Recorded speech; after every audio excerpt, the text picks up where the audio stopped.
Hello and good morning, ladies and gentlemen. Thank you for joining us here for the GCU Esports Western Cactus League. I'm Eli Ford. And I am Evan Kettler. And like Eli said, we'd like to welcome you all to the beautiful state of Arizona in the beautiful city of Phoenix here as we bring you the brand new Western Cactus League. It is a CECC sanctioned event. And Eli, what does it mean to be a CECC sanctioned event? Well, the CEC sanctioned event, it's going to be 5 colleges here from around Arizona that will be comprised of Glendale Community College, Arizona State University, Northern Arizona University, Grand Canyon University, and University of Arizona. Those colleges, just in general, will be playing a couple of titles: Valorant, Overwatch, Rocket League, and Smash Bros.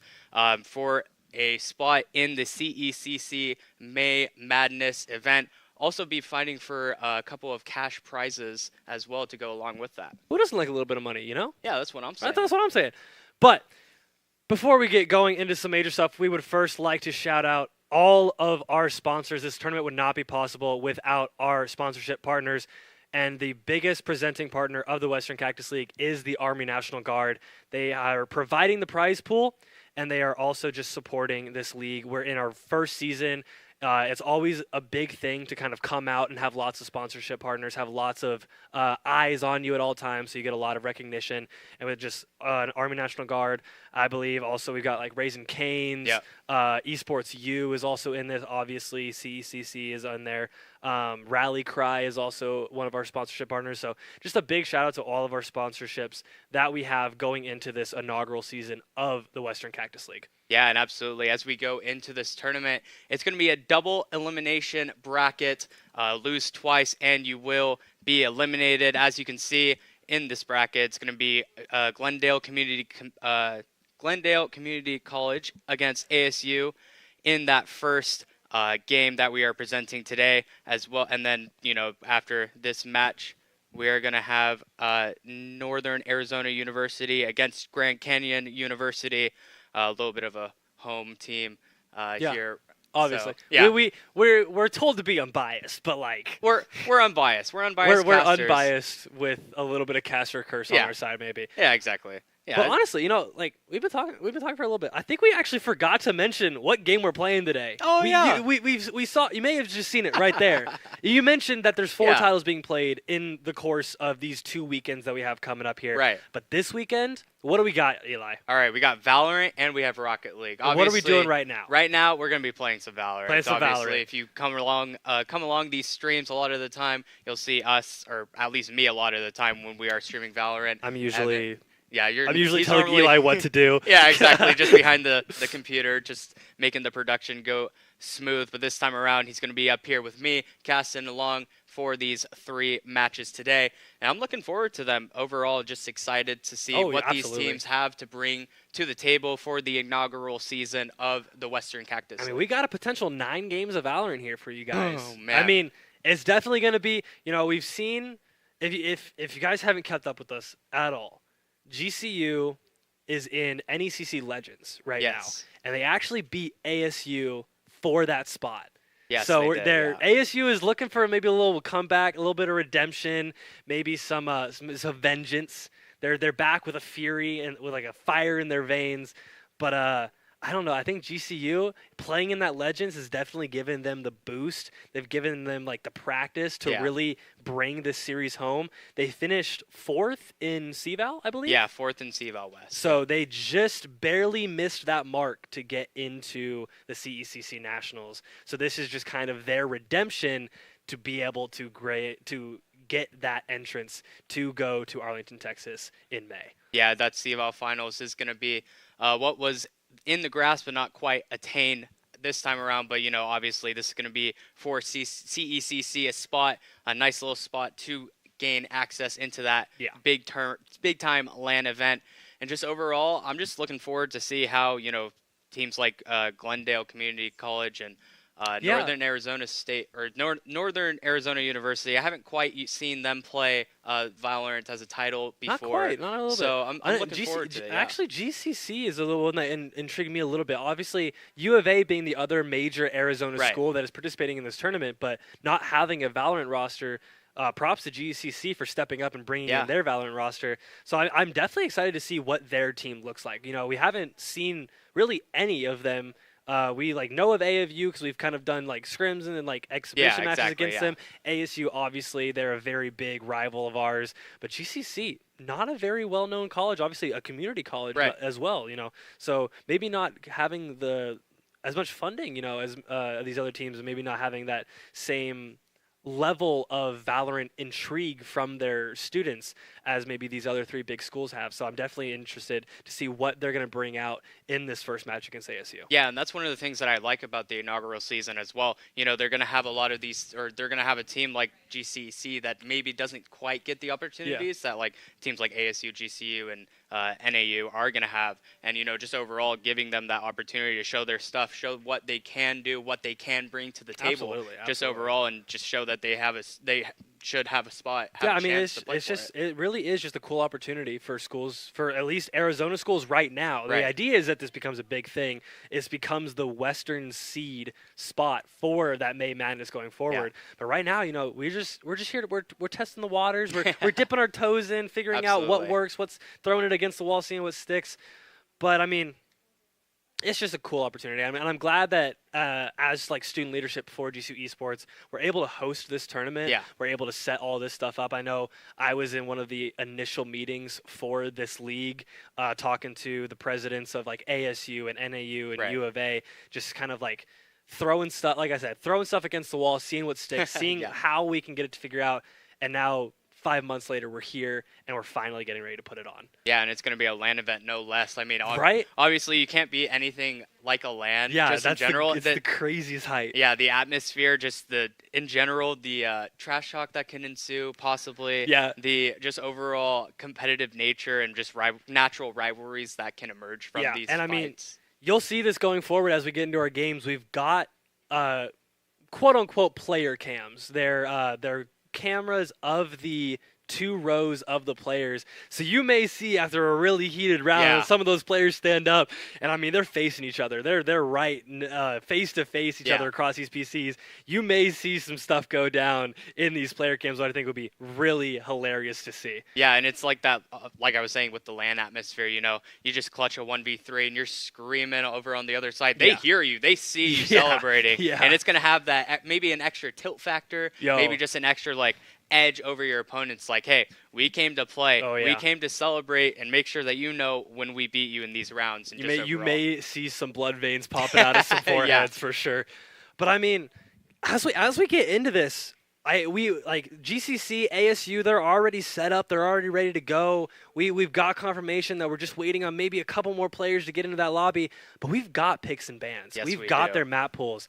Talk to me, Eli. What do we have for our picks and bans of these 3 matches? Well, for the first 3 maps of this series, the first one we are going to be going to Lotus, and then after that, for that map 2, we will be going to Icebox, and then if we do end up at that decider, it will be split as the deciding map overall. And I mean, it's kind of standard kind of maps. I don't normally see Lotus played Lotus too seems often. To be it is the only 3-site map pool in rotation right now, so it's kind of intriguing that so many teams tend to opt into Lotus, especially more recently.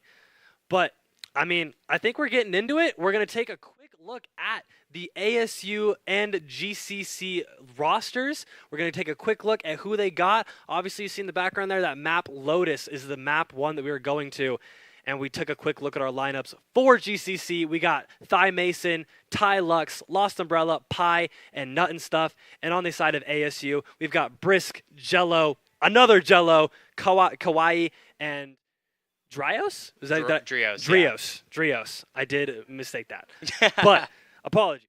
Hey, all good. Quick little things. Yeah. But there you go. You've got your 10 players. You've got your lineups. And with 2 Jellos, I'm kind of sure it's going to be very confusing for us to try and figure out which Jello is which. That's true. It's probably going to be Jello flying through the air on Rays, and then another Jello just sitting in the back lurking or something Ah, like that. I can hopefully that imagine. makes it a lot easier. Jello is in, Yeah. but Jello is also in their backline, so Yeah. not quite sure how that's working out. The Jello and Jello duo. I Yeah. mean, it works out. We yeah, I mean, there's players I play against. One is up and down, and one is down and up. So it's just kind of those crazy little combos where it's the chemistry, right? Yeah, You it's play just- together for so long, you have the same name. It's like you're in FIFA and you get those green lines.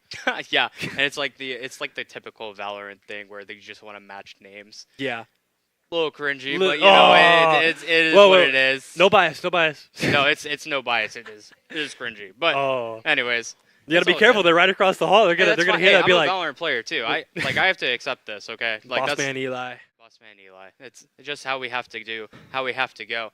And you know, while we go into this map, I'm looking forward to how Lotus will pan out just overall. As we go into this agent select, and already for GCC, plucking in the Viper, showing up with a couple of Hey, look, it's Jello on interesting Rays. picks. Yeah, it's going to be Jello. It's actually, I believe it's not two Jellos. Yeah, that's what it is. It's going to Cass. be Cass. I don't think Brisk was on that lineup either. I think Was Brisk on there? I think I may Brisk have was. said Brisk. I'm not sure. All I know is that this is the lineup. Brisk, Jello, Drios, Cass, and Kawaii, 2K. And then we And- got the Lux. We got Ty Lux, Die Mason, Pie, Nut and Stuff, Lost Umbrella. Looking like kind of very, very similar comp here. Nothing too crazy. Obviously, the Gecko being swapped for the Fade. Gecko is actually a very popular pick on Lotus. Kind of that seaside push always seems to be a nice little Gecko spot to plant in that corner. Yeah, it definitely always comes to that, especially when you go onto the C mound and you can just throw wingman low bro just to go and plant the bomb. Yeah. It just makes it that much easier to get the bomb down and try and play that post plant. And even with the Lotus changes, kind of making it not necessarily more difficult to hold. I actually think it's a little easier to hold. Well, as there's on more the defender. cubbies now. Yeah, it makes Yeah, it it makes so it more that angles to hold. yeah, and just being honestly, the problem with Lotus before the map changes was the fact that there weren't many spots for the defenders to try and huddle in and just sit and defend against. But now you have that left corner Yeah. that's been opened up. You have that wall that's also been kind of brought over to the side a little bit and widened overall. And they also brought the plant, the site itself got Yeah. extended down into water, into stairs. So Yeah, and it makes a kind of couple allows new Gecko to angles. be even more of a promising character. If you can somehow get into sight, you can just throw Wingman into a safety of the plant. Yeah, absolutely. And then obviously with the Thrasher ultimate, just makes him that much more prevalent as we go forward in post plants and even in executions. I mean, even when you use them on the execution, you can just pick that ultimate up, Yeah. use it on the post plant, making that so much more reliable overall. And yeah, just load in very, very slowly as we go in. But I am wanting to talk about that Fade pick instead of maybe a more traditional Breach or Sky choice overall. Just I maybe think still finding very the- viable with the Rays pick. Though. Yeah. I feel like Kawhi and Jello definitely going to be sitting on top of each other very often. So obviously Fade. What's the actual ability name? You know the ability name is better than I do. I mean, the Haunt is the Fade. her scan. ball. Her ball I- though. It's just called we just call it the Suck. I don't The know. suck. Yeah. So, It's like an extra Suck and a Fade Suck. I Yeah. don't really know what else to call it. well, so let's just go with that for now. The Yeah. Fade, one of Fade's abilities you throw and it creates an area around you where you get decay. Obviously, that being very prominent as you get the Raise Nade as well, doing lots of damage. Oh, and we already have a tech timeout. It looks like one of the characters might have DC'd. You know, all good. Yeah, Jello actually struggling to get in the game. Unfortunately, they are in our arena, so luckily we have lots of glorious staff that is Going to be able to going to help be in able to things, yeah. going to be able to get that in as fast as possible. So And we'll be able to know when it's going to come back, when we'll be able to yeah, we get get to right see. back and running just in general. And yeah, I mean, like you were saying with that Fade and Raise combo, I feel like with characters like Breach and honestly, it's not really even much like Breach or Sky. I feel like they're their own kind of category for initiate. It's always Yeah. funny because there's like for initiators, there's the info gathering initiators and the fight actual initiating And then there's the how much you fights. kill can I dump at you before I kill you Yeah, exactly. initiators. You just have like breach where you just throw all your flashes, throw your Flash, your stun, cosmetic aftershock, stun. yeah, cosmetic, Cosmetic stun. stun, Let's just yeah. make sure that that's known. So we yeah, you just keep throwing flashes and praying for the best. Just make your opponents look at the sun, honestly. Yeah. Like that I can't think of a better way to you know, take over just Valorant in general. Just instead of just like forcing your opponents to just stare at the sun while you just shoot them and they have nothing that they can do, just in Yeah. general. But yeah, that's just how I like to play Valorant at least.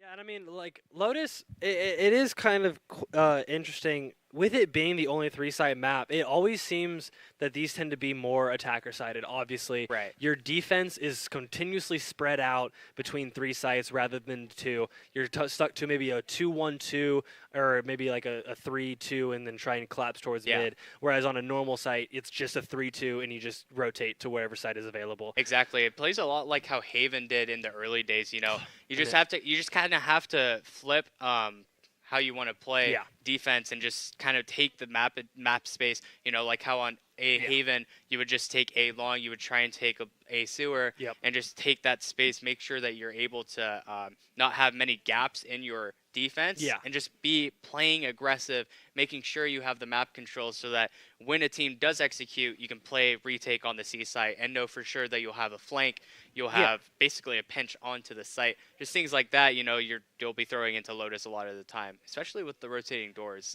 Yeah, For the A and C. It is or definitely B. that is, Yeah.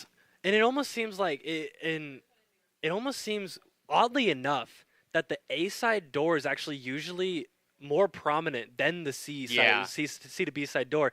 It is actually quite interesting to me how that actually works out because the A side door, it's just another push onto A, right? Right, Like yeah. it's just like you were saying, A long, A sewers on Haven. It's just that secondary way to collapse onto this A site. Whereas that B C side door, it's just like a free rotate across. Yeah. The only dangerous part is if you're on B wanting to go to C, you got to cross that alleyway. Right. You got to cross that field of vision on the defenders to try and cross it. So that is kind of an interesting mechanic to me that I've never like fully like. I've comprehended it, but I've never been able to fully utilize it to Right. its best potential because there's so many different scenarios where they can be useful, but where they can also be detrimental. Right, and you know, if you're a top team trying to play Lotus over like the course of time, just in general, Yeah. and you have like a good understanding of how to use those rotates, I mean, you could take the first 30, 40 seconds, right when barrier drops, you just like take C mound, Yeah. you open the door, you have to, you know, pressure the threat that you could be in B main. And then also when you're going in towards A, if you have that space as well, you can open the door, threaten that you can be inside of that little door room just Yeah. overall. And I mean, it can be pretty detrimental if you lose that much map space in the span of 30 seconds if you are on that defense. Yeah, and I mean that's why I feel like we see so many defensive teams try and take rubble, Yeah. A main rubble so often is because that is just such a big gap in space that you have to avoid, especially if you're trying to get your rotates from B through Lotus door. If you don't have rubble there, I mean you just have to take a gunfight, right? And that's Yeah. just a 50-50 that you have to try and risk losing. Yeah. But if you have that rubble space, that's just a free rotate through door and you can help your team take that rubble space. Yeah. So as we get back into this game, it's really going to be a factor of, is Glendale going to take that space? Are they able to keep Arizona locked down before Arizona maybe takes these rounds and runs away with it? Yeah, absolutely. And it looks like Glendale is going to be trying to take that space pretty early on, that Omen Blind setup to be shot out right away, as well as maybe a raise nade towards Rebel. Yeah, raise nade towards Rebel. And the Gecko might be throwing, I believe, that Dizzy that way as well. The Gecko, Gecko, the Mosh Pit, there we go. Going that direction, but actually ASU electing to go towards C, take that mound space, pick up a couple of orbs, and just work the map on this pistol, make it nice and slow, as they just let GCC attempt to maybe over-aggress and find a pick or two, but ASU slowly creeping on towards the C site. And Ty Lux, the Viper, looks like they might have an inkling as to what might be happening. This molly ready to be thrown at any second, and the smokes will come through, and there comes that molly. Actually bounces off the pillar. Not going to have too much impact, as that's just essentially a free site for ASU, and the bomb plant to come in quite soon.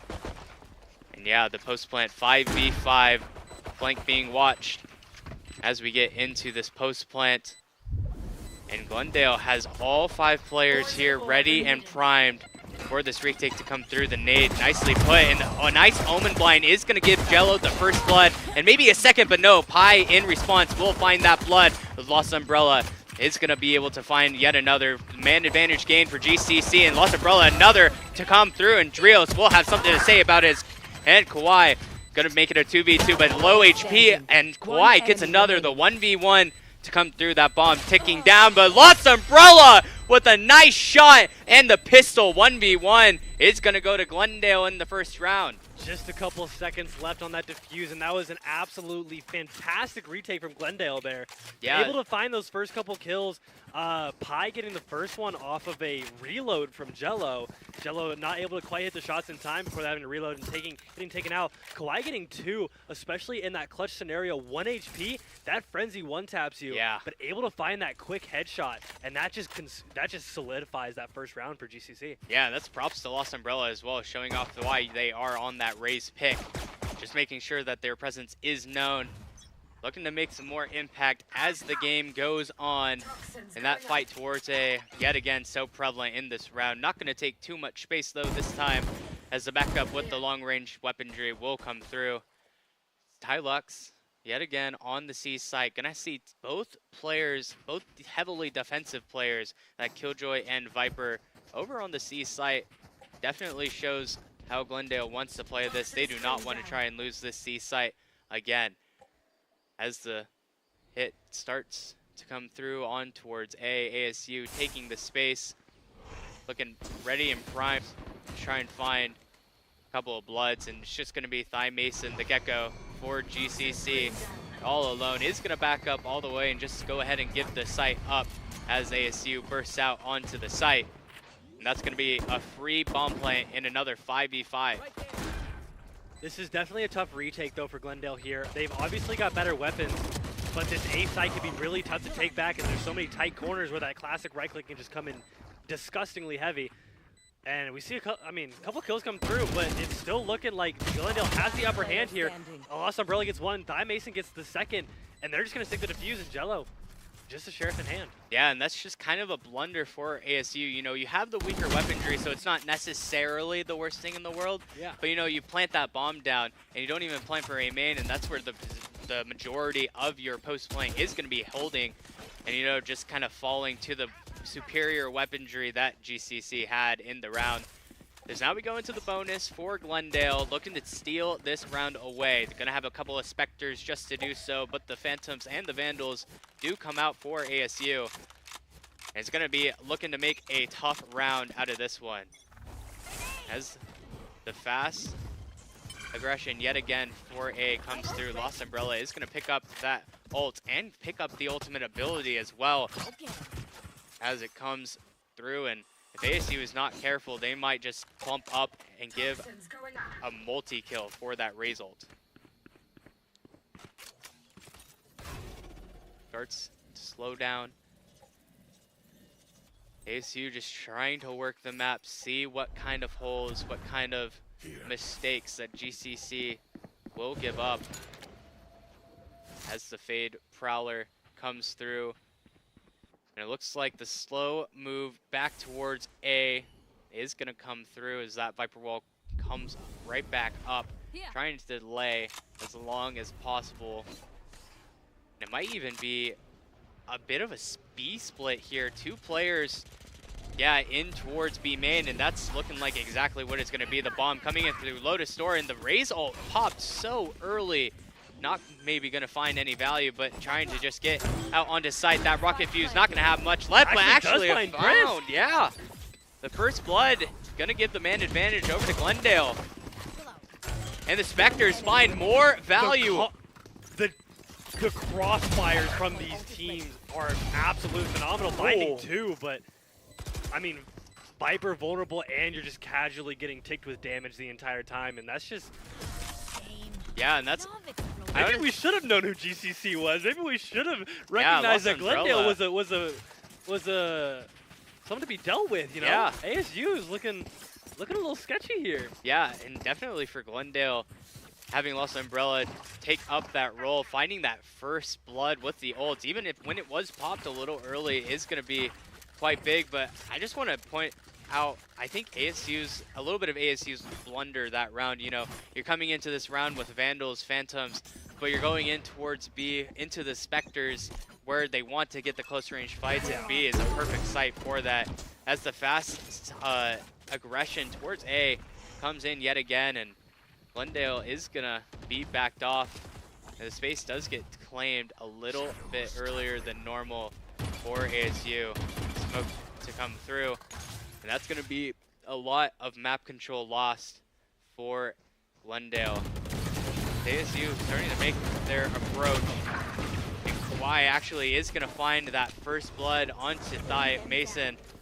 Is now that beast play yet again comes through, the Deagles to come through, and the bomb plant to be plopped down. Man advantage and even a fatal considered, but no, just running right in. Jello is gonna find yet another. And now the 3v3, the fatal used up for Heaven is gonna tag 2 players, and the noise canceling will take a bit of an effect. Not gonna be alerted to where these players are running away to, but now the double flank is gonna come through. The whiff onto Kawhi is not gonna work out, as now the defuse starts up yet again, and this big flank is going to be huge from Cass. He's going to find 1, find 2, but not the third, as Pi finds the last 2 in the round and secures that 4th for Glendale. Absolutely fantastic play there from Glendale, and I mean, that's just a tough push from Arizona.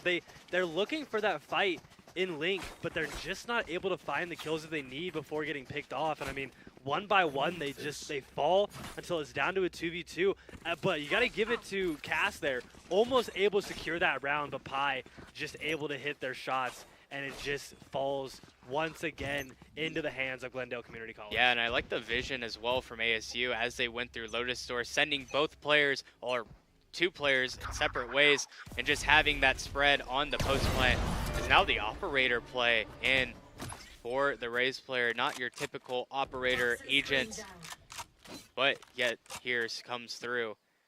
Snow first blood is picked up, in the space that they wanted to try and take with this op is not going to be gained, but could get sketchy for ASU. They've been walking up a lot of these angles, so maybe if they're not careful, this op might get a little more value than what they're hoping for. Is a little bit of util used and made to get not wasted necessarily, but get drawn out as the slow, methodical, defaulty play starts up yet again for ASU. Walking up towards A's. Now the smokes come through, the door opens, and the fast hit is looking like it will come through. The double satchel onto site, and that's going to be yet another free site for ASU. Glendale content to play for the retake, 5v5, and has not yet failed for them. They've also still got that KJ ult in pocket. Raze on Jello actually has a Raze ult maybe to contest it, but with a KJ ult in hand could be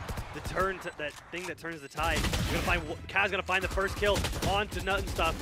And Brisk not able to find those wall bangs as Jello actually gets a kill onto Pi, and that is going to be the KJ ult that goes down, but it is not yet gonna hit.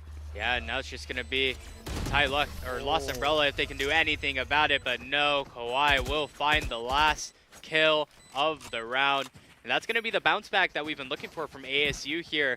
Just looking to try and capitalize on that momentum that they've gained from that round. You know, even finding the KJ ult usage and just the lack of impact that it does find on the round, you got to take away from that. And the eco for Glendale as well is not looking too high. A couple of Sheriffs, a Guardian here and there is not going to be as strong of a buy as they would have liked to. Yeah, I mean, they may have lost 4 rounds, but in all 4 of those rounds, they're casually losing players. So it ruins their econ as they continuously have to buy these guns. So now that they are finally on their first loss, they're finally realizing just how detrimental a single kill can be to a round. Yeah, and as ASU just starts taking up the slow approach yet again. That nade is not going to be as helpful as it does whip a little bit, and the execute does come through, and 2 are found right away. Kawhi and Jello are going to combine for those first 2 kills. As it comes to a post plant, and the flank does seem to be coming through, but that KJ bot will be alerted. No more kills found for Glendale. It's now Cassie out on that lurk. We'll find yet another. Now a 1v5 situation. It's just a Sheriff and Light Shield in hand. And a shot found. Good shot from Umbrella there. Maybe still possible. Going to be a tough fight for them. Yeah, 4v1 with just a Sheriff in hand at range. Nice attack there. And the double swing, though, will be too strong. Jello finds his counterpart in Umbrella. And that's going to be the second for ASU. As now the eco kind of evens out. But going to be a full buy round for both teams. Maybe a little bit of half armor here for Pi, but other than that, going to be what assumes to be a bit of a fair fight. Even with the ultimate, it's going to see that Viper ult, the Raze ult for ASU, as well as the Viper ult and the Gecko ult for Glendale. And when you have that Gecko ult, it's going to be quite heavy towards the retake. Oh, absolutely. And, you know, with how Glendale has been playing, that's how they've wanted to play this map out on the C side, on the A side, just trying to give up that site, play together, make sure that they take all of the corners together as a team and make sure that they don't lose any unnecessary bodies. Here. As stuff hearing a little bit of movement on the other side of that Lotus door. The A door gets open, and Arizona State ASU gonna have another fast push onto the site. Lost Umbrella's in Cubby. Gonna find that. Not actually gonna find that first pick. Does finally get it. Uh-oh. And stuck in Cubby once again. See, but now the problem, yeah, here comes that Raze ult. Picked up again, the second on the round, and Lost Umbrella finds more value in the Killjoy ult. Ults galore. Having quite a bit, getting a couple of detained players, as well as the Killjoy ult to come down, and Drios is going to find 2, and the tap comes through, but not going to be able to do anything as both players detained. And now they just have to hope that Tylux can survive for long enough, but no, finally found, and that's going to be the round for ASU. So many ults used in that round, and it is going to come up for ASU to be the better on that round. Yeah, and I mean, it's still tough. ASU wins that round, but to have to use 2 ults just to get it, you never want to see that come out. But I mean, to the same degree, Glendale also using 2 ults just to lose the round. Yeah. So ASU definitely counting that as a win in the book for sure, as they now are near tying this game back up at 4-4. Yeah, and considering how it started, I'm not sure how Glendale has let this lead slip away too soon from them, but ASU doing a nice job working the map, making sure that they can find the opportunities to get out onto site, especially towards that A site. It has worked out. Even Glendale making the adjustment, moving the Killjoy over towards A, maybe not wanting to give up the site so easily, as Cass actually finds the Killjoy. And the whip, bit of a whip, but no, Brisk is going to find that kill, and that's going to be the activation for the site take. The double satchel out for Jello, and that's going to be yet another free site for ASU as Glendale coming in for the rotate. 2 players up through CT, 1 through Waterfall, and it's going to be a tough task with these lower weapons. Sheriffs, as the flash comes through, and the fight does get taken. Thigh Mason finds that first on the retake, opening things up, but Kawhi on that trade. Gonna make things just a little bit more difficult. Drios as well on that Vandal, and a nice shot from Nut and stuff. Is gonna be shut down though as Brisk finds the kill. And now the tied game 4-4 comes through for ASU. I mean, you gotta give props for bringing it back. Yeah. You know, they're down 4. Like you had mentioned before, it's tough to be sitting across from the players you're playing, hearing them cheer for your guys' defeat. But they took it in a positive, and they were like, why are these guys cheering? We bring these back. We win these all day, every day. Yeah. And Kauai now 9-6, Kaz 7-5, Drios 7-5. Their entire team is looking absolutely phenomenal, whereas Lost Umbrella is kind of carrying this Glendale Community College team to their either potential defeat or an inevitable demise. Yeah, and now it looks like that Viper ult finally coming into effect. And Pi getting a little out of line here in B main. He's going to be found for that blood, and now just the double damage, but no, found with util out. That's going to be the Viper's Pit down, and now just comes down to these last 3 players on Glendale. 1 HP for Lost Umbrella. And it's going to look like a very tough retake to come through. No ultimates really to use. Maybe that Omen ult, but not really that high of an impact ultimate as the Dizzy does come out and the retake initiates. A couple of flashes and Jello finds that lineup, but Thigh Mason has something to say about it, but no more other than a kill as ASU takes their 5th round in a row on the map.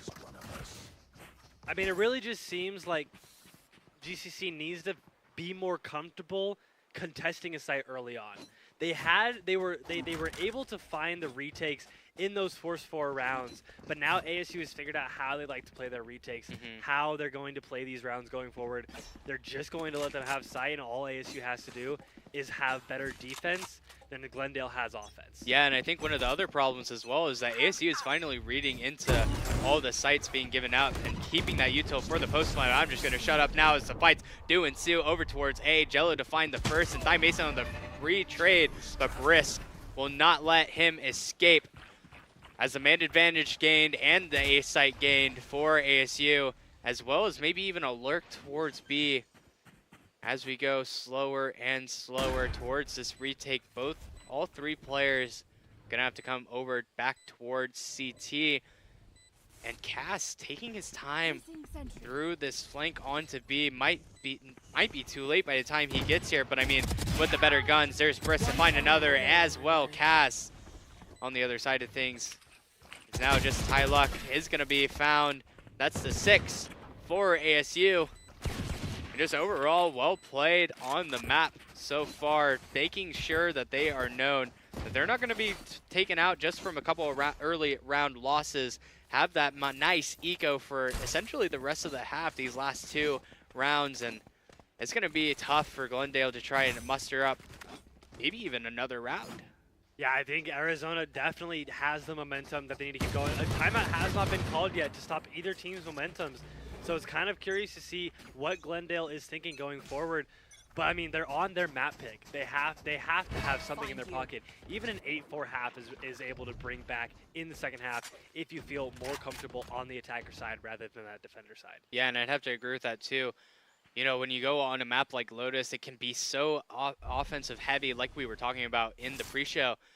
Just having those 3 sites to work with overall, you just have to imagine that, you know, playing the defense can be super difficult overall. And it's now, looks like Glendale is going to be trying to fight for the C site now, having both the Viper and the Killjoy here.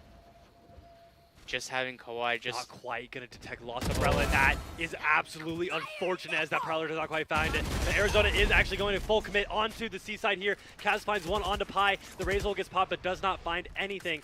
And now it is just going to be another free site for ASU. But as they push into this gravel, they find Mason. Nothing comes of it though. And now as all 3 of these ASU players, Thrash comes out, not finding anybody. The blinds come through. Ty finds one, Kaz finds the trade, Nut and stuff finds the trade onto Kaz, and now in a 3v1, 1 HP, Brisk has to find a miracle play here. Finds one. The bomb does not get halved, but Mason is there to just finish it off. 1 HP in a dream, but may have been more like a nightmare, you know? Yeah, and I mean, that retake does come through for Glendale, but I do like the idea for ASU there, just recognizing that they have that man disadvantage. They have to push something, and what they choose is CT this time around. Doesn't quite work out. Even had a chance with it though. The Molly pushing the Gecko off of the Thrasher ultimate ability, and just kind of having the ult have it be a non-factor in general, but you know, overall do end up dropping as the pinch comes through on the site, and it's going to be Glendale's round as yet another A fight looks to ensue early in this barrier drop. It's going to be that fade hunt, a couple of dizzies, and a lot of util being thrown out. I feel like I'm watching some Overwatch now as the double satchel comes through, and Jello is going to find that first blood onto Umbrella. And I mean, that is just quite the team fight. Was that Junkrat? Oh, that's the Junkrat satchel moment, yeah. As it all just slows down. The util being broken over towards C by ASU, and now it's going to put an inkling into Glendale. Just a question mark as to where ASU is wanting to go. The turret also destroyed on B. Even a door opened as Pi wanting to take this timing, just barely misses out, but now has that info, and they know it's going to be an open A site, and just Thigh Mason to have any impact, but no, does fall on the site by Brisk. Is now going to be a 3v5 for the last round of the half.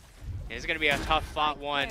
No ults to work with in the slightest. Do have that Omen ult, but yet again, not really going to have that much impact. Two but on the collateral. Wow. Nut and stuff, as well as Tylux, and Pi, even on the flank, finds one. It's not planted for Trios, though. The ult does start to come through. Left, it's stickable. Yeah, and the bomb just gets stuck.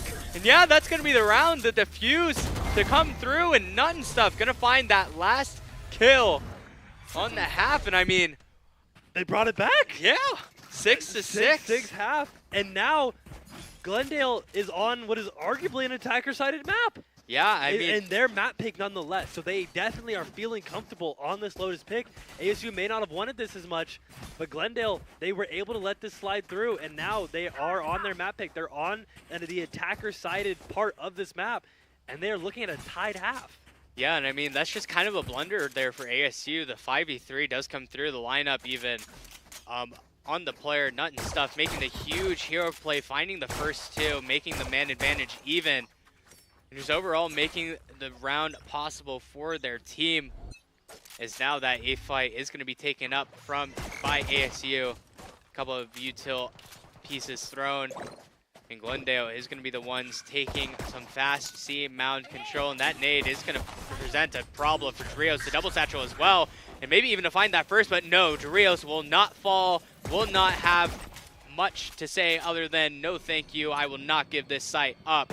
The walk-up, though, for Pi does bear some fruits as the first kill does even things out, and the bomb plant will go down by the Gecko. The 4v4 retake to ensue. Quite loves that frenzy, but in these scenarios, Jello actually finds one with the ghost on a Tylux, and that their flank is gone. They have to be wary of that, but Jello is actually just going to full rotate back to the Lotus door, and now it is just the paranoia setting in that they have somebody that they need to watch out for. Yeah, as this retake now comes in, Thigh Mason is going to find that first, making things a little bit more even, but Jello will make things go back in the way of ASU. Oh my goodness, it's Mason gets the 4K! Finding the pistol round for Glendale. Man disadvantage, who cares? As they find that miracle round, Thigh Mason with 4. The 3v1 with the ghost. How do you let that slide? You basically triple swing him, and all three just whiffing the shots. I mean, Pi was there to assist if needed, but wasn't even needed. Yeah, and I mean, just being able to find those kills with the ghost can show that the ghost can be used, not just have to use that classic right click a lot of the time. As now Glendale in the driver's seat yet again. Going to be that second round with a walk-up. And the lineup and the spray down from Pi. And are we going to see our first ace of the Western Cactus League? No, as Thigh Mason robs Pi of an absolutely phenomenal Spectre ace. Yeah, but I mean, the lineup, you just love to see the free kills come in. The first shots from that classic there to destroy this turret that Pi's been putting up on these past couple of rounds. And, you know, just the perfect spray down for Pi, finding the kills. And even now, Glendale has the Gecko ult to work with on this bonus round as well. So, looking to see what kind of damage they can ensue. A lot of Spectres yet again, as well as the full shield for Glendale as this round starts out towards C. Fast control to be taken, and ASU wants to get aggressive here. The Haunt, and it's a nice play there, Angelo, to find that first blood. The Gecko ult taken out early will not play a factor at all in this round. Does an absolutely phenomenal Haunt there, as it denies them, it confuses them, and it also gives you a chance to peek out from that smoke and get a free kill without even having to contest it at all. That Phantom, obviously not having those bullet tracers, you get the kill and you just walk away for free without them ever knowing that you were there. Yeah, and it looks like ASU content with the man advantage that has been gained. Starting to play a little bit back on the C site as well as the B site. Maybe playing a bit of a hold for A as they have all that Killjoy util to help them out with that. As the mollies and the smokes are about to come through, as well as the paranoia. And Cass is just going to get off this site, give up C for free. And the retake. I mean, I like that idea there from Kaz. You know, you're up a man advantage. You don't want to try and contest the site and give them the better weapon and also the advantage as well. Yes. Kaz does end up falling, but not before getting one. Brisk finding a second onto Ty Lux. And now just Glendale trying to hold on to all of this. Is the first is going to fall. Now just a 3v1 for Nut and Stuff as we go in. Finding one, but no, will not find any. Is now, it's going to be another round for ASU. As they find that anti-eco. Just trying to find their footing yet again on this defensive half. Making it just a little bit more accessible of an attempt. Yeah, and Arizona, you know, they needed that third round, but now as they're down armor. I mean, their econ is not looking great. I mean, Glendale is definitely not looking great either, but they're up around and they're definitely looking to bring this back to a 9-7 and force Arizona into another save. Yeah, and it looks like Arizona is going to get aggressive yet again towards A, taking the early aggression. And Lost Umbrella, though, just finds the Killjoy, and that's going to be the activation key. The Gecko Ult 2 come through, the double satchel as well, and that's going to be a free C site for Glendale. The Roomba also towards CT, maybe to get a little bit more active in through spawn. As the paranoia comes through, as well as the Dizzy is going to find a couple of marks as Thigh Mason finds the first. Lost Umbrella with the second. And they're going to take the CT as well as Nut and Stuff, finding one through one waterfall. And there, the Thrash doesn't find any more connections. And now the flank. On the flank comes around. Yeah, and that's going to be Glendale taking that round quite convincingly yet again, showing off why this is their map pick and that they won't be pushed around even though they start on the defense. Is now the 9-7 lead to come through.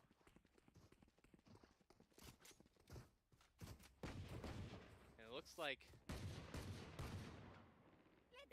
ASU putting Killjoy back towards C, keeping her towards C, as well as the Viper. Maybe making sure that they can try and keep a little bit of control over towards Mound, but none will be found. They have to fall back onto site, turtle through the site, and hope that they can just find a couple of kills on the execute if it does come to fruition. As Glendale, though, getting an inkling that a couple of big agents are on the site. Just backing up here for now. This nade. Nice idea of a combo, the jump spot come through, and this nade is going to get quite a bit of damage. The first kill does come through, but actually gets two with the nade, making this thrifty ever more possible. Lost Umbrella on 1 HP against the Sheriff. Only a body shot will be the kill, but no, it's going to be the lurk here from Pi, making their way up through B. Might even catch Cass out. Oh, but this timing is insane. Just finds their way back towards stairs, and also the timing. Oh my gosh, for B main. As Lost Umbrella is just about to get creeped up on, and yeah, that's going to be the kill, and that's going to be the bomb. Down B. But Pi is able to find one, and we've seen them win these 2v1 scenarios before. 12 seconds left on the clock. Not much time to do. Bomb has not been planted yet. They've got to find the kills. But yeah, it's not going to look like any time to come through, and Drios will find the last on the round. The Thrifty comes through, and ASU finds number 8 to make it just a little bit closer, showing that they have some more backbone overall, and the full gun round does come through as it looks like it's going to be yet another brawl over towards the A site. 4 players queued up here for Glendale as the barrier drops. The fight will start as the Dizzy and the nade comes through. The paranoia as well. All the players blind. Nobody can see a thing, but Brisk does not care. Will find that burst on the Tylux. That's the Viper wall down. And Jello is going to find Lost Umbrella, their counterpart. Is now a 1 HP as well. Yeah, and Glendale struggling to regroup, reconvene, and now just push into the iron hold on the C site. Both the Killjoy and the Viper are going to be able to delay forever.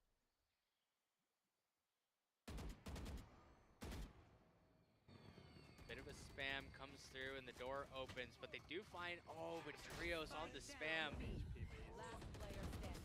And yeah, that's going to be the clean, flawless sweep for ASU in the round. And it looks a little bit like how last half started up as well.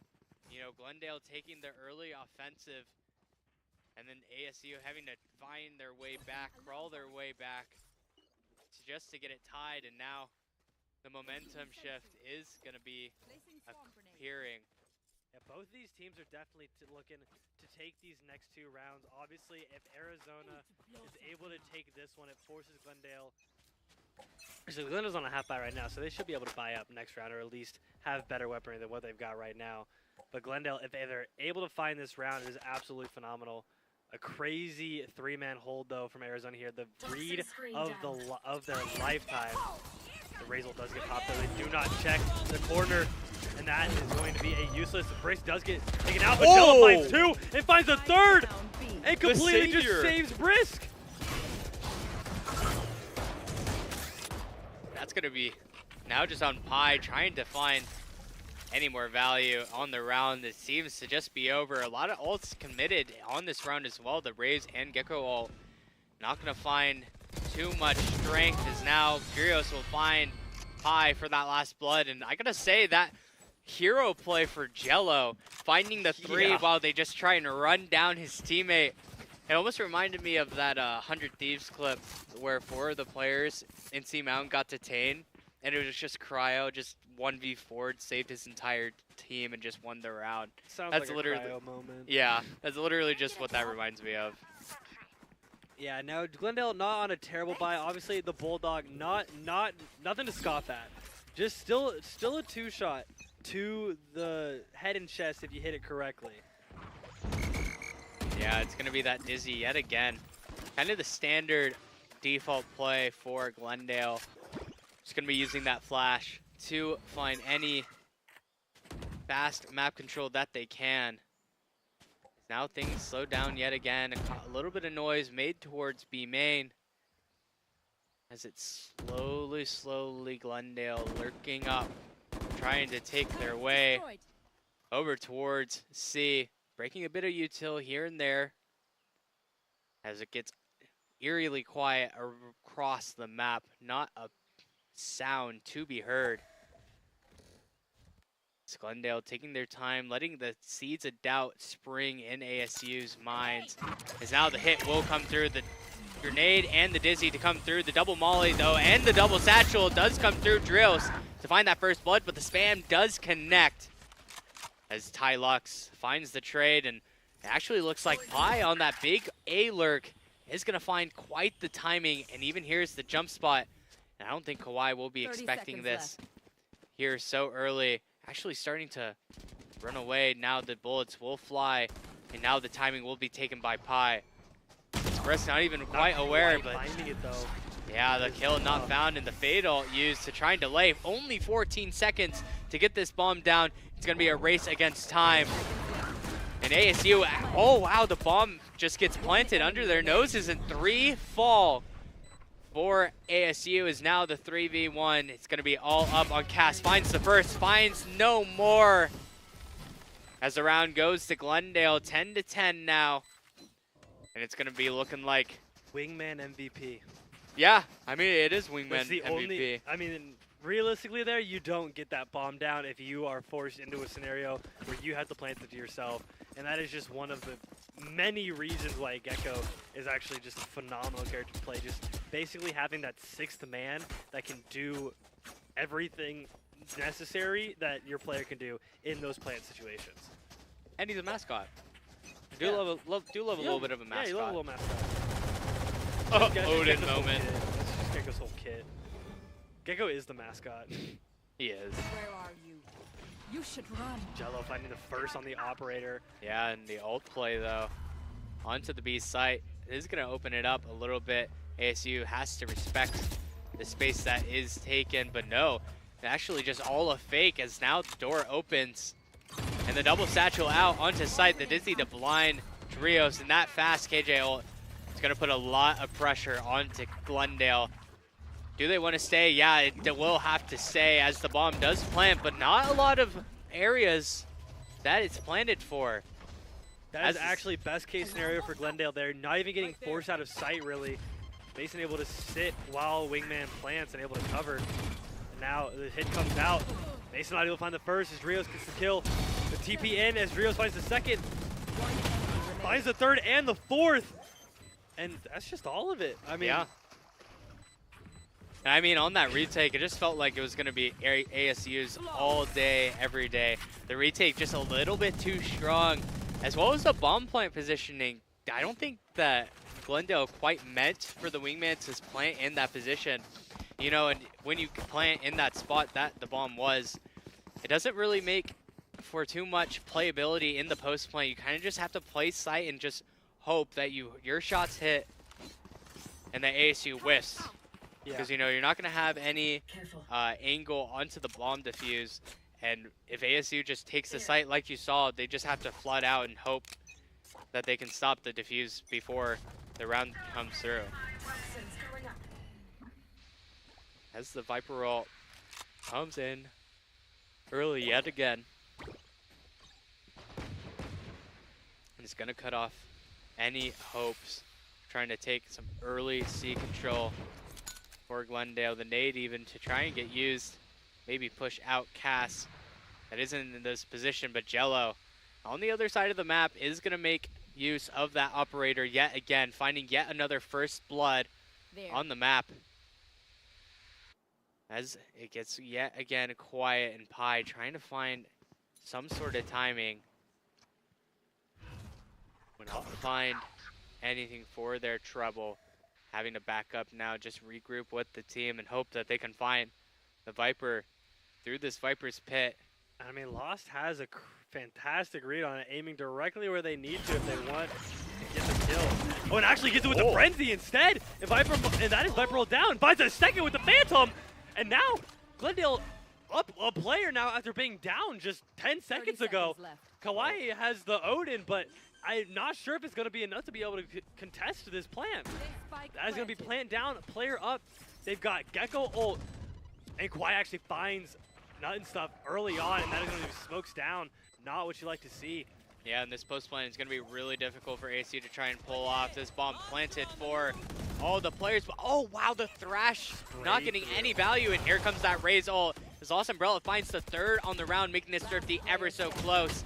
But no, Jello will not have any of it. Finds 4 on the round to give ASU map point for Lotus. That is tough. I mean, they're on a save there, and that was absolutely phenomenal play from Glendale. Almost able to find all 5 players on a crazy save. Yeah. But Lost Umbrella actually dropping the Phantom for one of their teammates, not able to have that gun going into the fight with Jello, and it is in fact lose. And as Eli just pointed out to me, Jello is in fact 28 and 16. Just a bit of a ace performance, if you will. Yeah, raised diff, as one would say. That is what the kids say these days. The diffs are coming through. Just yet another rinse, repeat kind of round for Glendale, taking that fast C mound, map control. Just attempting to make ASU a little bit uncomfortable over towards that C site and get a couple of rotates. Does go to plan. Is now taking their time.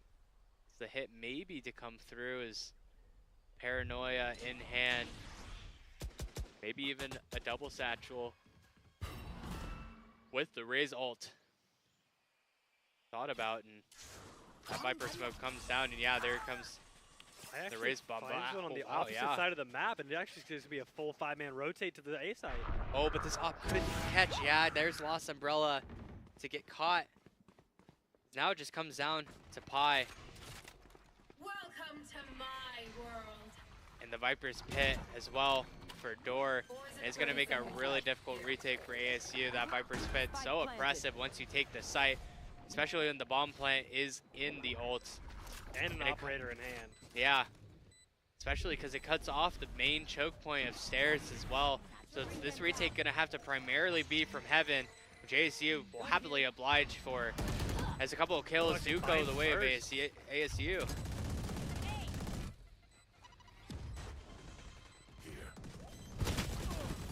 Has to find yet another. It is, wow, my goodness, ASU is going to find it. The retake. A little bit of, I mean, just awe, as I thought Glendale had kind of a chokehold onto the site. And that's going to be the first map going over to ASU. And I mean, I'm pretty impressed with how the first half just started overall. Astonished. I genuinely, like, we had mentioned this very early on. None of us have seen GCC play before, at least not from GCU. Right. So we have no idea going into this game what we're looking at. And to take 10 rounds on ASU, who is a phenomenal team, is super impressive. And I'm ecstatic to go into this second game. Yeah, it's definitely going to be a bit of a brawl. And we are going to be going to Icebox in the next map. Another recently updated map. Yes, it is recently updated, recently brought back to the map pool. I say recently as in the last 2 months. Yeah, right. So, you know, because it has to be a little bit of a, I don't know, recency, but that's not the right term. I don't know what I'm trying to get at, but Who knows? you know, having Icebox back, we love it, and not having Haven in the map pool, we also love, because Haven is bad map. not that fun But I to mean, play or watch. Such an exciting map. So let's go ahead and take a look at what we just witnessed on that Lotus mashup.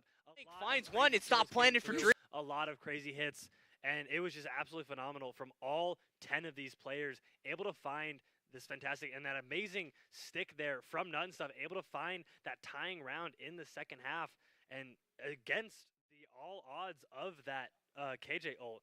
Absolutely phenomenal play, just having the game knowledge to stick that and then just continue on with the round. Yeah, just overall, love what we were seeing from ASU on that defensive half.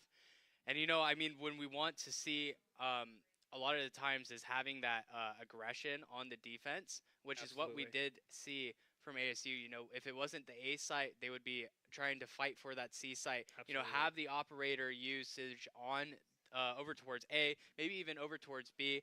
And I just want to point out Jello as well, just overall taking over the game, having that operator in hand, 32, especially 16. Yeah, it was definitely putting up the numbers.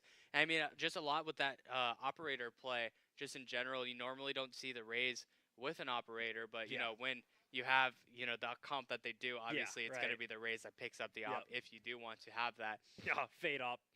Yeah, fade op, yeah. Fade operator. Or you could do, I mean, Omen op. We saw Tens do it, so why can't everyone do it?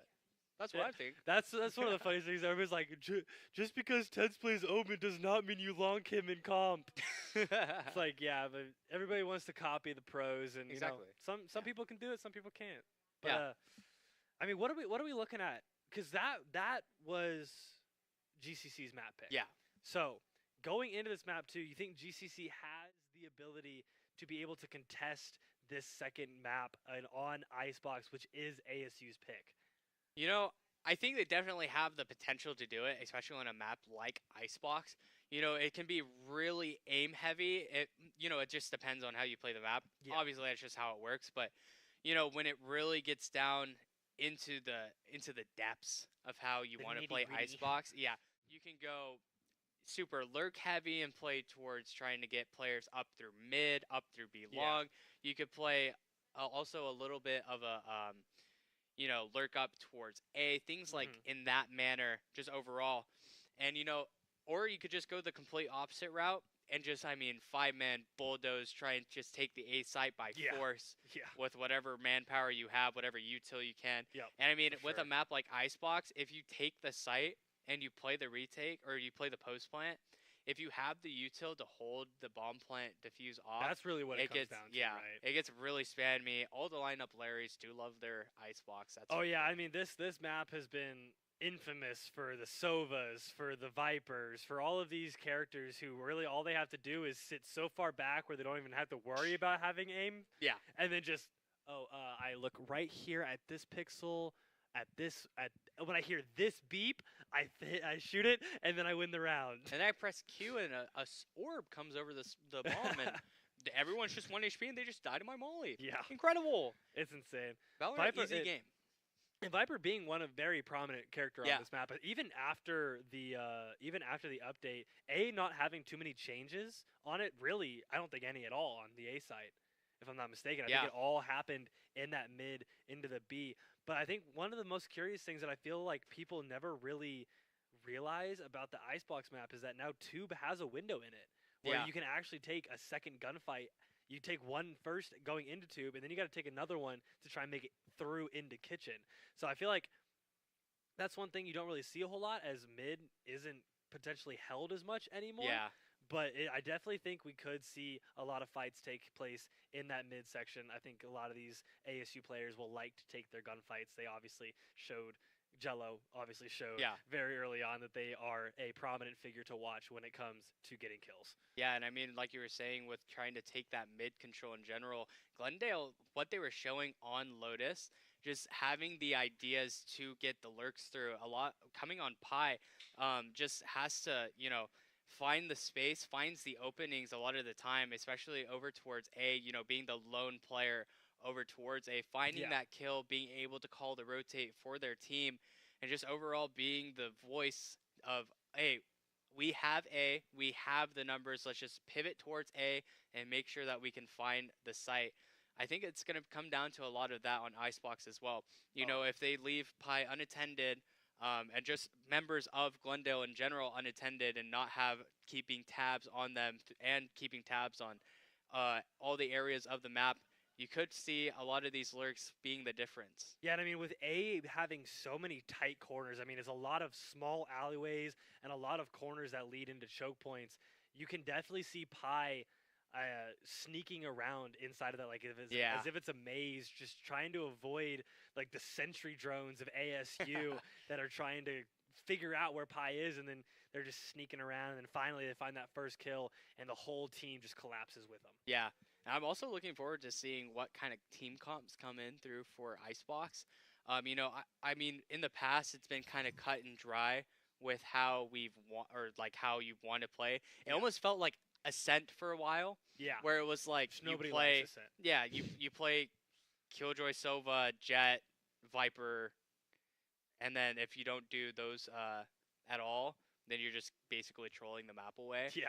But now with the new, a couple new agents, like Harbor has been super prominent, especially with Having the a walls. lot of cutoff ability, Yeah. especially on B site. Right. And, when you have like that double controller setup, it doesn't just telegraph your hit anymore. When you had the Viper, you have to put the wall down. And Yeah. normally a lot of these teams will just have a default wall towards B or a default wall towards A. But nowadays you don't have to quite do that. But really quick, I do want to give another shout out to all the sponsors, and just want to It's there somewhere. It's there somewhere. Yeah, just give another shout out to our the presenting partner of the Western Cactus League. It is going to be the Army National Guard for providing the prize pool support to this league of the inaugural season. Just in general, we appreciate them. We appreciate them coming in and just being able to help us out with this overall organization or just event. There we go. That's the word I was looking tournament, for. Overall. Quals, whatever you want to call it. But I mean, Yeah. it's as we love the Army National Guard, and we're so thankful to have them. But I mean, we've got Rally Cry, we've got Rasing Canes, we've got Rockstar, who is a GCU esports sponsor from the get-go, from day one. Esports U is out here helping us with this as they're like the leading partner for CECC. Yeah. We've got so many different people that are here today helping us put this event on, and it genuinely could not be possible without even just one of those. Yeah. So it's a big thanks to everybody who has come out. Thanks to all you guys for being here. You know, the more people you reach out to, the more people you let know that we are streaming this right now, the bigger this gets, and the better we can do it next year. Yeah, I mean that's the whole point of this too, for CECC to, have us kind of drive this Western Seed tournament through, and just make this league in general just bigger and bigger as Yeah, the years for go sure. on. And I mean that's just kind of what we've always wanted here at GCU Esports, Yeah. just in general, is to have the just the overall experience for players, for the members in the club, just be able to have all the experiences, make connections, just things like Absolutely. that, and just find esports and just grow and Yeah. have community. In And I mean, general. it always felt like the West Coast was a little disconnected. You just had like the Arizona schools, and then you just had like the Cali schools that are like over there.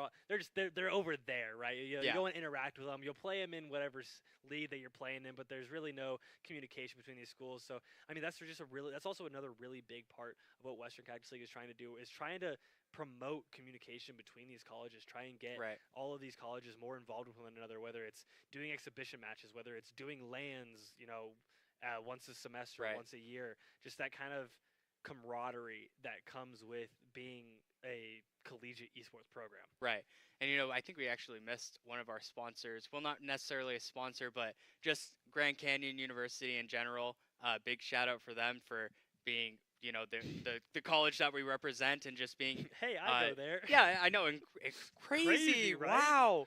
Yeah, but just giving Actually, another shout out I'm to. just some random guy they picked up off the street. They said, "You know Valorant?" I was like, "I know Valorant." Yeah, I mean that sounds about right to me. Yeah. But yeah, I mean just being able to have the esports organization within GCU, and being able to run events like this, have a club, have a space, the arena to play out of, just in general. Just big shout out to Grand Canyon University for making that overall available to us and giving us the space to do so. Yeah, but I mean, getting back into it, I think if I'm not mistaken, we're getting pretty close to this game too. I think we had another PC issue that Jello once again DC'd or PC froze or something. So just waiting for them to get back in. But I mean, we've talked about Icebox enough to where all we're doing is speculating, right? Right. You can only say so much as a cast. You can only assume that these players will do what you were expecting them to do.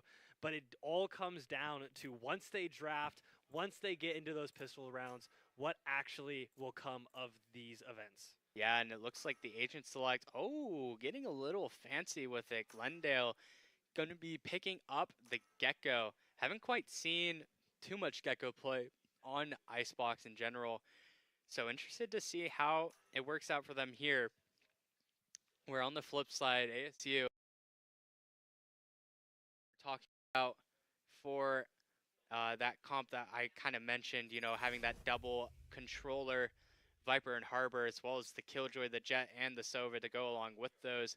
It's going to be those prominent post-plant agents in general, being pretty consistent for both teams. You have that Sova, Viper, and KJ. A lot of Molotovs, a lot of different utility pieces, as well as the Sova Ultimate, the Sova Shock Darts, things like that. Yeah. That are going to make getting a defuse pretty difficult in general on Icebox. And I mean, if you're going to be playing the retake like Glendale, I would imagine. Enjoys. Yeah, because that's kind of how they played Lotus. So I would imagine that's how they would approach Icebox as well. If you're going to try and take those retakes, you're going to have to make sure that you can flank and that you have a way to stop the util that is coming through. And yeah, I'm looking forward to seeing what their game plan is going to be for this first half. Yeah, I mean, ASU has a good comp for both the offense and the defensive side. Obviously, you mentioned having that double controller, maybe able to bait out one side or the other with the Viper wall, able to hit on the other with the Harbor wall, but also, again, just having the ability to just get on the site, which ASU has shown that they are very good at, taking control of that site, and then now having a more prominent team comp for playing post plant, playing back a little bit, and not so much trying to take the gunfights in those close range scenarios rather than just. And then now they're just going to sit back and let the arrows fly like they're sitting on the wall of a castle, and they're just like, pew, pew. Specifically Sova, who actually does just shoot arrows off of the wall of a castle. Duh. But I mean, it's definitely gonna be an interesting matchup. Glendale showed that they can definitely hang with Arizona even in these matches. But I think Arizona, obviously, this is their map pick, gonna feel a little bit more comfortable on this Icebox pick than maybe Glendale does. So it's really all gonna come down to who can get the lead early on and who can maybe secure these first 4, maybe 5 rounds. Yeah, and it looks like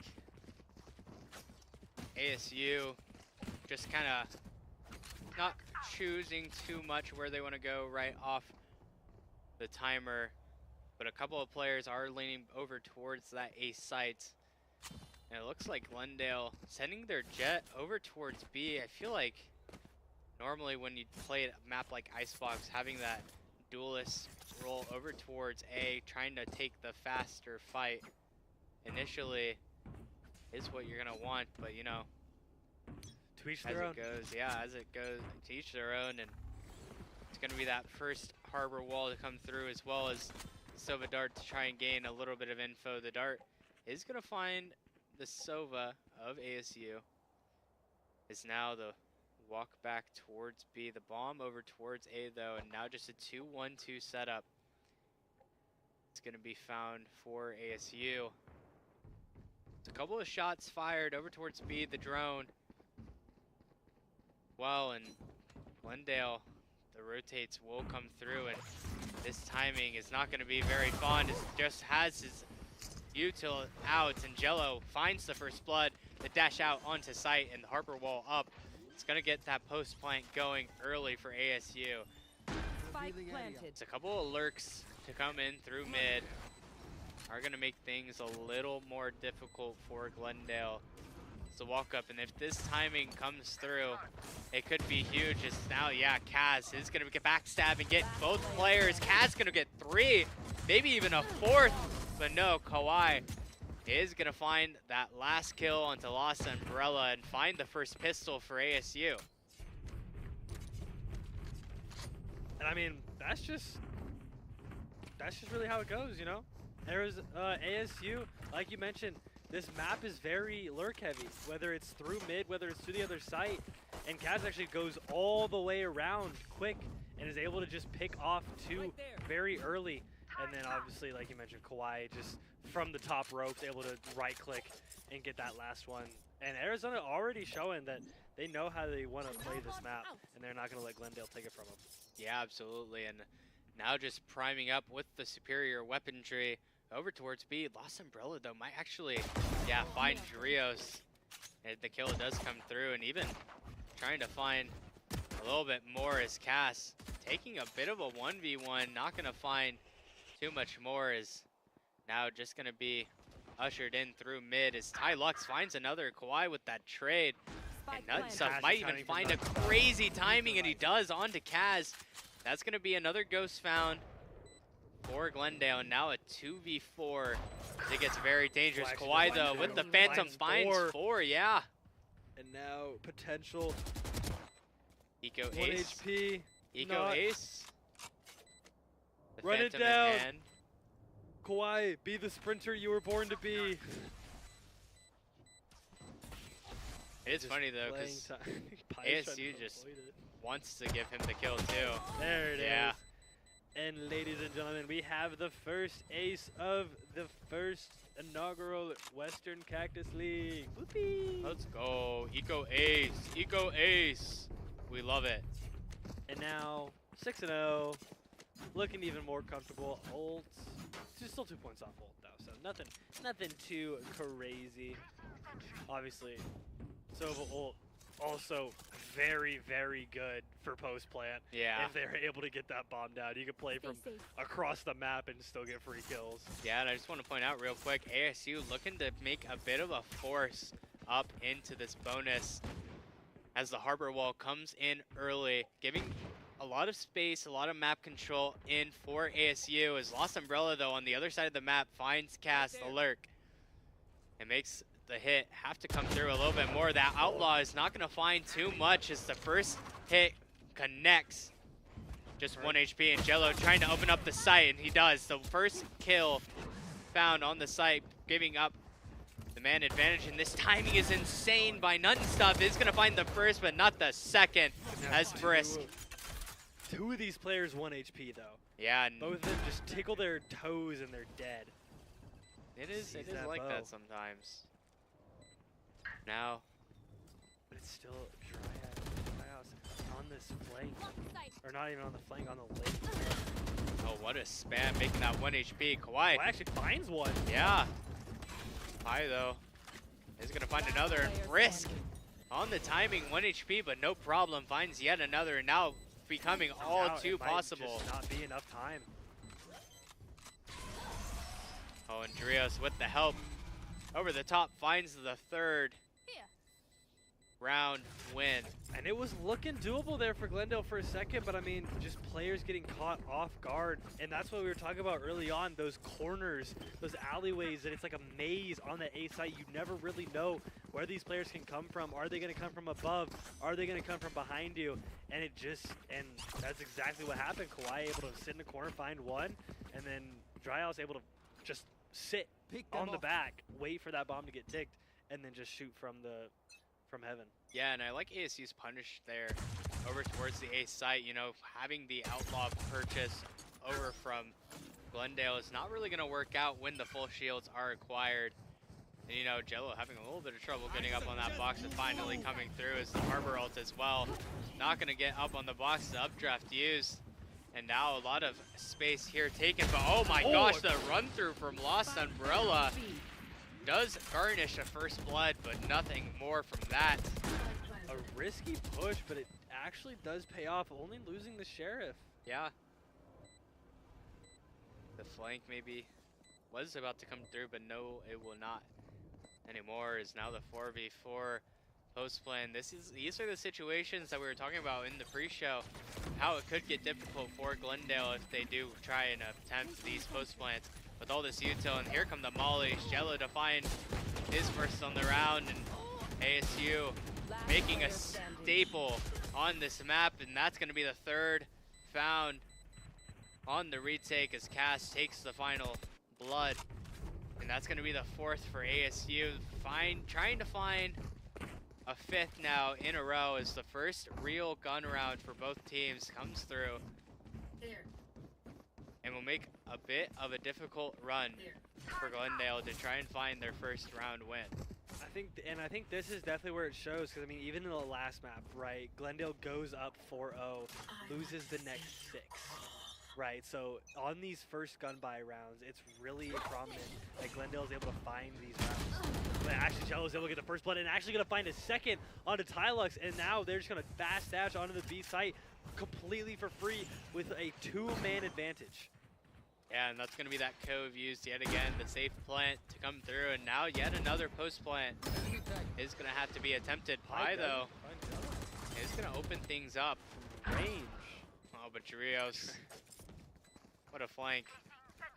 2 of them, actually. Kaz is now pushing through 2 up into kitchen. He's going to find one. Did actually see Pi on the map. And now Strauss, Brisk timing to swing through, is going to find Pi for the 5th round. And this could be where Arizona runs away with it. But actually, the first time out of this matchup, and actually not a single one getting taken in Lotus, and now Glendale feels the need that they need to figure out why Arizona has such a fantastic push. Why are they not able to get the retakes like they were getting on Lotus? Yeah. And how can they stop the momentum? Yeah, and I mean, that timeout is going to be that first step to stopping that momentum. You know, if you just let a team like ASU that runs furious, if you allow them to run over you, it's just going to be a difficult bull to put down. And right now it looks like ASU attempting to just be that bull in a China shop basically Absolutely. as they try and Absolutely. take these sites with such aggression. And Jello finding one, maybe even two on most of these site executes as well. I mean, that's just the duelist role for you. I mean, everybody says, oh, duelist role doesn't need to find kills, but when you're Jello, you play duelist role, you get the space and you get the kills. Yeah. There is no in between. It's you do both or you don't do anything, right? Yeah. So ASU definitely looking to continue to solidify their lead going into round 6.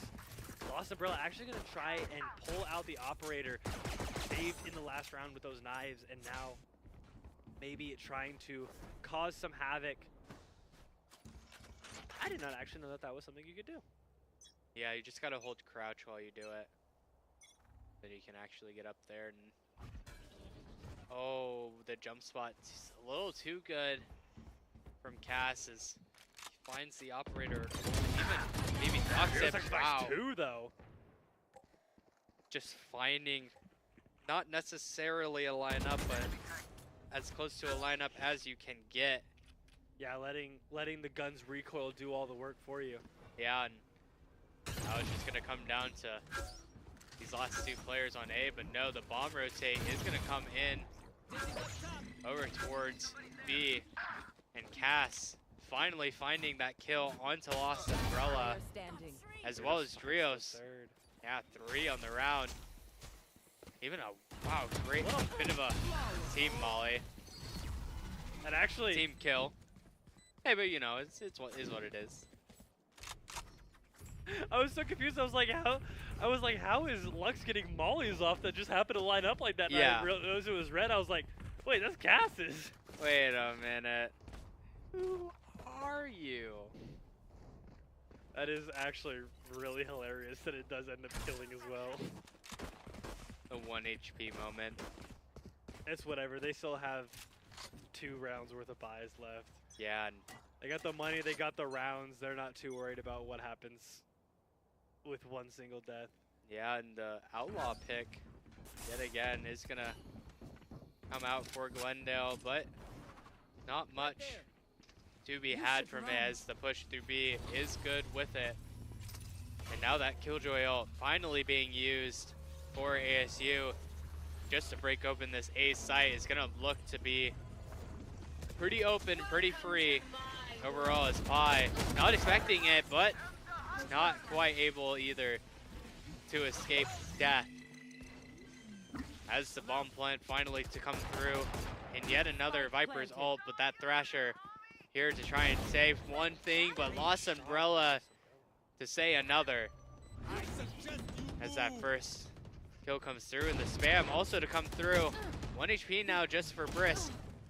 And a lot of time here left as well as the wingman now hopping the bomb, and a nice spam as well as the first solo ult is going to get half, and that kid won't get any kills.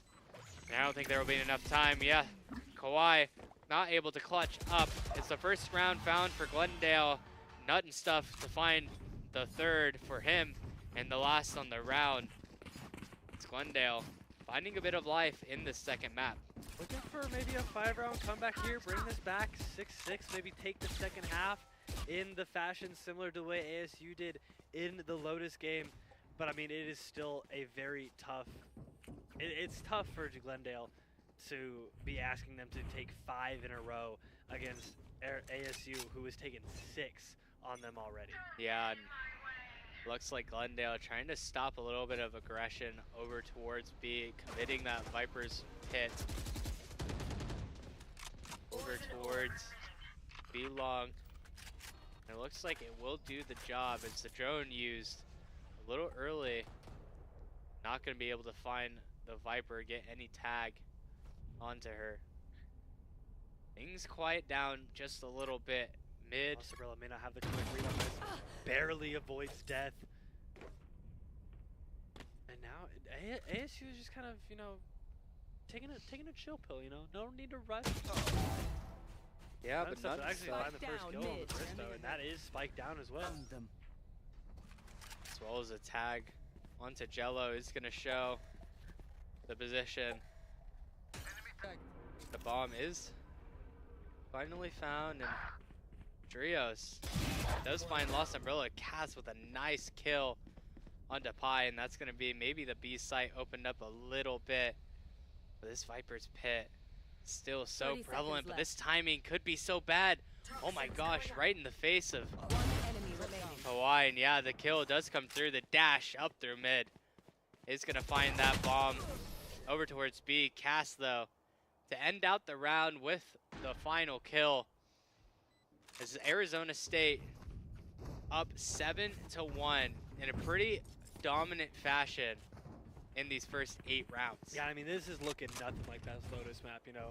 Glendale was feeling confident going into that map 1 that they could absolutely steamroll Arizona ASU, and found quite a few rounds, but now they're on ASU's map pick and they are absolutely getting curb stomped by Kaz, by Jello, by these fraggers who are just showing that they are the reason why ASU is.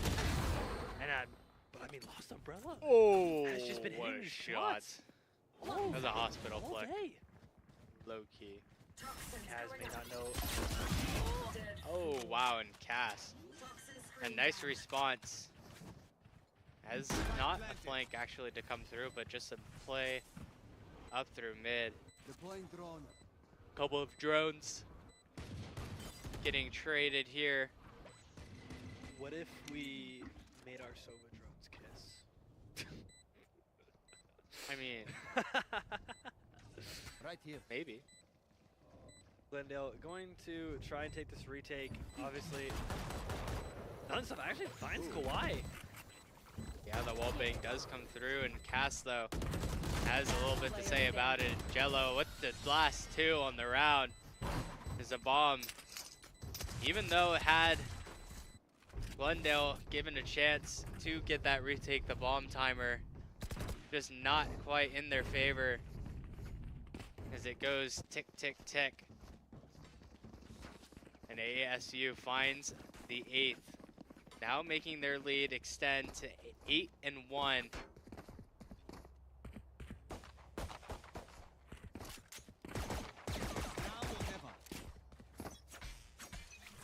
It just looks like Glendale a little outclassed on ASU's map pick, not quite ready for the explosiveness that is the Jello Jet.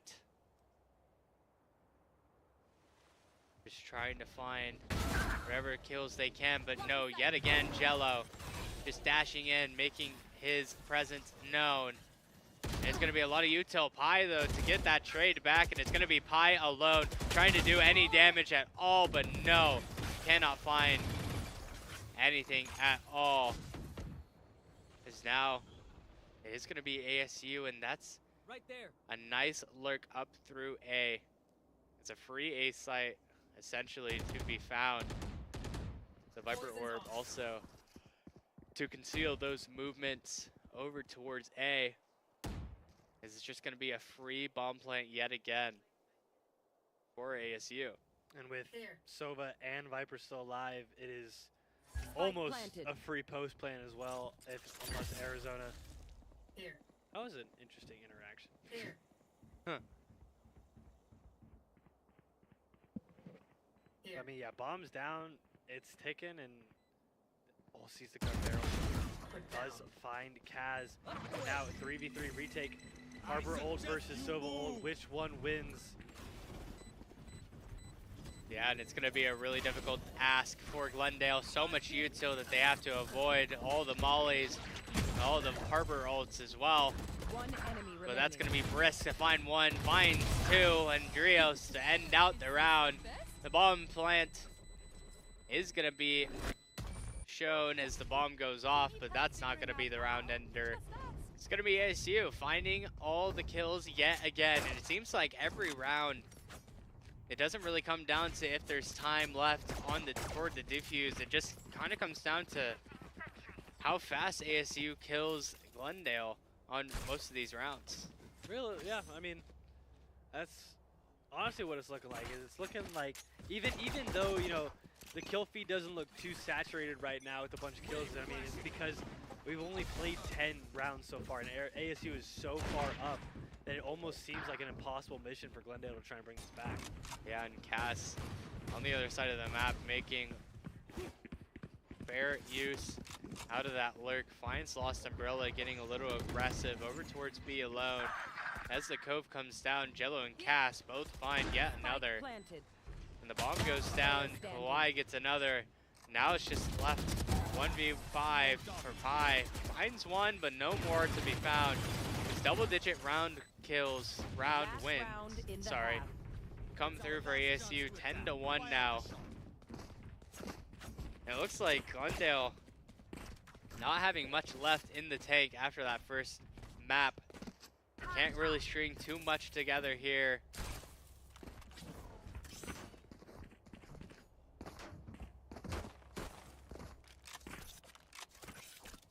As the full buy for the last round is going to be able to come through.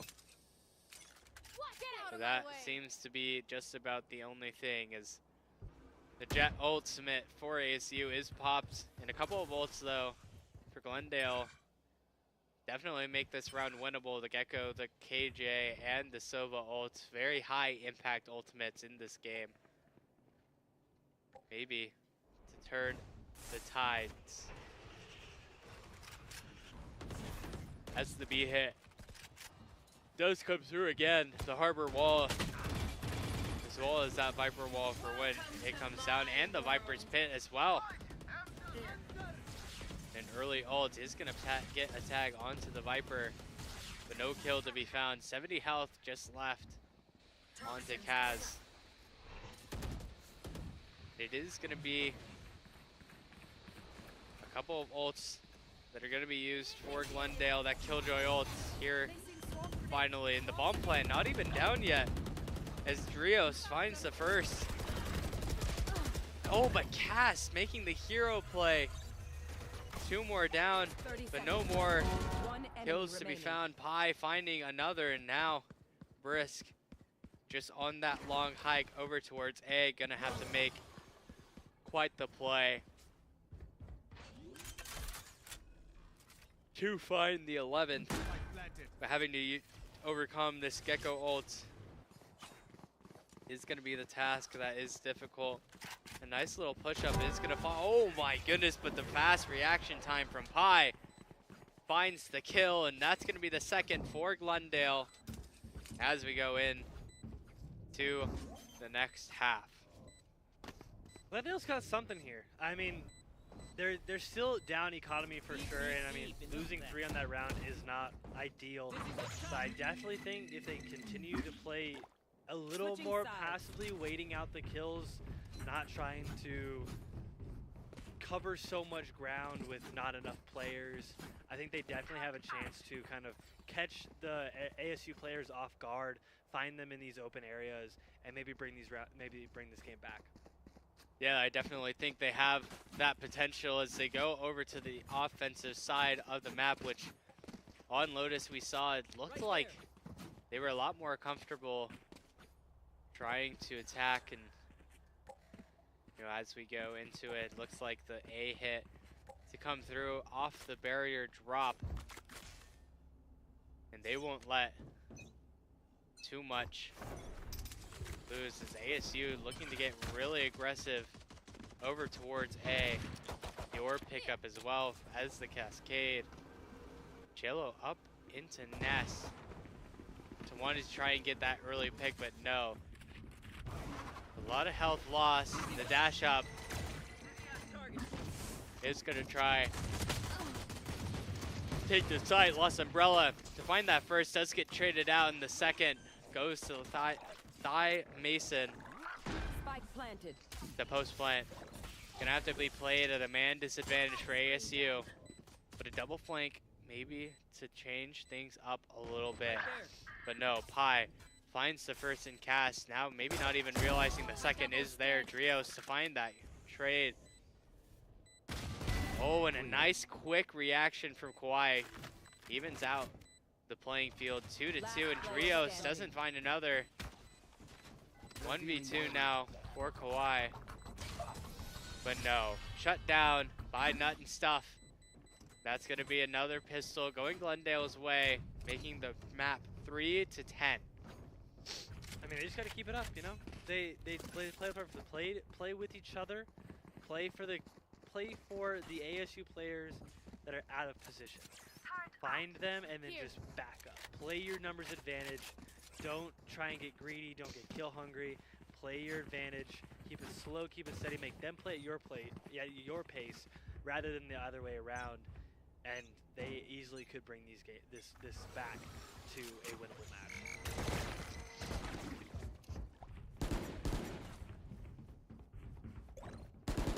As it stands, just looks very good for Glendale in this round. Gonna have those Spectres in general having that close range, but ASU going on the initiative, taking a lot of this B main space. If the timing works out, might be able to get a bit of a triple swing out, but no. The timing, the turret broken. As now the hit does come through for Glendale. Pie to find one on the flank. Placing alarm bot. Placing swarm grenade. Swarm grenade out. Right here. I mean, yeah, now bomb down, it's literally just going to be an Arizona 45 retake. They're down weaponry, they're down health, and now as Lost Umbrella finds one, Tylux finds Jello. Kawhi does find a pistol kill on a Lux, but as the Gecko blind comes through, Lost is going to be able to find their second and third, and able to find GCC's fourth round. Just going into the next one, you know, ASU having that buy now, a couple of Phantoms, a couple of Vandals, and it looks as though they are going to try and take another fight towards that A side. Solid in the pistol, getting pretty aggressive, making sure that they don't lose that aggression, even though they're up so much.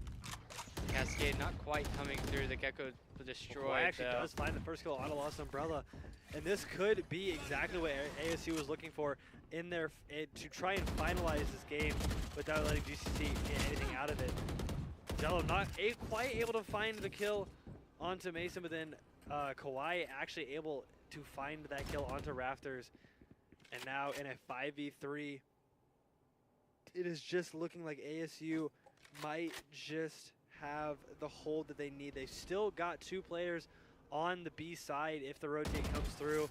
3 still on A if they decide to come back through to the main A side push.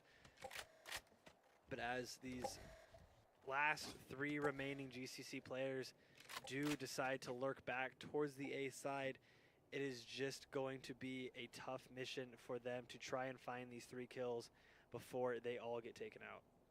Yeah, and they're just slowly making their way up towards the A side. Coming back. Even having to pull that turret back. Gonna have to commit all of the bodies 30 seconds to left. try and get out onto the site.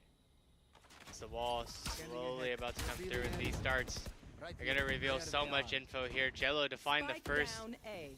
on the take, but nothing stuff to respawn.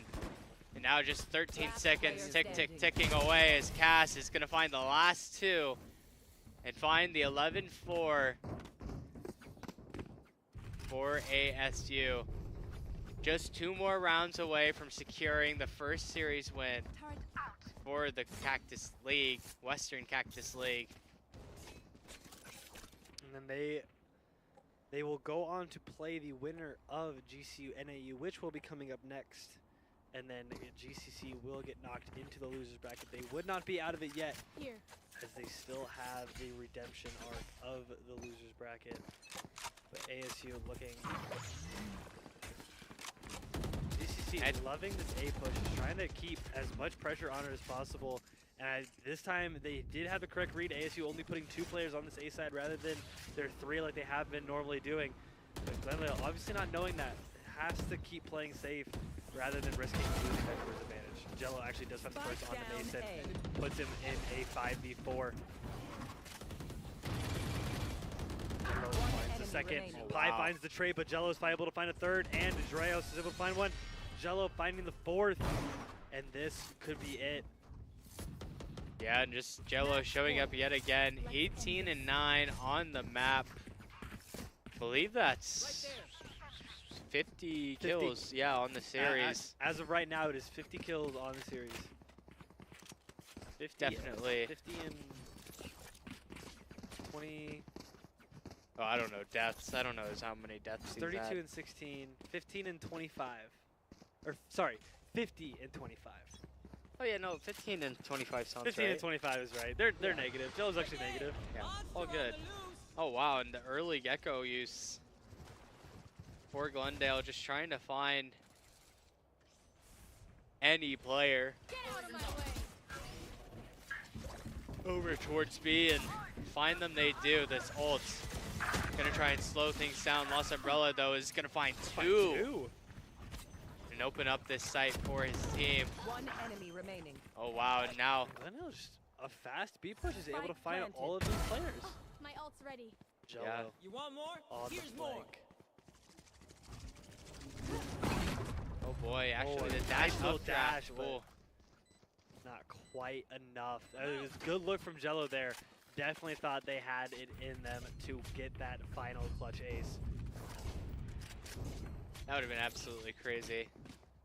On like half health, Careful. you just dash updraft, get a crazy spray down on those Yeah, two get a players over collateral towards and then- orange. Just a dream spot. There. Overall dream spot. I was really curious what their plan was walking into the into the thrash.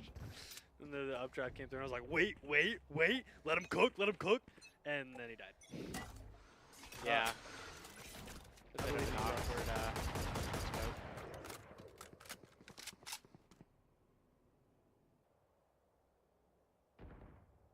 And now we are on match point. Glendale looking like they want to make a lot of noise, potentially a mid to A push. I haven't seen a lot of mid come through like we had mentioned. I was kind of hoping for maybe a little bit more contesting of it, but GCC just wanting more of this A site rather than taking the B site.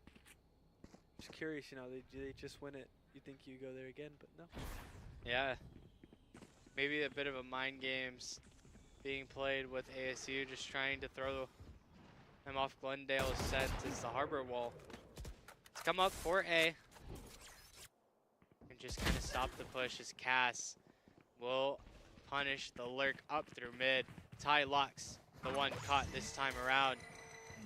The dart comes through and the hit towards B, just like the last time around. Does work out, but no, not work out actually. As that op gets another 30 bit seconds of left. value. Only a drone. And now on the undisputed champion operator or agent of the operator, Jello is looking to finish this game off with a bang. Taps the bomb. Nobody's on it. Not able to find anybody else. Nutsa finds one. Jello is able to find the third. Can they find the fourth to end this game 13-5? The swing comes through, but Cass is able to get it. And that will be game number 2 and match number 1 for ASU. Yeah. Great stuff from them. Defenders win. Absolutely well played from them overall. Like we saw, just being able to really bulldoze the competition on for Icebox, playing Absolutely. that aggressive Icebox style where you just take it to A, take it to B, and you don't let off the gas one single bit. And even when they were getting B on these site takes, they would make the great rotate. They'd have the one player making the great lurk over towards A or B, really. A lot of And- times they had 2 lurks going Yeah. on. A lot of times they would have Dryos Yeah. go and lurk far side from the side that they're actually going, and then Kaz would just kind of lurk up through mid, find those picks as the rotates come through, and it was absolutely phenomenal plays from the ASU team. Yeah. And just overall, just big shout out to ASU. Congratulations on that first series match against Glendale. Even when they come in against an opponent like Glendale that they might not have too much, kind of info on. Mhm. Like a lot of these, or the other 3 teams, I believe, have a slight idea. Yeah, they As played to what- played each other here Yeah. and there at some point, but GCC, as we mentioned early on, no idea who they are, and able to take 10 rounds in that first map is impressive Yeah. in and of itself. Yeah, and I mean, when you come in on a map like Lotus, it does get a little difficult to, just try and come in against a Yeah. team you don't quite know and try and perform your best Mhm. overall. And, obviously taking back down 2-0 against Yep. Glendale is going to be a nice start to the series. As now we do have interview to come up here in a second, just setting that up as we speak now. And just in general, just another props to ASU. Yeah. Yeah. I mean, it was a great showing. Icebox, definitely, they were showing that was their map pick, showing their comfort on the Icebox, showing that they know Glendale likes to play maybe a little bit more retake, playing obviously those post plant champions. Didn't actually have to see too much of the lineup Larry's come through on that Sova and the Viper, but still nonetheless able to find an absolutely phenomenal showing from these players. And I mean, props to GCC for even as a sub in for U of A, just able to come out game one and do so much damage to the ASU team. But I think we have got not a surprise. We haven't done it in a while, but we have got an interview for you guys. Welcome. Tell us your name and what school you're from. Hi, I'm Angelo Jello Enriquez from ASU. Jello, welcome. And how are you feeling after that phenomenal showing? Definitely feeling really good. Heading into it, we kind of got a little bit nervous, I'd say, match nerves. But after we just shook it off, got focused back in, it was kind of free. Absolutely. I mean, how are you feeling game one? You're going. It's a long, wound out game. 23 rounds come through, but you've got 32 kills to 16 deaths. What's going through your mind there on those? You're playing Raze. You're pushing Rubble a lot. I mean, you're even on defense, on offense. You're heavy on that Rubble push. What's going through your mind as you're going through these scenarios? Just going into it, I just gotta get my head in the game, get focused, and just open up the site for my team. Getting that first kill is really important. So, kind of just like before the round, I just think about how am I gonna get that first kill for my team. Fair Absolutely. enough, yeah. And I mean, going into that second map, just kind of riding that momentum, did you think that maybe when you went into Icebox, you were going to be able to play that fast, aggressive style just overall while you're trying to take the A side, take B side just in general? Did you think that was going to work out as well as it did? Yeah, definitely changing up the pace a little bit, going slow at the start, and just blasting out in the middle of the half with fast rounds really helps. And I know the team vibe was there. We were all laughing on the second map, so the players were gone. Yeah. You love to hear that these players are having fun in this first series of Western Cactus League. Once again, congratulations, Jello, on a fantastic match. And we will be right back, I believe, with map 2. It will be NAU versus GCU. Stick around. Don't leave. Grab some popcorn, grab a blanket, and we will be right back with more Western Cactus League.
Hello and welcome back. You just watched the last series that was ASU versus GCC, and it was honestly a pretty solid series going in the way of ASU this time around.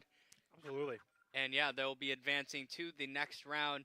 And now we're going to be going to the next match, which is going to be GCU versus NAU. Yeah, so here we figure out who is going to be playing ASU in that winners finals spot, and then who will go to losers to play GCC for a chance to come back to play into the grand finals. Obviously, GCC is down there right now. They are looking at a potential knockout here. NAU, GCU, whoever goes down, they're going to play them. One of those two teams is going to be officially knocked out of this game right after that. And then GCU, I got to be honest, I think it's going to end up being a GCU ASU game. GCU, they've been looking phenomenal all year long. I've watched a lot of their streams. You've obviously watched a lot of their games as well, being part of the team. Right.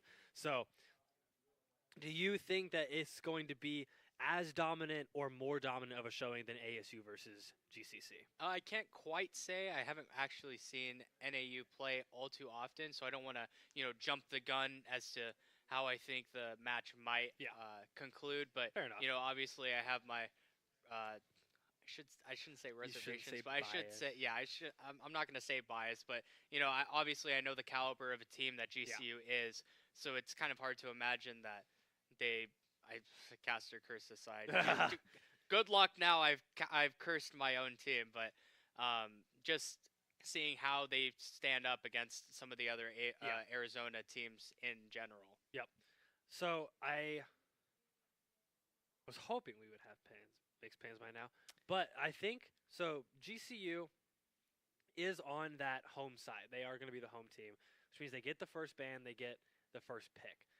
Now, do you think NAU has done their research? Do you think they first ban split? Because our guys love that split map. It definitely is a possibility, but I feel like split right now in the current pool of maps, I feel like it's on a lower tier priority to try and ban out.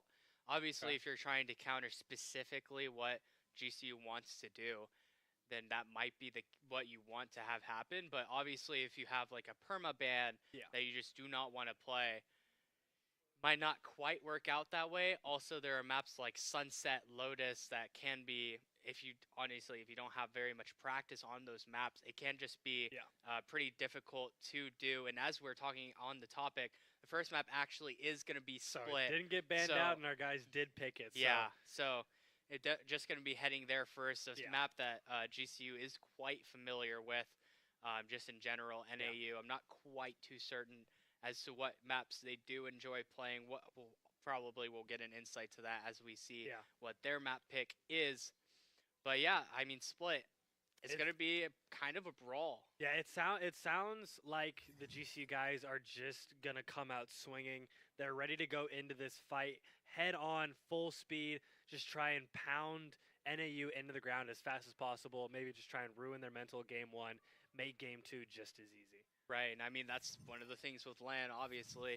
When you get that momentum, it can just be that even higher high just in general when you get you get your teammates right next to you, you can get hyped up, things like that. And just being able to show the other team that even when they're ahead, even when they're winning, it's not going to affect you at all. That can be a pretty hard barrier to try and jump over. Well, and if you guys know our varsity players at all, they do enjoy being loud whenever they do get around wins. So NAU definitely going to have to keep their composure through a lot of noise from the GCU varsity players. But I mean, looking at split, we've seen it a lot. What are you expecting our guys to do? Because they pretty much have a set comp on their split side. Right. And I mean, it's probably just going to be the normal thing that we see here on split. It's going to be a lot of aggression. It's going to be that double duelist coming through with the Sky. And I mean, a lot of the time, it's just going to be who can outpunch the other, just like basically a boxing match. It always feels like whenever we watch split, it's just a matter of Watanabe and Nader trying to see who can get more kills. Yeah, it's before honestly the other that's one. how it ends up. That by the end actually of is the how map. it ends up. So I think Split will definitely be an interesting map to say the least. Is obviously going to be our first real showing of what NAU has to offer in this Western Cactus League. GCU, we watch them so much, we kind of know where their mindset is, where their mental is at, and where they are looking to take this match one.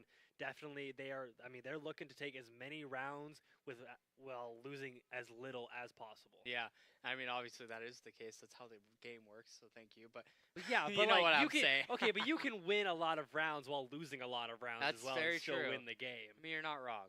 So- I just give you a little bit of flack for that. But yeah, as Play we- better, win more. That, oh, incredible strategy! Wow. Have you guys never heard of that one before? That was actually what was Plagueis the Wise. That's who said that. Ah, yes, Play better. Plagueis the Wise. And we are going to go into that matchup here as we show off GCU versus Northern Arizona University. Good old NAU. Yep, going into that first map of Split, like we mentioned. Here are your lineups. Here for GCU, we have our very own Nader, Sipe, Dino, Volt, and Envies. On the other side, Max, Girth, Rin, Dinkers, and Fralv? Fralv? Fralv? Probably Fralv. Yeah, That looks like Fralv. this is the guy that always yells at me when I do. mispronounce names, so Really? Darlene? It was really that hard? it is that hard when there's an X, okay? My bad. You obviously My bad. you obviously didn't grow up on like 2013 Xbox where every name had an X in it somewhere. Maybe not, but that's besides the point. That is besides the point. Anyways, we're here now. Yeah, It's we are. 2024.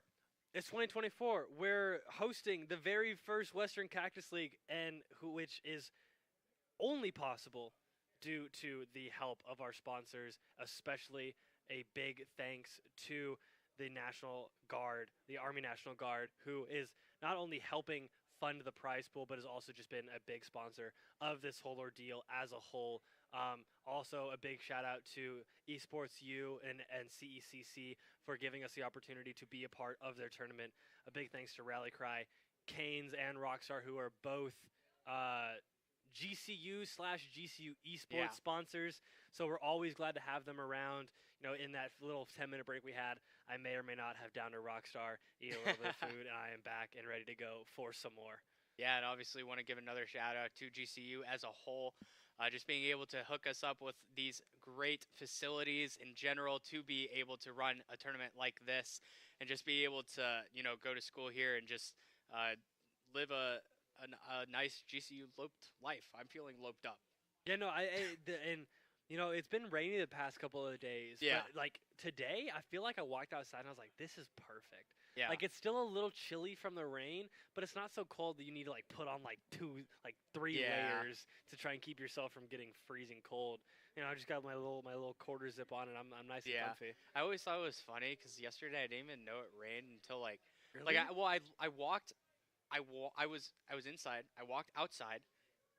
It was nice. It was sunny. It had like clouds in the distance, whatever. And then I walked No way inside, that's and then I rain. left, and then I went back in. And all of a sudden, it just rained, and it was done. And I was just like, okay, sure. I guess. I don't know. It's just weird to me. I don't know. We were here setting up for Western Cactus League yesterday, and we're doing like the Purple Rain stream and whatnot, which I think actually uploaded just a few minutes ago. So if you're interested in what happened in Purple Rain last night, then go check out the See YouTube channel. me here and me there. I'm in two places at once. You guys can have so much Eli in your life. It's two crazy. screens. It works out. Yeah, dual monitor setup, and it's just Eli's face. Never mind. I take it back. Don't do that. Please don't do that. But is yeah, weird. if you're interested to go check that out. But like I was back to story time. We're like midstream, and all of a sudden you just hear thunder crashing.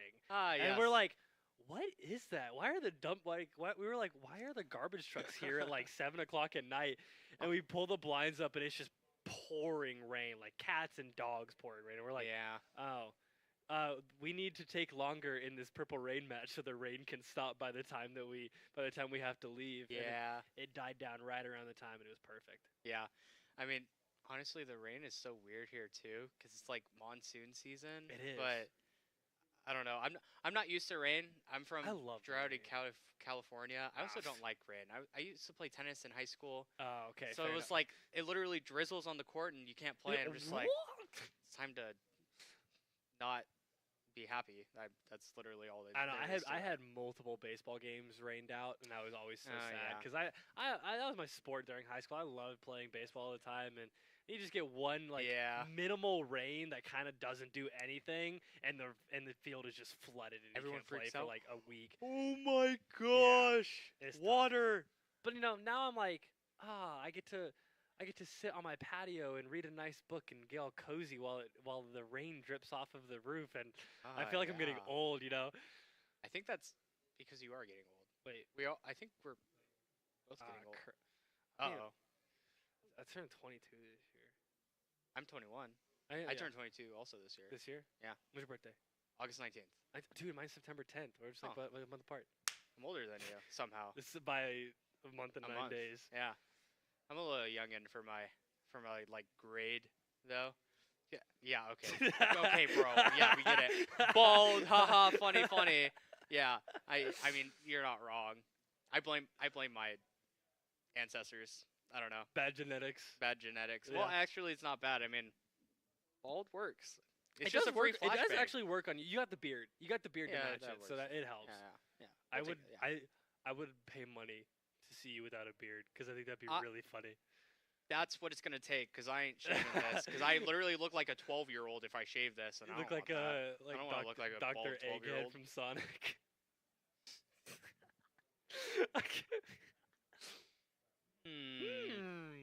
Gonna get some coins I from want a blue your golden ring, hedgehog. Sonic. Oh man, Western Cactus League brings out the best in all of us. That's all I'm saying. Yeah, that's. It- fine. it I is- mean that. It's Yeah, just been fun. Like, checks out for me. yeah, I mean, it's just like we're all here. It's like the players get to be competitive. And Right. we're just here. Like, we're just chilling. We're just having a grand old time, talking to people. And yeah, I So- mean, yeah, just vibing. We're just vibing, We're vibing. having a good old time. Love it.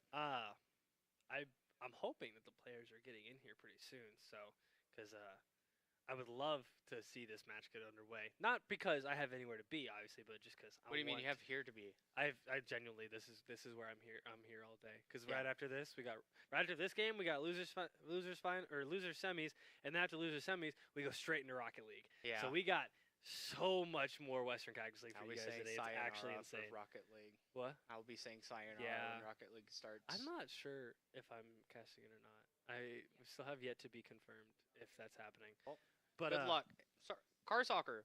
car soccer. Woo! I don't know. I actually do want to watch it though, because if you guys aren't aware, GCU Esports did what was called Gamer Garage at NASCAR, Phoenix Raceway, in November. I think it was believe like November, yeah. like late October, early November when that was all getting set up, and NAU or it was U of A and and GCU varsity went to the finals of the Rocket League tournament that we held.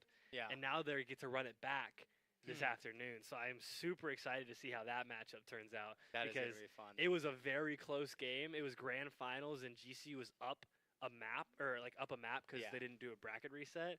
And they actually, like, U of A won 3 maps and almost brought it back to win it. But GCU varsity just found that one last map, and it was an absolute banger of a show to watch. So I'm really hoping that we get that kind of similar play from all 3 of these. There are 3 or 4 of these teams going into Rocket League this afternoon.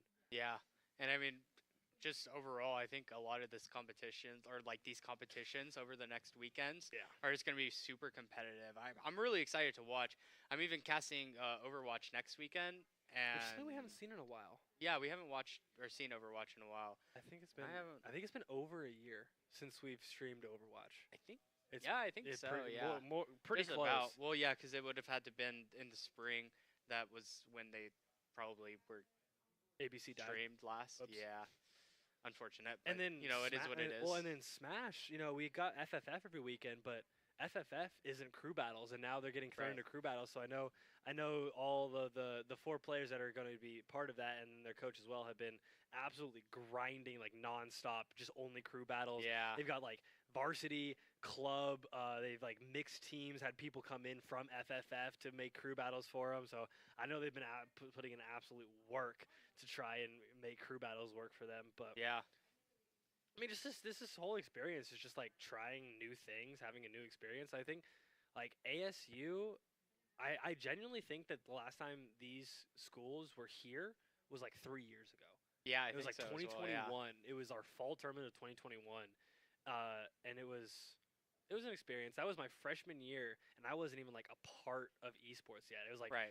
I had just learned about it. I was like, oh, this sounds really cool. I love video games. Let me go check it out. Yeah. And it was like a cool experience. It was the first time I met Jay, our director, and he introduced me to the whole thing. And then like a year later, I got into broadcast, and now here we are. Incredible.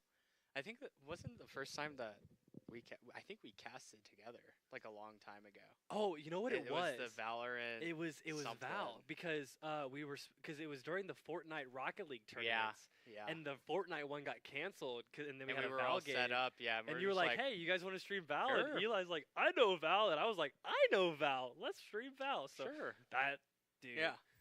that video is old, and I do not want to go back and watch I don't that want because No, that casting that had to have been the worst like casting. I I've can't ever even done, imagine probably. 3 years ago would have been like.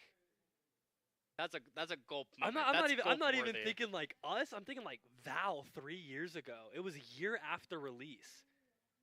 To put that into perspective, the first time we Ooh. casted was a year after Valorant Ooh. was released. Now we're 4 years into Valorant. Yeah, I'm pretty sure we were playing on Icebox also, like pre-Icebox, like real, like old the Icebox, original the Icebox original Icebox. Everything was scuffed. Yes, yeah, I mean that's just how Icebox. That's true. is. Icebox still is was. not the greatest map ever, but Well, it's better it's now. It's better. It but is it's better still, now, but It's still not.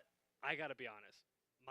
My favorite map was Breeze until they changed it, and then they ruined it because they got rid of Halls and made A unplayable. yeah, And then they got Halls back. yeah. So now it's like okay, I kind of enjoy it, but I don't know. I just miss old Breeze. Because now you can just do the little burger walk up through halls. Yeah, and you just crouch walk and you're like, oh, you're not paying attention to double doors. You're dead Yeah. now. POV any Breeze gameplay at Pretty all much. ever.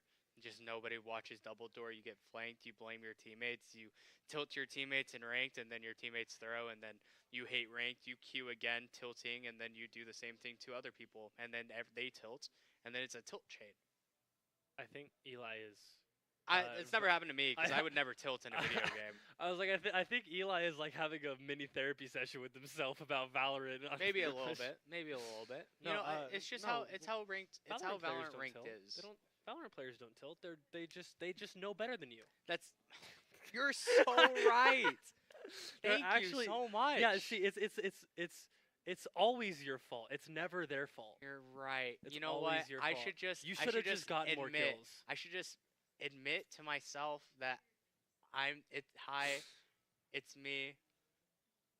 I'm the problem. Hi, it's me.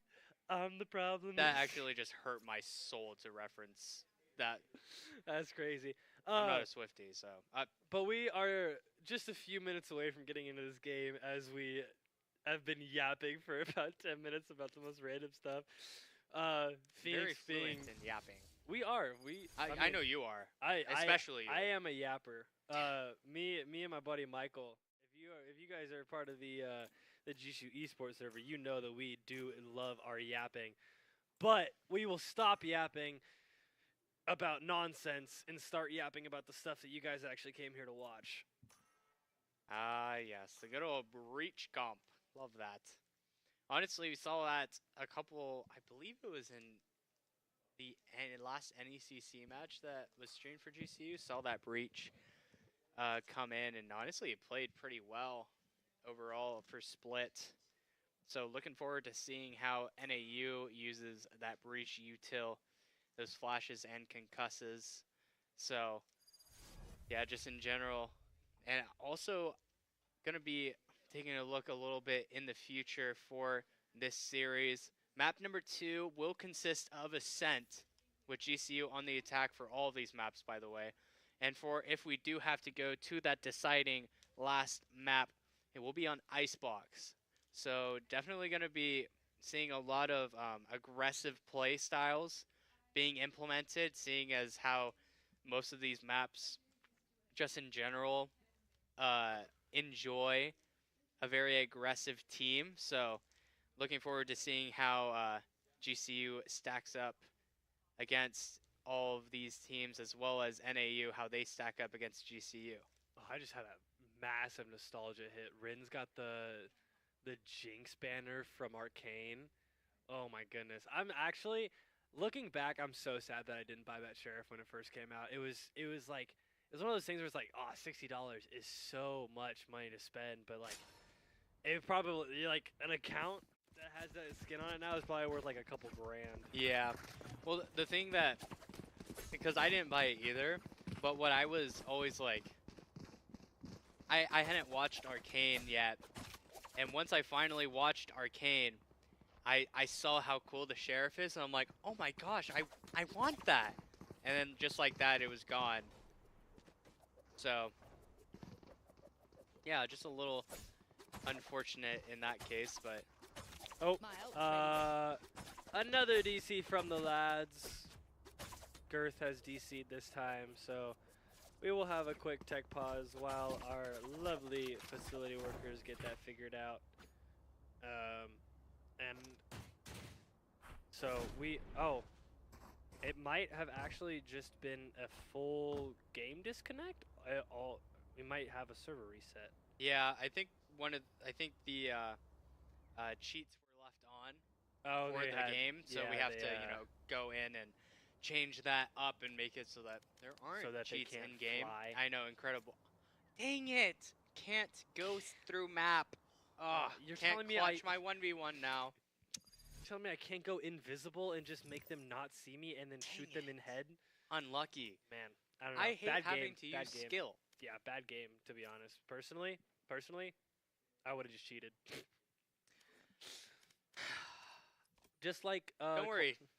All good. Just like All quite good, a few buddy. of the Valorant players that play in like plat lobbies. It's like Oh yeah, they're 80% Valorant. cheaters. Yeah, I Valorant cheaters don't want are to cry. very cringy. Hard stuck. Yeah, hard stuck plat and cheating.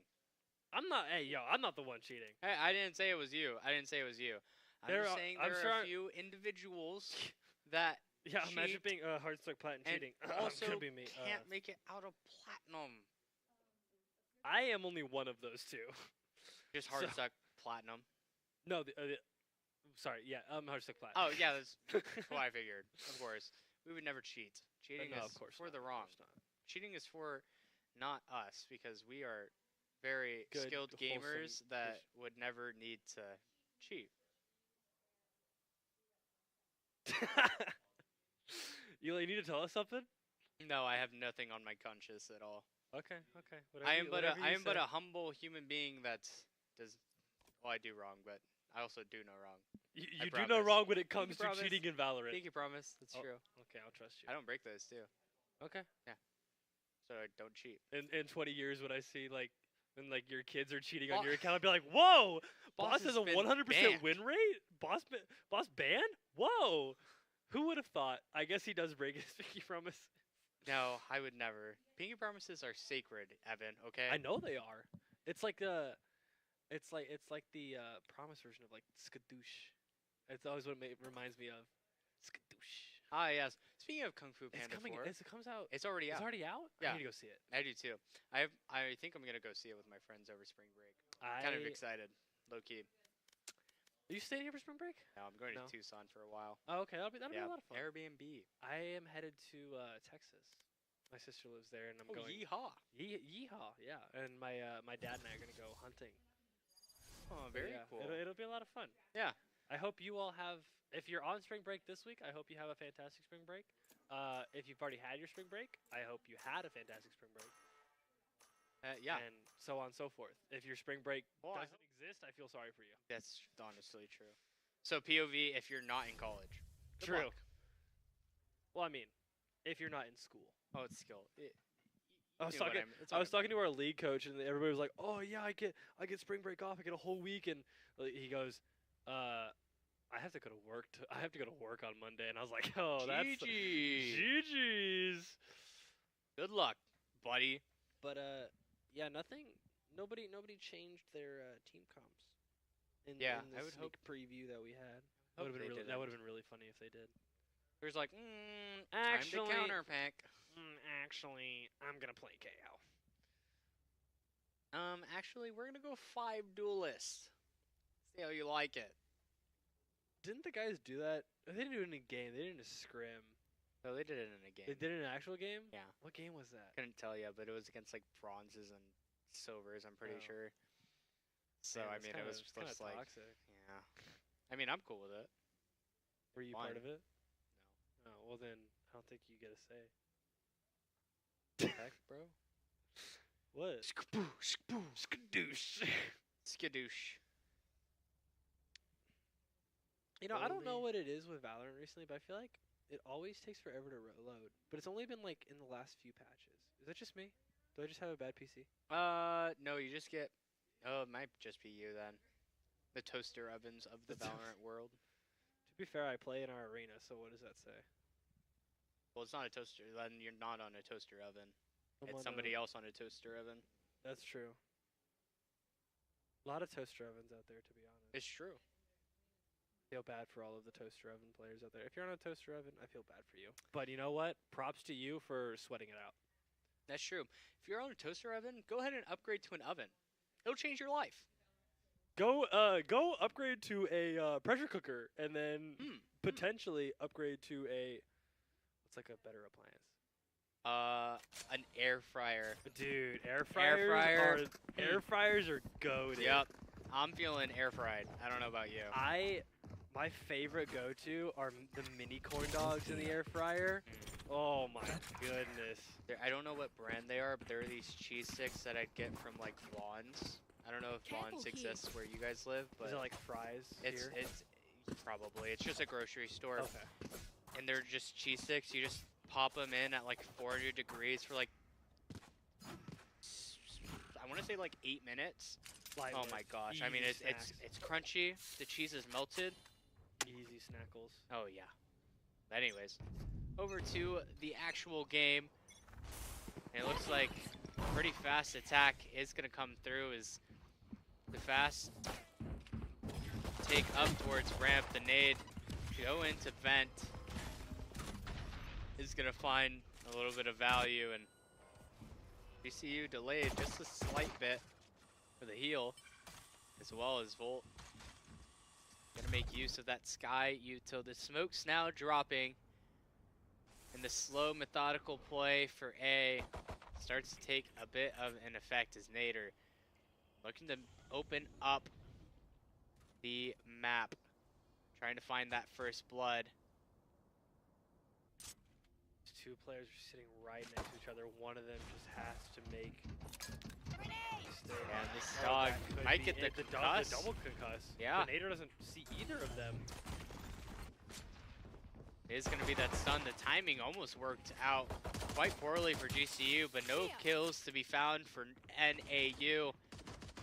As now the bomb about to get planted. This aftershock might cause a bit of trouble. And the retake about to come in fast. Dino is going to start things off, though, finding that first. Sipe with the second, Volt with the third, Nader with the fourth, and the flawless comes through for GCU. Sipe to pick up 2. And that's just going to be a commanding start on that pistol. No, I always make fun of Sight for being the controller that doesn't get any kills, and then every single time I make fun of him for it, he goes and he drops like 30. So I did not, in fact, make fun of him before this game. So we'll see if that's really the way it is, or if it's just dumb luck. Yeah, that's fair. So if Sight doesn't drop 30 this game, you know I'm the reason he does drop 30. Blinded. Interesting. Blocking sight. Interesting take. Another fast A hit. Just come through the aggression getting shown, and Nader wants to get that first blood and get it. He does.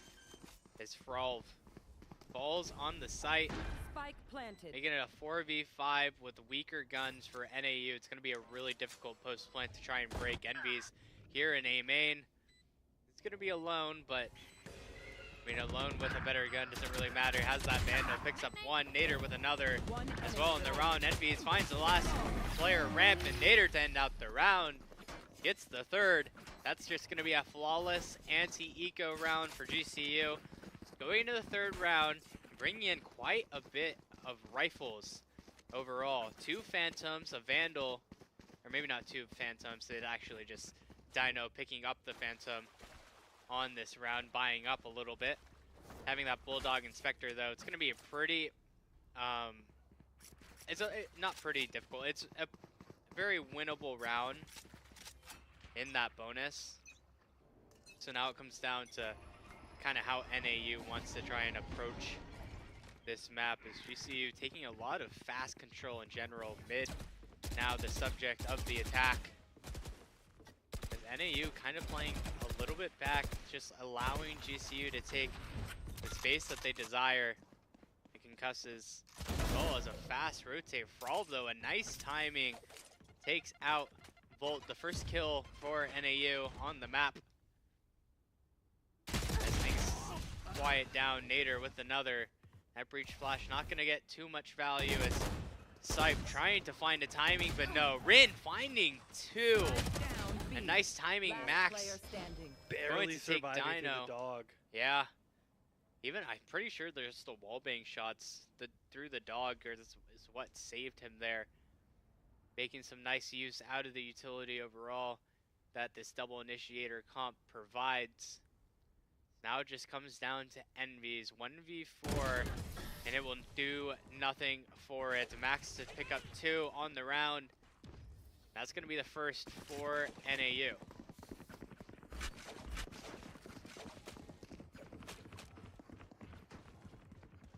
What's like your go-to knife skin? Go to what? Knife skin. Probably the Glitchwop 2.0. It's like the Glitchwop The axe? Yeah. It's not a bad one. I still really love the Recon Battle Song. That's still my favorite. I've actually almost learned the animation on an actual Battle Song. Love that. Oh, wow. Nader finding an trading though. unexpected first blood.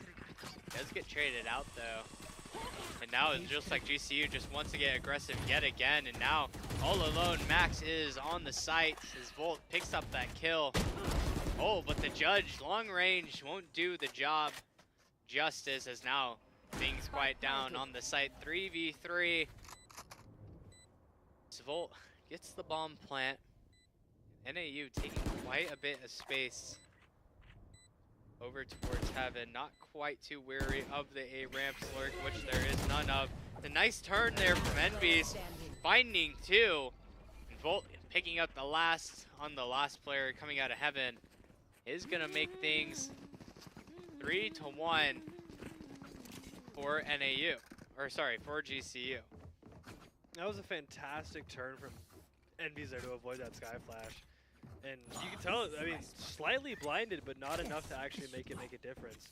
Able to find 2 off that. Now, GCU up on a bye. NAU down just a little bit on their econ. Some of these players have lighter weaponry. Get out of my way! GCU's not going to let up. They're willing to go quick into these rounds. Yeah, GCU taking the aggression to Fully NAU, and built. this timing, oh my gosh, takes the first. Might even have, yeah, the second as well.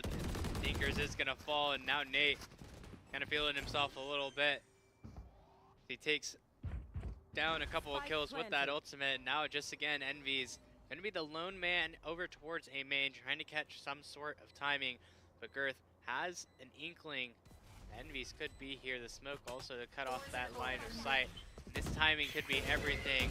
As it comes through, comes 1, 2, but not a third. Rin takes down 2 GCU players, but Volt will have the last laugh. GCU takes that 4-1 lead. Deco also coming in for NAU. A couple of sheriffs, light shields. I mean, this is genuinely what we were looking for from GCU, is to just get an early commanding lead that it's just very difficult for NAU to Keep bring it up. anything back from. So an impressive third round from NAU though, actually managing to get that round off, but GCU definitely showing that they win with the gun difference. Yeah, and it looks like GCU just does not let up on the gas one little bit. Nice spam through from Volt. And it's going to be yet another A site taken for GCU as Dino over towards Dino mid. actually gets dropped from sewers. Does find the kill, but gets traded out for it. Now Envy's going to be regrouping with his team over towards A main. GCU yet again, just all these players on site having a bit of sight, just trying to. Oh boy, but his timing could be bad, but no. Envy's is gonna find the kill. The blind actually full blinds themselves. Girth though on the trade with the Deagle. Some nice shots from them as it now comes to a 2v1, but time ticking down ever so slightly. It's just going to have to be Girth trying to save, trying to kill a couple of players, but no.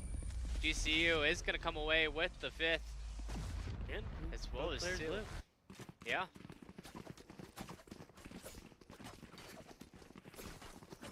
I mean, now these NAU players are on the bye. It's really the first full gun round that these players have been on against each other. Yeah, actually, and Max still has to buy Light Shield, but definitely this is going to be really where it shows who is destined to win this matchup as it continues to go through all potential 14 rounds.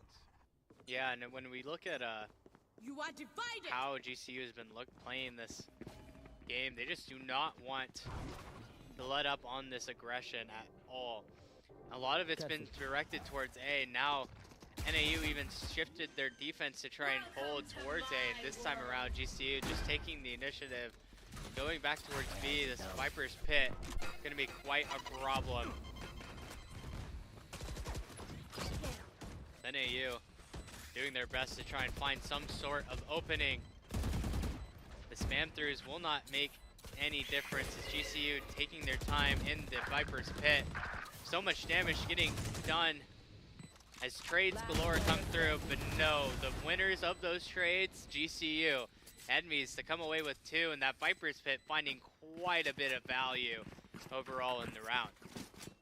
Yeah, I mean, using 2 ults in that site take as well as the post plant, and now NAU actually has all 5 of their ultimates up and ready to go, which could potentially bring them around, but they have to be careful because you don't want to use all 5 ults just to get 1 round from a team that is currently up 5 rounds on you. That is definitely true. Ult economy is such a huge part of the game in general, and you know, just looking to see how NAU can use that to their advantage. Take a little bit of space, maybe trying to take in some aggression. And GCU is giving, but none quite found as the walk up mid does not bear first blood, only maybe even a double swing to come through. A nice trade there from Sipe. Rin and Nate finding another kill on the other side of the map. Is going to come down to what Frolv can do, and find anything he cannot. As the bomb comes down, GCU in quite a position to kind of find these players and just, I said not lurk kill, but kind of lurk kill. Frolv actually finding the first, and now it's going to be on Sipe. And if he can stay alive on his own, Nader with the max spam. As it comes down to a 2v2. Both these players know how important this momentum can be as the wraparound Frolv does find the wraparound. Nader, though, is going to find Dinkers. And now just a 2v1, and Volt is going to find his counterpart in Frolv as the 7th goes towards GCU. And now Nader at 12-2. NAU is going to be taking a timeout here in round number 8, trying to stall any of the momentum that GCU has right now. But I gotta be honest, I do not think that this timeout is going to do much to halt GCU's momentum. They have just absolutely been steamrolling so far in this match. Nader currently 12-2 on this map. Yeah, and I mean, NAU, they're going to have to find a way to deal with the aggression that GCU is bringing on. A lot of these fast hits through A, even the fast hit through B, it just makes it really oppressing to try and battle back against such an aggressive team when you just have, you have Dino and Nader just kind of flying, dashing at you, just trying to find any kills that they can. But, obviously NAU has that potential to bring it back. Yeah, and they we'll have definitely to see if they do. Obviously, GCU plays without a Sentinel in this comp, so it's a little bit, they kind of have to be a little bit wary of their backline. That's kind of what Envy's does, is he plays that little flank control.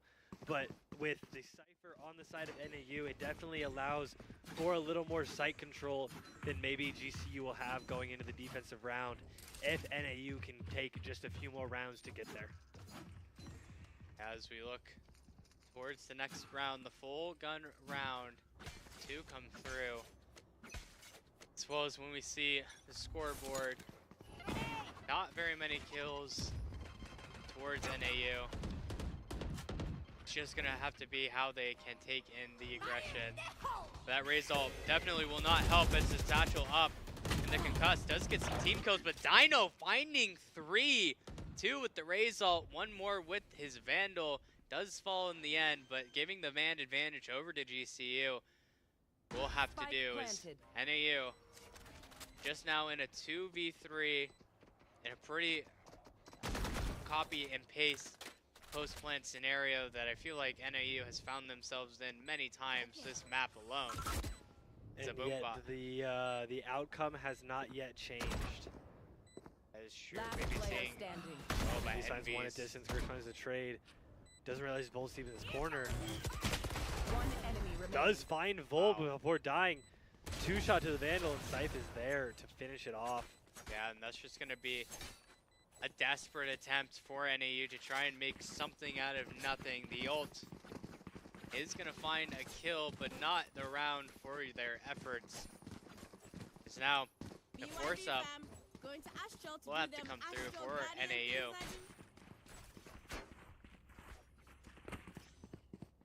Brain peace out. Average sight moment when he plays ranked. I mean, you're not wrong. Dead activity, low key. And now they're they're just defaulting here at this point. Yeah. They've had a fast A push almost every single round, and now they're just kind of like, what if we do something completely different? Wow. Dino and fast dash into showers and ropes. Find one and follow this bot all the way through up into heaven. Oh wow, and this Rolling Thunder might be huge. Might catch so many players from GCU. Ren is going to find that lurk, and it will make it a little bit more difficult. Get this bomb down, but no. As that plant does come through, there's that Breachill just trying to find any sort of room. Envy finds one before getting taken out. Nader finds one from heaven. And now in a 3v1, Rin has to find a miracle here. And as the collapse comes through. Team Ace now 9-1 for GCU, and it's just been a pretty dominant run. Just kind of taking whatever site they want, even if they want to go up through mid, it seems like that's been working too. NAU not quite in a position to find some sort of answer to the game. Yeah, and I mean, it really just has been Grand Canyon's game this entire time. They've got the oppressive play style that NAU just cannot answer right now with how spread out they like to play their defense. And it has just been tough for them to find any of these kills. Even with their utility getting the hits, they haven't been able to find the kills to follow up. Yeah, this just gets so difficult. And Nader finds one blinded in the playing air. the Call of Duty cosplay. Just yeah, we're actually falling. we're actually watching Titanfall right now. Oh yeah, I know Titanfall. Wall runs, triple jumps, double. Yeah, that makes sense to me. KO is actually one of the robots. He's just they just shrunk him down. That makes sense. Envy's gonna get one. Dino gonna get the second, and now they're just for the last one. Stinger needs to do some work. Stinger actually kind of popping off. A lot of damage. No kills Find a found. kill. Another flawless for GCU. Kind of seems like they're just determined to make quick work out of this map. Maybe even. Classic is so good. What does? I said Forsaken Classic is so good. It is so good. I'd take that deal. You take that deal? I'll take that. That's a damn good deal. Now, as we go into the final round of this half, GCU is up 9 rounds, only 3 more to go before they win this game. And it may just be that that's exactly what they're looking to do. Fast dash from Nader. He might actually die. He does, in fact, die. And Rin actually gets 2 from that.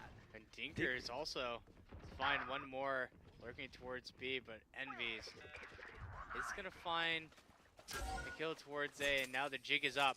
The Cypher roll comes through, the second tick hits there, and now NAU knows that GCU is going towards A. These last 2 players going to have to play on site.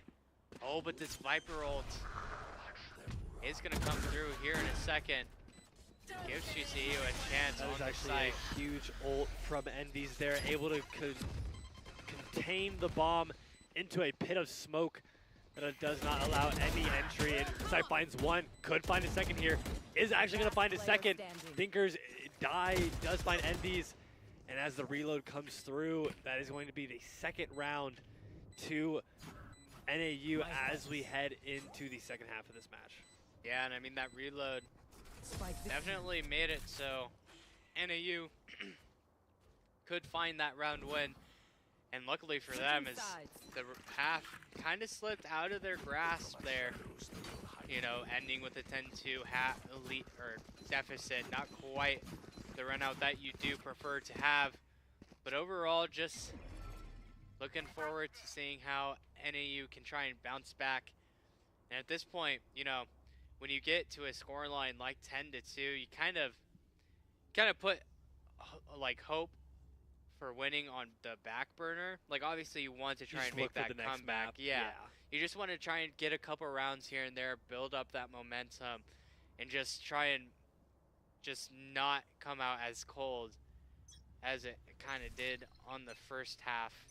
And I mean, when you've seen how much these guys play split, it's almost hard to imagine that they lost too, right? Like, Yeah. I mean, NAU taking a completely different route here. They don't have that double aggressive comp like GCU has. They have to play a little bit more passive. Oh, this timing Sight finds not nothing able to for find it. one. Dino finds Dino, one yeah. from heaven. Spike planted. That might even activate. Yeah, the retake is going to come through the blind. Not quite going to find anything. The satchel through the air finds two. One enemy remaining. Randomly, Volts is going to find another, and it looks like the defuse will have to come Envy's through. just having a fun little fight. You gonna knife Yeah, him? just trying to. Jesus Christ. Oh no! Oh. No! No! No! No! No! No! No! How is allowed? Envy's, that's just mean. That's actually just bullying. This is so sad. Can we get 5 likes for how sad that was? If you thought that was sad, like, comment, and subscribe to GCU Esports for So more that we can know that for it was more sad. moments. Ow. Yeah, that was a little toxic, A little bit. A little bit. but you know, It's a tilter. That's a tilter. You gotta get that tilt equity up. dude, You know what I'm saying? Envy's is a sprinter for sure. And now NAU actually going to go for the GCU style, but Nader, oh my goodness, and Spike down. it doesn't matter. Nader's just there to absolutely deny everything. Gets 3, Volt gets 1, Dino gets 1, and that is just going to be Match point. round number 12 to GCU. Yeah, and it's just kind of just a rollover. Because NAU gonna have Tried a to pretty force up. bad buy. Yeah, a couple of Deagle Sheriffs, Guardian, a Spectre, Light Shield, and Full Shield though. So we do have that going for NAU's side. as we see those player cams. Oh, is that Showing the Mr. Sight, the Wukong? Satchel out. You're saying he looks like Wukong? Oh, wow. Valve actually going to get one on the Sight for the first blood. Bomb buddy out. These players just kind of letting him have B for free as they play the flank instead. Yeah, Nader actually finding the reflank on Dinkers. It's gonna stay. Oh Red wow, finds the two! red, yeah, One enemy remaining. finds those kills and And Brawl. somehow the NAU is able to find the third round. Just some good old And high. a surprise from Standing them, you between know. us and They weren't victory. necessarily up in weaponry or down in weaponry. They had realistically better guns at range. But I mean, I think GCU just tried to play that way more aggressively than they needed to. They're playing on what technically a closer range site. Definitely didn't need to push up into mid there and take those fights. But I mean, I think now they've got weapons, so this could just be an all-out brawl for this final round. yeah, it definitely could be. And 3 players already here for GCU. It's gonna be a really tough take for NAU, but that double satchel is gonna come out. But Oh, wow, and they're the just gonna suck find all nade of them. combo. Gonna find so much Players value. left, Dog comes out. Dinkers finds 1. Dinkers finds 2. Dinkers finds 3. My ultimate is ready. And Dinkers is not able to find the 4th or the 5th. And Grand Canyon University will take map 1. Yeah, and I mean 13-3, kind of not necessarily what we expected, but No. that was going to be the result if you don't find a way to deal with the aggression that GCU can throw at you.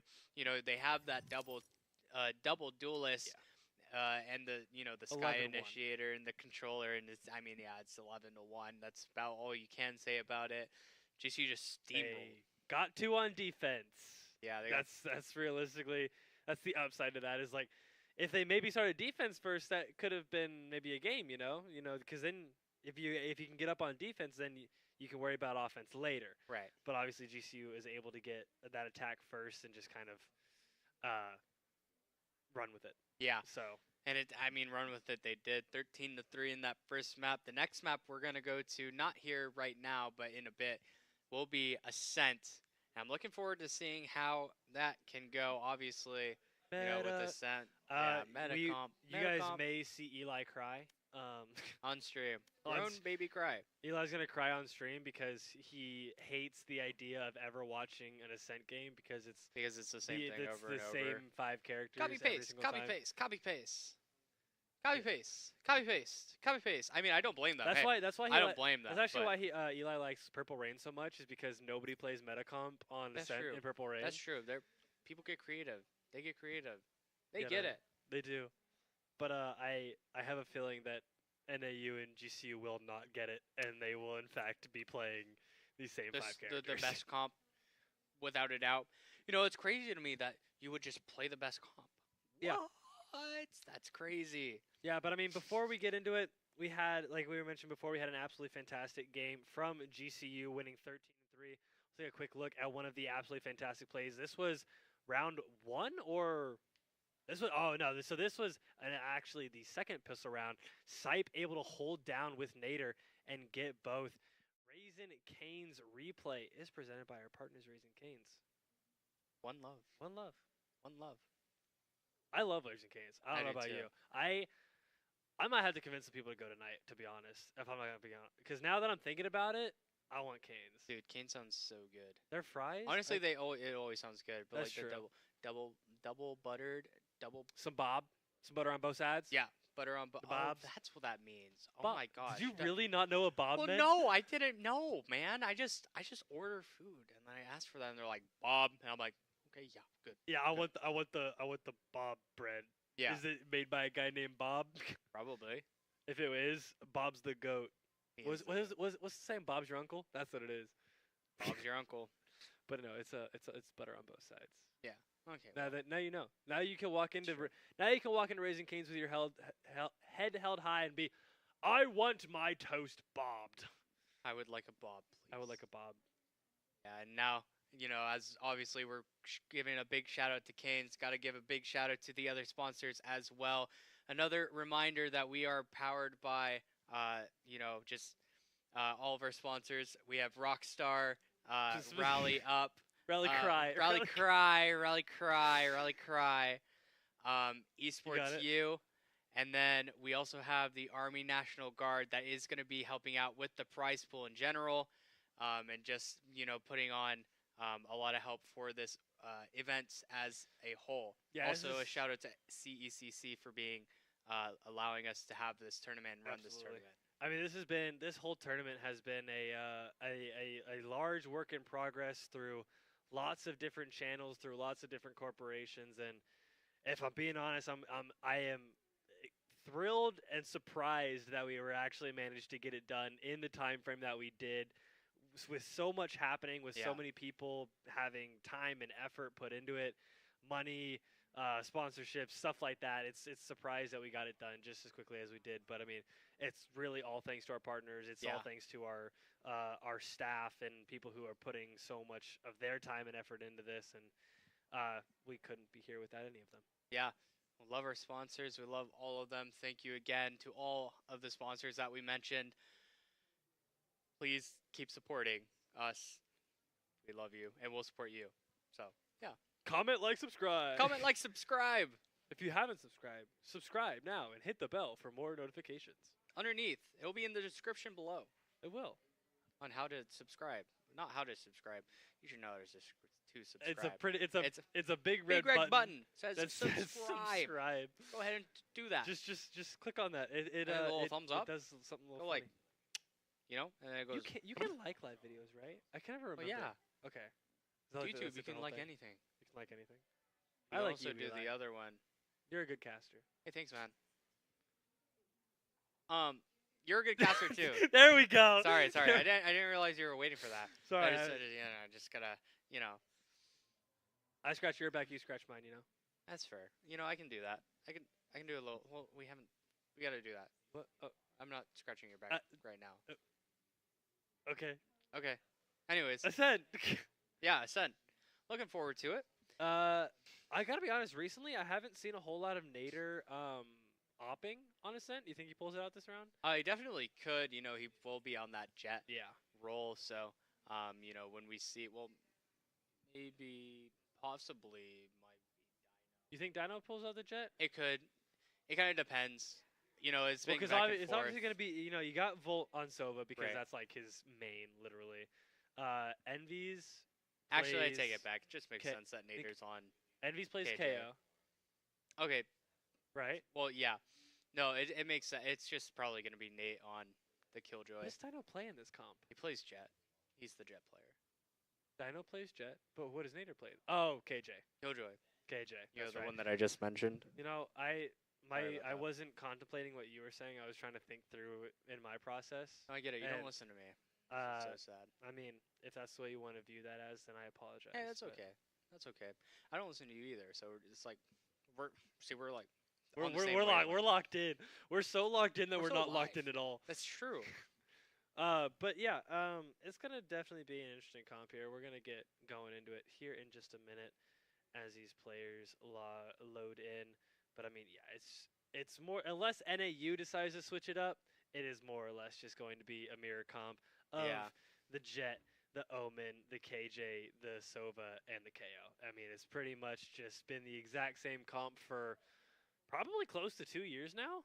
Yeah, something like that. Something Like ever since KO came out, it's been that thing. It's been pretty much. It was even, well, not even, but like the last time it was different was like when it was triple initiator was the meta. It was like Fade, KO, Sova That sounds with a disgusting, Sky and an and Omen. I think I it was remember so that. weird. That was really I think it was bad. like Sentinels that did it. I don't remember. But anyways, we are going to be going into that second map. The Agent Select coming through, and Wait yeah, for it. always wait for the, it. Wait for it. Oh, oh, my oh. goodness, guys! Go back to Eli Cam. Watch him cry on stream. it's okay. I'm fine. I love mirrors. I do love mirrors. I love seeing the same thing on both sides. Hey, That's my butter on favorite. both sides. You know. That's true. Butter on both sides. The only time it's good to have something on the same thing on both sides is when it's Butter on Raising both Canes sides. Texas toast Wrong. and butter. You're not wrong. But yeah. So at this point, it's kind of just a gun battle. See who is better at the game. Who has the And, better strats? Who will uh, be able to stop the, what's it called? Stop the aggression just overall as we go into the map. And I mean, on a map like Ascent, when you do start to go through and just try and see how like teams will play it, a lot of times it'll be that fast aggression towards B main, towards A main, and then when you want to slow it down, you'll go back towards mid, you'll slow play, you'll send a couple alerts towards A and B main, see what kind of picks you can get, and obviously you'll just go in the direction that seems most valuable as we finally get into this map. The teams showing there again. We see Mr. Sipe himself right there Mr. on the Nasipe. right. I will say, Sipe didn't go crazy on that last game, and I didn't tell him he was bad at Esports. So That's true. I think if I start telling Sipe that he's bad, he just pops off. So I mean, it makes sense to me. yeah, right. Yeah. Cause and effect. Do love me some cause and effect. Dude, you ever play Mass Effect? No. That game is really good. It's very like you play like Gears of War. I haven't, no. My goodness, you would just only play Val, huh? Right now, yeah. That's kind of cringe to me. That's fine. Anyways. But yeah, she's gonna be a fast dash. Oh, the blind and the double blind comes through, and Dino Dino is finds just two. Sneakers, though, has something to say about it. Max as well, and now it's just a 3v3. Nobody to find the man advantage, and Nate might have been taken out there just slightly, but no. Nador saving his life, and now all three players from GCU. oh Max actually wow. gets that through instead of a wallbang hitting first. Barely surviving. Two of these players on 1 HP though. Oh, and that the timing might have been perfect. As the drop down, Sipe and Volt to try and make things work. Last Volt player picking up standing. 2. 1v1, 1 HP onto Dinkers, and Volt will find that kill. As the round comes for GCU, the next pistol. I believe they haven't dropped a pistol this series. Nope. I mean, they barely dropped rounds this series. That's not wrong. But yeah, looking forward to the next round though, as NAU gonna have to try and find some sort of thrifty miracle in order to find the round win. This time around though, not quite starting the way they did on the first map. Gonna be, picking up those couple of kills right away. A nice, That is a interesting disgusting spot. angle from Yeah. Sipe. Pretty sure you're able to see right over top mid. Just see the player as they swing out wide. Obviously not going to bear any fruit this time around, but an angle to keep your eye on if you do want to see what GCU might try and be cooking. As a little bit of info is finally found for NAU. As the backup through mid. GCU sees the bomb over towards A. The dart destroyed towards B. And it's going to be a rotate. Oh, wow, but so many players from NAU over towards B now. But GCU sold it. GCU walking up towards A with the bomb. And now the noise will be made. And the jig is definitely up now at this point. It's GCU now just going to have to rush on in. A couple of players up and having a lot of damage taken onto Dino. As the shock dart comes through, trying to make something happen. That Molly, Oh, the nice big kill from volley Envies. with the shot from Envy is actually going to finish it off. Nader finds one on the flank. One Nader finds a enemy second, remaining. and a Sipe gets traded, but Nader finds a third. This could be the end of it all. Yeah, as we go, Stinker is the last alive yet again. That knife going to reveal his location, as well as that dart. now I will GCU find you and I will kill you. actually deciding that they might want to just try and let this player live, but no. Well, he'll Gonna die to end up, bomb yeah, anyways. dying to the bomb. They There said we comes don't that want death. the money. Yeah. For those that don't know, that don't really follow Valorant, whenever you live throughout the round, but it's a round you lose, you get a deduction to the credits that you earn the next round. So Government whenever, takes more of your money. yeah.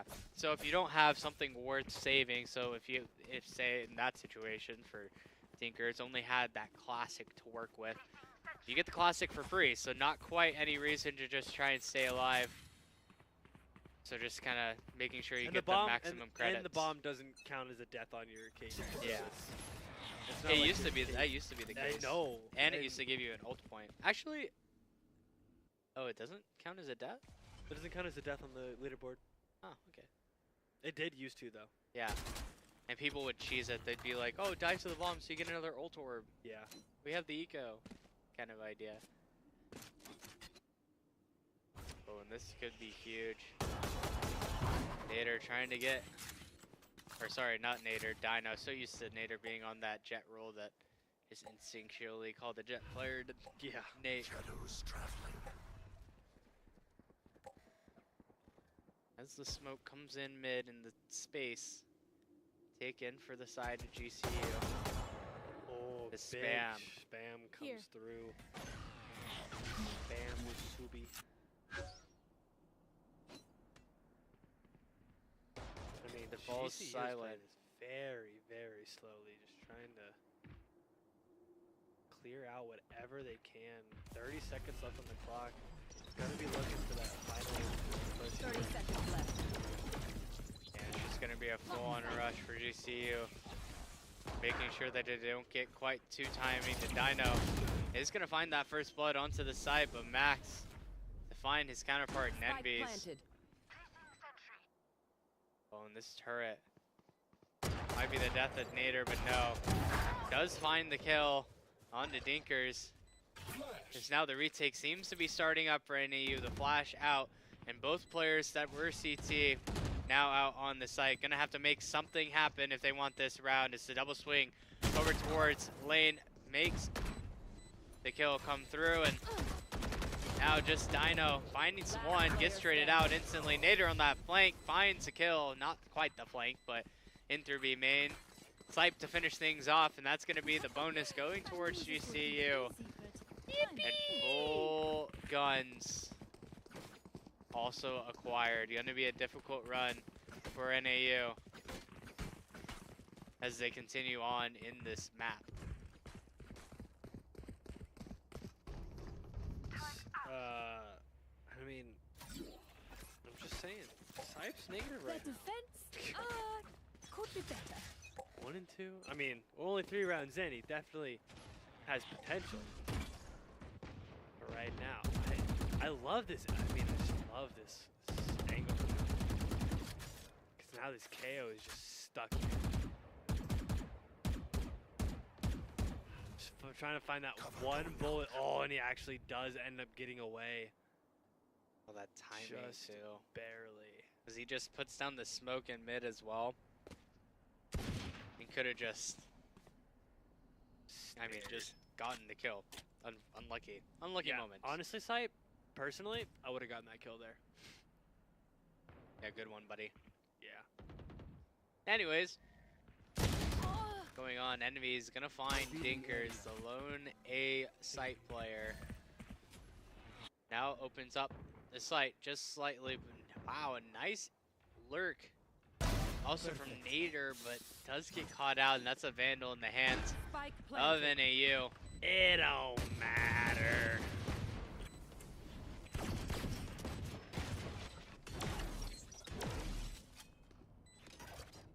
Oh, and this flash might be huge for Envy's. The drone does come through. Oh, wow, a nice combo play. One enemy The ult to remaining. pick up some kills. Sipe as well to get another Rin, though. Not going to have too much more. From the ropes. Those last two go towards GCU. Now 4-0. As NAU yet to answer back, but maybe an answer to come. As that operator finally comes out, the Eco finally cooperating. Placing sentry. Boo. We should get a soundboard. Oh my gosh, soundboard would be so obnoxious. Operator in the hands of NAU. Boo. Nader 3K. Yay!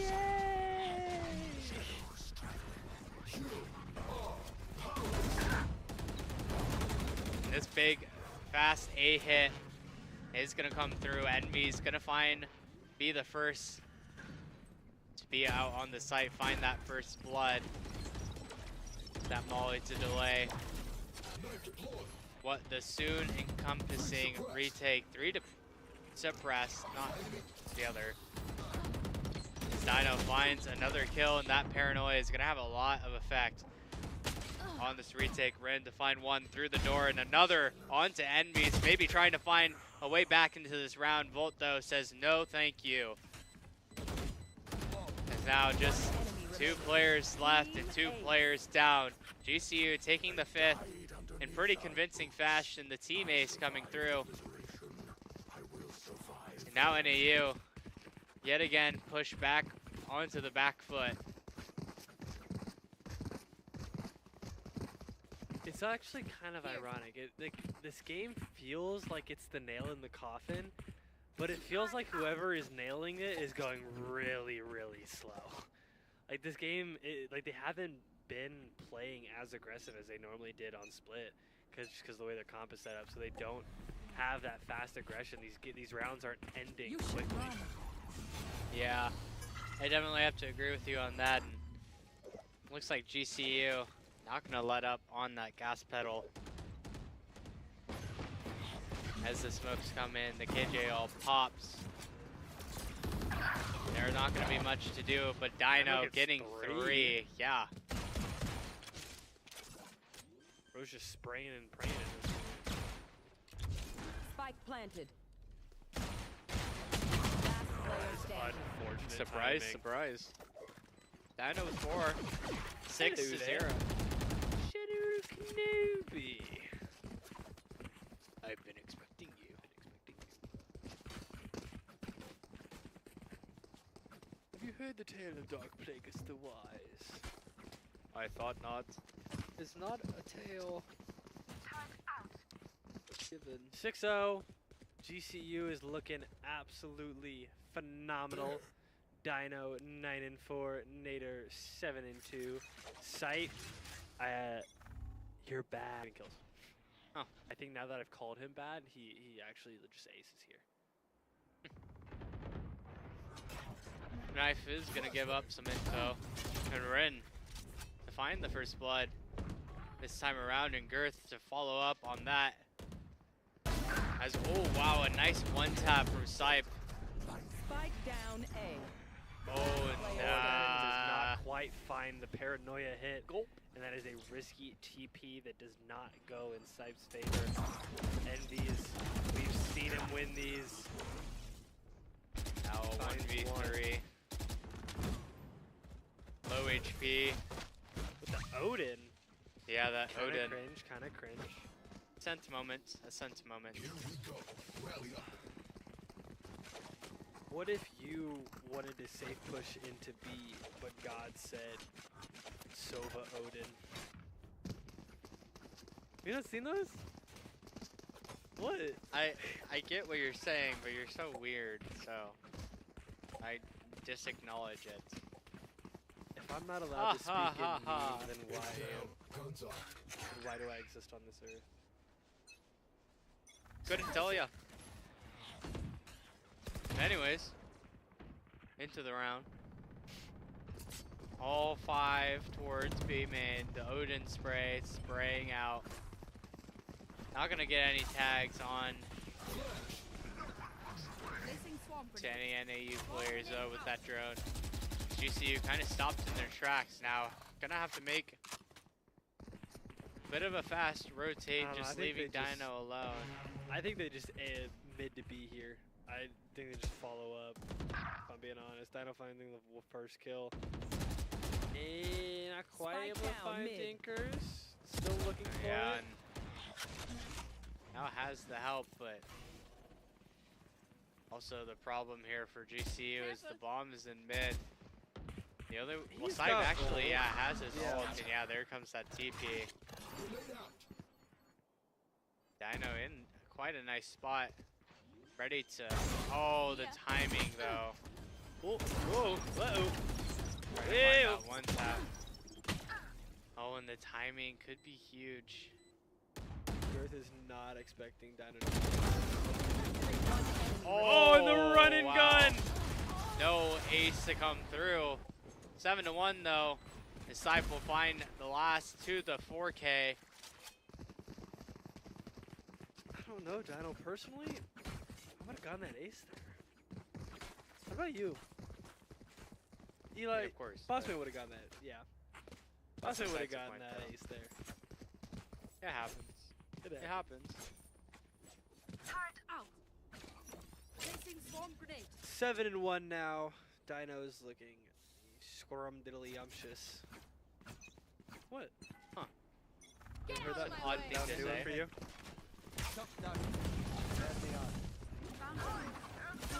Oh wow, and the solo ult just getting ripped. Not quite Ren actually expecting. finding the. Dude, Ren is just on one. Yeah, And he is player finding the standing. kills. Is but- now off one. And by one, I mean this Spike reality. planted. Oh, Nader's just gonna take this fight. Fully confident.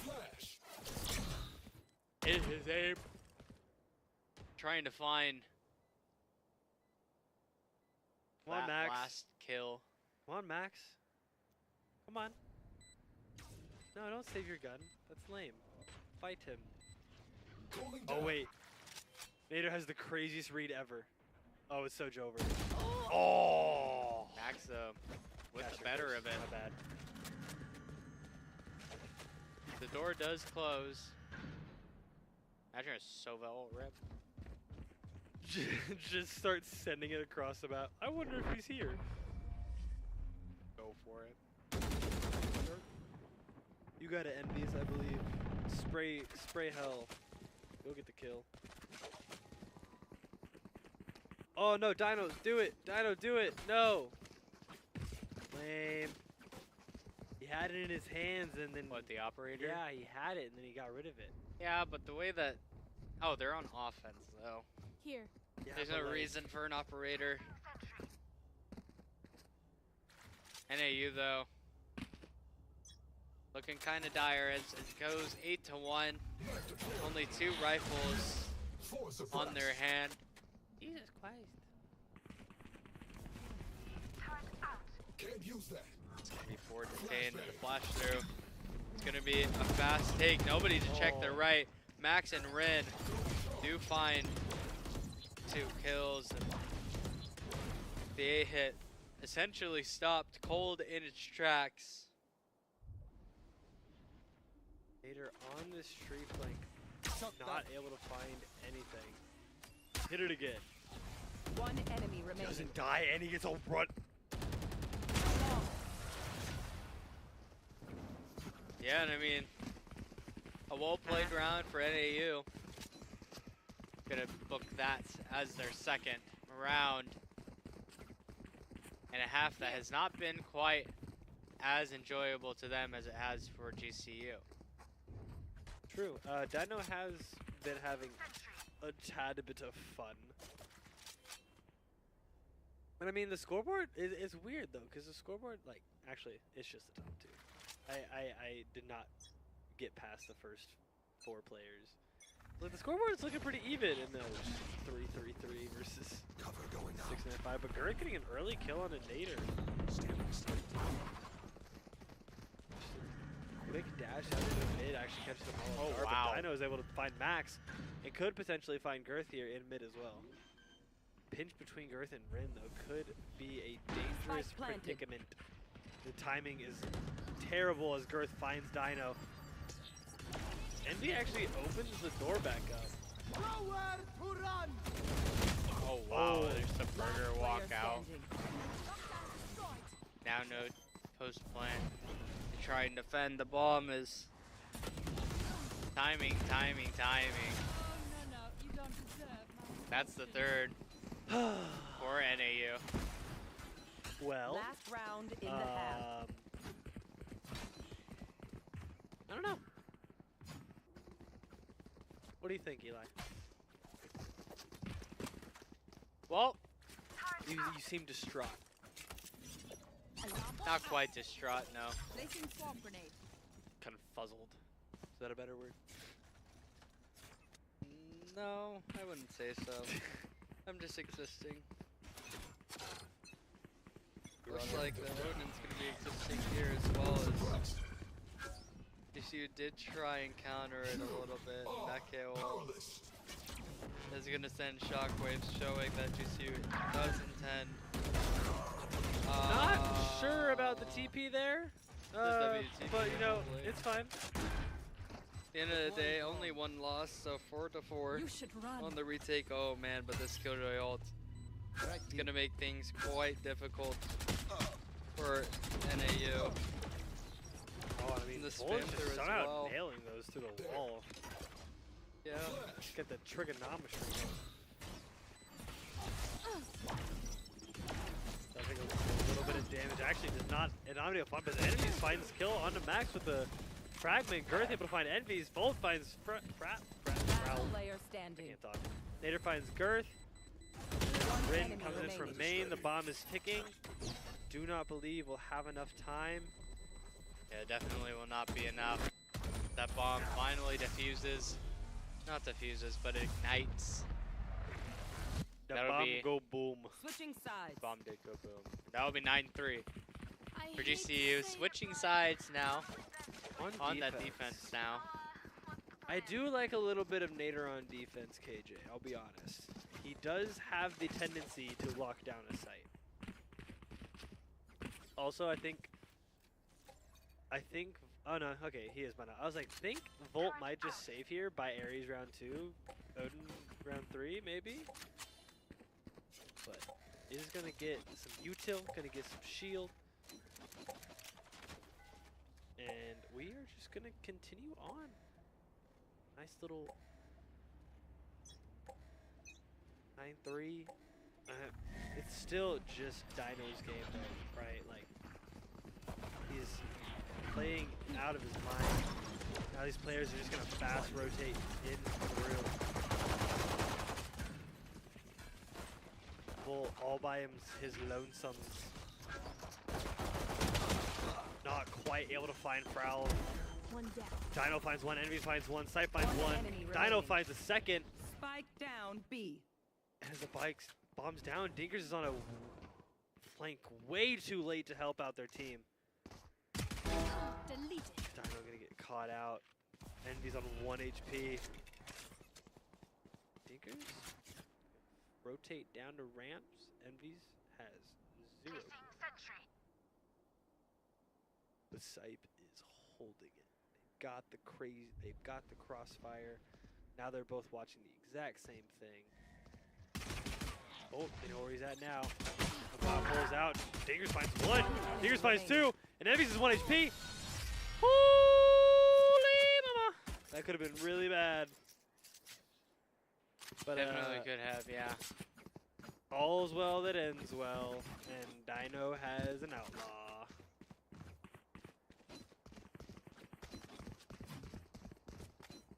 And we are looking at a potential defensive clean sweep here from GCU. NAU actually forced up into this. Oh, and Dino actually switched off the outlaw Shutting them down. onto the Marshal, so a little less of a detriment to the side of NAU, but still Points of could class. cause some problems.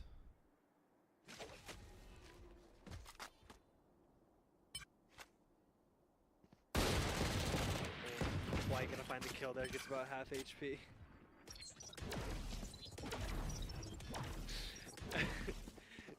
NAU gonna opt in for a fast A push here. Yeah, They the bought up, best. so they're pretty much tight on weaponry. It's just going to be an all-out brawl to see who can get the bomb down versus who can get the retake and play this better. Yeah, and it looks like the weaponry for Nader is going to find GCU, one onto yeah. Dinkers on in mid. Sipe going to find one. Frau going to find the trade onto Sipe. Envy's going to get caught out by Max. Nader going to find Max. The swing comes through. Nader finds the third, and now it's just one left in hell. Earth finds two, but Nader's able to find the fourth to solidify the 11th round. And now NAU is on a full save going into a Grand Canyon full buy. yeah, and just the weaponry there. For all good. Just had to make sure that they confirmed the kill, of course. Yeah. Shooting at bodies isn't toxic or belittling in any way whatsoever. No. I don't know how it could be taken as such as well. So going Now into Dino 16-2, Nader's 14-7. Wow. Sipe is still down there 7-10. 16 and 12, not 16 and 2. What did I say 2? Well, 16-1. Dino gonna get caught out, but nothing gonna Barely come of it. escaping I with don't his know life. but quite how he survived that. I don't either. Envy's looks like he's about to join the fight as well as that smoke about to go down. Oh, yeah, getting Girth. taken out early though in this. Oh, but nobody's checking the nobody corner. clicks. Sipe! Oh, but Frau is right behind to help with the fight. Now it may just be an A push. Dino does find one. To Rin, looking for a second on the wall bank, not able to find anything. Now, and a 3v3 retake. Oh, Frau is able to find the headshot onto Nader. Is able to find a kill onto Dino. Bolt gets the Ares kill onto Frau. Able to find the kill onto Girth as well, and now it's 18 HP. And Bull is able to find the kill off of the peak. And now GCU is on match, series, point, game, all of the above. They're about to win. Match point. Yeah, definitely looks that way. Grand Canyon just kind of steamrolling through this series, making it a quick spectacle for the viewers. As NAU basically hasn't had a chance to show what they've got. And it looks like Grand Canyon as well. It's looking like they're going to try and make this a quick round as well. The tiles push definitely here for what is about to happen. Yeah. But Rin is going to shut down Dino and Volt take out his counterpart and Prowl. Nice volley. Is going to push Sipe out. But Sipe actually picks two. And now in a 4v2 bomb on B side, Sipe finds the bomb and his counterpart. And now this could be round ending. They find Dinkers in Cat heading towards this A side, and they are all just going to 4-man push, try and contest as much as possible. Envy's doing Envy's things, being a little cheeky, and Sipe is able to find the 4K for the win. Yeah, and I mean, just overall, that series, all GCU, all day. Yeah. I believe 13-3, 13-3 on both maps. Yep. Just being able to find the aggression where they needed to be aggressive, as well as finding the just overall aim. Yeah. Whenever they were executing and when the rounds got close, that's when that aim would come up. Yep, Just absolutely. overall, congrats to GCU for finding that first victory.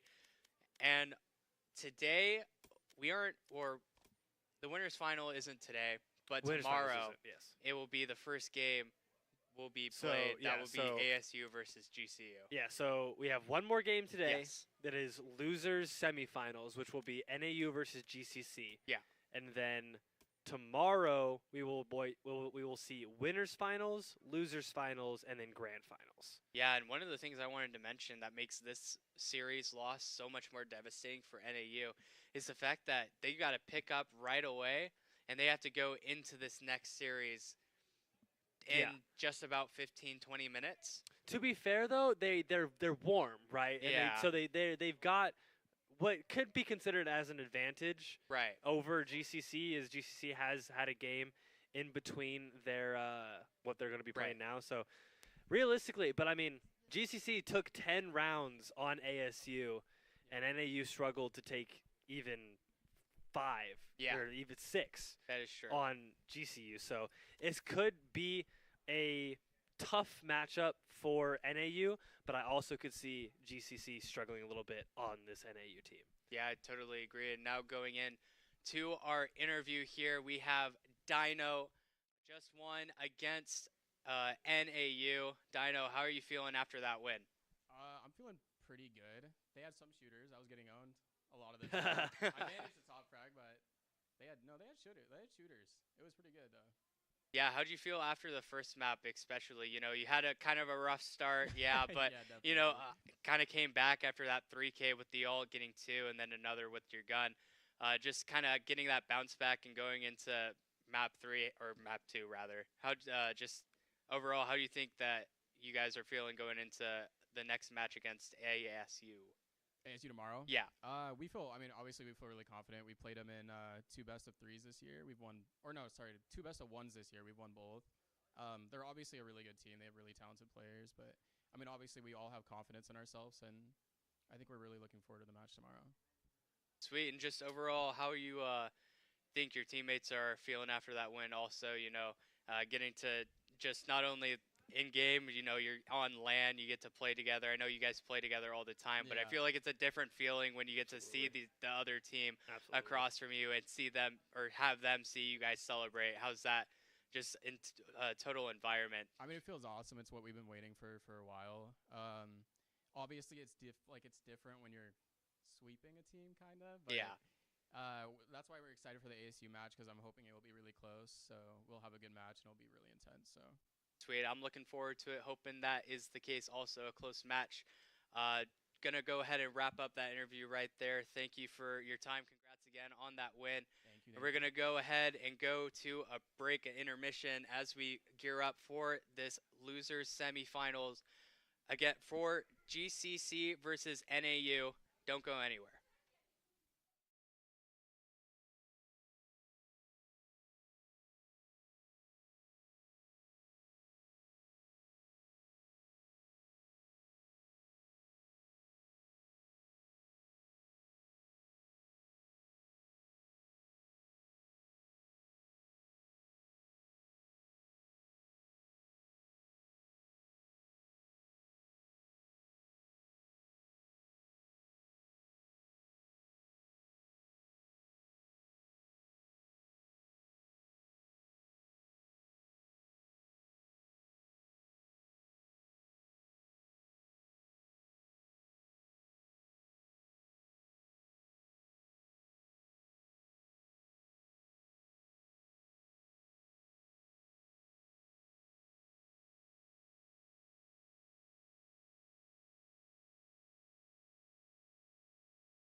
everybody. We are just about ready to get into the last Valorant match that we have for you guys today. It is going to be the losers semifinals matchup of NAU versus GCC. Yeah, and I'm looking forward to seeing how these two teams match up. Obviously, we saw just the last match that we just had GCU play against NAU, and NAU just kind of dropping the ball maybe. I'm not honestly too sure how to gauge how skilled they are. Just Right. like Just too 'cause- too Just because soon. GCU's that good. Yeah, I think GCU is Yeah. honestly just quite just very Yeah, good. they really are just that good. Yeah, and it's, just coming in, I'm just kind of wanting to see what kind of things they can show us when they do play against a team like GCC, Absolutely. and just, show their stuff, strut their things, and just let us know, like, hey, we're here to play. We'll see you tomorrow, I guess. Yeah. Yeah, but before we get into it, if you guys are just tuning in with us, this whole ordeal that you're watching right now is the Western Cactus League. It is the inaugural first, hopefully annual league that GCU in partnership with the Army National Guard are hosting, so that the colleges of Arizona and potentially going forward the Western colleges have a chance to make it into the CECC Nationals Championship, which is May Madness. We'd just like to give a big shout out to the Army National Guard. This tournament would not be possible without them and all of our sponsors. They are a big help in also in funding the $750 prize pool for each of the winning teams that end up going to Arlington, Texas for May Madness. Along with Esports U, as like CECC, Rally Cry, Canes, Rockstar, we're super grateful to all of our sponsors who help us put this thing together. Yeah, absolutely. Obviously, want to shout out Grand Canyon University as a whole as well for allowing us to have the facilities that we do, the space that we have just in general, and allowing some funding to come our way. Just happy to be a part of the GCU family in general and to be a part of everything that they do and that, they stand for. So, yeah. Yeah, but I mean, while we're waiting for these players to get together, let's take a look at our matchup that we have for you guys right now. It is NAU that we have just watched play GCU versus GCC, who we watched just a couple hours ago play against ASU in a phenomenal showing. It is going to be an intense matchup between these two. One of these two teams will be going home right after these match is done. You know these names: Thigh Mason, Ty Lux, Lost Umbrella, Pi, Nut and Stuff, and then you've got Max, Girth, Rin, Dinkers, and Fralv. Yeah, and I mean, those players definitely going to be looking to take bounce back after that loss. Absolutely. Especially after the way that it went down 13-3, 13-3. Definitely going to leave a sour taste in their mouths. Just wanting to come back and show that they can be a contender in the Cactus League. And, just coming in. Also, GCC wanting to show that, the first map wasn't a fluke. Absolutely. And that it was close because they are here to play. They are here to try and show that they can play with the big dogs and just be a dark horse, if you will. Absolutely, and I mean, it's a potential comeback story for GCC. If they win this matchup right now, they come back tomorrow and they play the loser of GCU ASU, which I will say right now, I believe GCU shall win game. I believe in the greater good. Which means GCC will then once again take on ASU in the losers finals to potentially win and then go to play GCU in the grand finals. Yeah. So, and obviously that winners finals does get played tomorrow at the same time, 10 a.m. about when we start the stream. Will be the first game that gets streamed tomorrow, but set that aside in our heads. Right now, we're looking towards the losers semi. We're going to be deciding the first team to be eliminated from the Valorant tournament that in this Western Cactus League, which is pretty exciting. I'm not going to lie. yeah, no, it definitely is. Yeah, It's like, oh, who's going home? Yeah, like who's ups not the coming back stakes. tomorrow? It's like whenever I would watch the tier 1 scene for Valorant, Yeah. and it'd be like those. It was like way back in the day when they do top 8 is double elim, and those first matches I'm just like, I don't really care. And then it gets to the elimination Yeah. matches where you just have to rule out and Those are- just whatever you got, you gotta show it. You gotta just hit your shots. You gotta Yep. make sure that you're there to play, because if you're not, you're just gonna get taken out. Absolutely. But I mean, while we wait for our map bans to come through, I mean, I think GCC is definitely looking to get their Lotus map through again. Yeah. I think even though they did end up losing to ASU, I think they are definitely comfortable on that map. Only losing by 3 rounds is an absolutely phenomenal way to end that game. Yeah. So I think they definitely want to bring that Lotus game back into the NAU matchup, which I think they could potentially take in an easy fashion if they are able to get that through. But I think NAU may also realize that it might be the ban that gets through even over their permaban. That is one of the things that I like about the tournament double elimination setting, is that, as you go throughout the tournament, you can kind of take into account the maps that each team wants to play, and you can also watch the games that we, just the maps that we played and watched over those series, and just be able to take it in and just have an account for the strats that are going to be used overall, and just try and find counter strat, whatever they have to show, and while we're just waiting here, we're going to take a quick look at what we've got going for the rest of the day. Like I had mentioned before, right now we are in that losers semifinals, best of 3, 2 p.m. for Valorant, and then obviously tomorrow, Eli mentioned, we're back right here again at 10 a.m. with those winter finals, GCU versus ASU, and then losers finals will obviously be the winner of this game and the loser of winners finals, and then grand finals will be an absolute showing between 2 potential fantastic teams at around 2 o'clock, depending on how long these games go.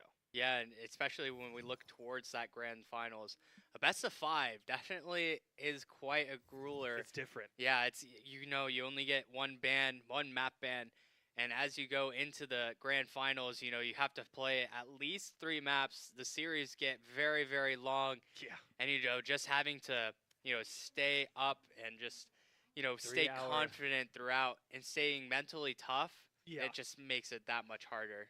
3 hours of Valorant is a lot to play. Competitive, yeah. Ranked can be a lot, but I mean, you just mindlessly, you're just like click button, flashing, play better, in, play better, win more.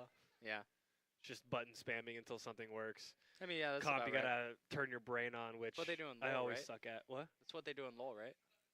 Click spam button until something works. Yeah, that's pretty much how League is. Oh, okay, Dude, that makes sense to me. That's just how Riot games are. Spam button, win more. Yeah. Q, flash. See the world though. But I mean, so NAU, what was their go-to? I forget. For which map? We just played. Did their pick was Ascent? I believe so. I believe so. I'd imagine GCU it was have home to be team, Ascent, if I'm not mistaken. So they actually wanted that Ascent map. Obviously, they took a few rounds. They were looking comfortable, but I mean, they're going up against GCU varsity. There's only so much you can do. So right. I'm definitely curious to see if map preference could potentially be the difference in these games. Right. If the Lotus game 1 and the Ascent game 2 come through, I definitely think we could see a potential game 3 come out of these 2 teams, and I think that would be absolutely fantastic for this first loser semifinals of WCL. Yeah, I'd have to agree with you on that. And just as we look forward to those games, yeah, I mean, just wanting to see a little bit more out of GCC in general, and just being told now that the first map is going to be Lotus. Yeah, so we're going to be able to see Umbrella. I'm not sure. I don't play remember. Raise. Lost Umbrella. Yeah. Lost Umbrella, that's what it was. I knew there was a word. There's a word before or after. I knew there was an umbrella, though. Yeah. So, all good. We talked about rain enough for you to remember the umbrella. Yeah, it's not wrong. Yeah, so we got Umbrella going to be on that raise roll from what I understand again. And then you'll always obviously probably have the same team comp. I can't imagine a world where they kind of shift mid tournament and just kind of go away from what is normal. The only time that I know that that's actually happened would be like 100 Thieves doing it like way back in the day when Really, that was yeah, playoffs realistically. and then getting first rounded. So that was So maybe not ideal. switching off isn't the best move. Yeah. But I mean, if GCC is definitely looking to play this the same way that they did Game 1, it's gonna be Ty Lux on Viper, Lost Umbrella on Raze, Mason on Gecko, and then Pi on KJ, Yeah. and Nut on Omen. So I mean, definitely the comfort picks for them. Mason played Gecko both maps, even on what was their second map? Sunset. Even on Sunset. No. Yes. Was no. it? Yes. Yeah. Maybe. Yeah. Yeah, Yes. it was. Yeah. See, I know. Holy- I that was- know. dude. It's so This crazy guy, though, because this I mean, guy. because that was almost 3 hours ago. It doesn't feel that's like how 3 much. That's hours how much ago. Valorant we've casted so far. It does not feel like 3 hours, but It it in doesn't. fact was.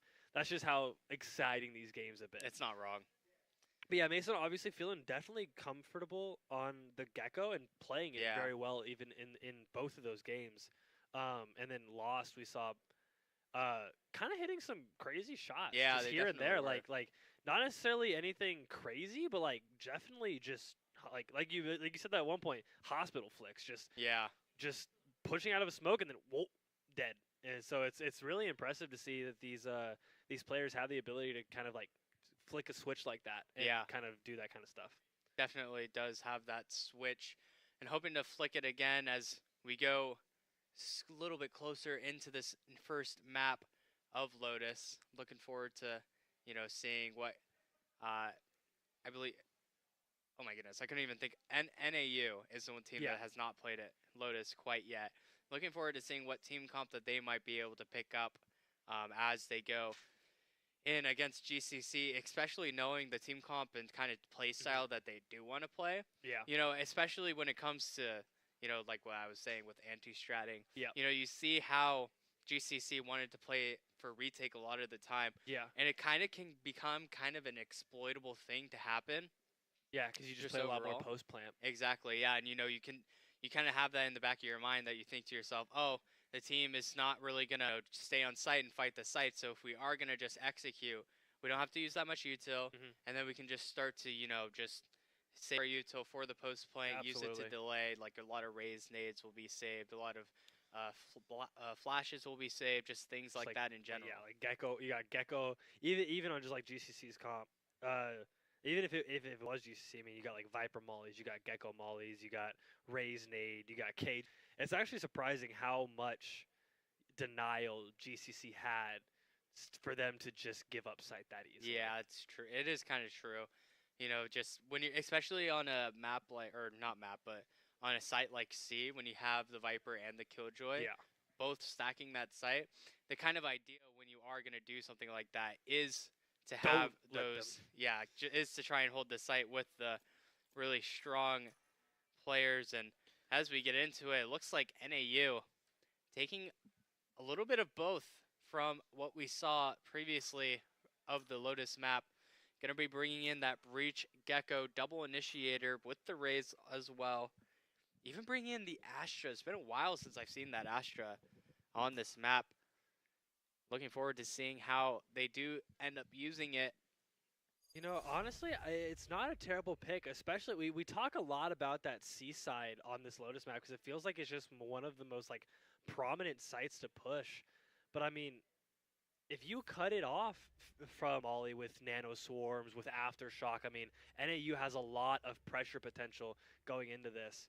And even on the A site, it's really easy to just cut off stairs and the majority of A site and just take Rebel for free. Yeah, I'd agree with that. And I'm also looking forward to how NAU is planning on using maybe the Breach, Raze, and Astra combo. I can't remember the last time that I've seen Suck this. stun nade. Yeah, that specific. It has to have been like when these three characters were like all in a team comp. The last time I saw it was like Fnatic and early Fracture, like one of the first things Yeah. where they had like this sick trap play at the very beginning of the like when Fracture was first came out. Yeah. It was in A main. They just put the Cypher camera over in A main. Once it takes contact, you hit the breach stun, you Astra suck, you throw the raise nade through the door, and it's like like a free 2-3 kills. Yeah. On the first time they ever did that.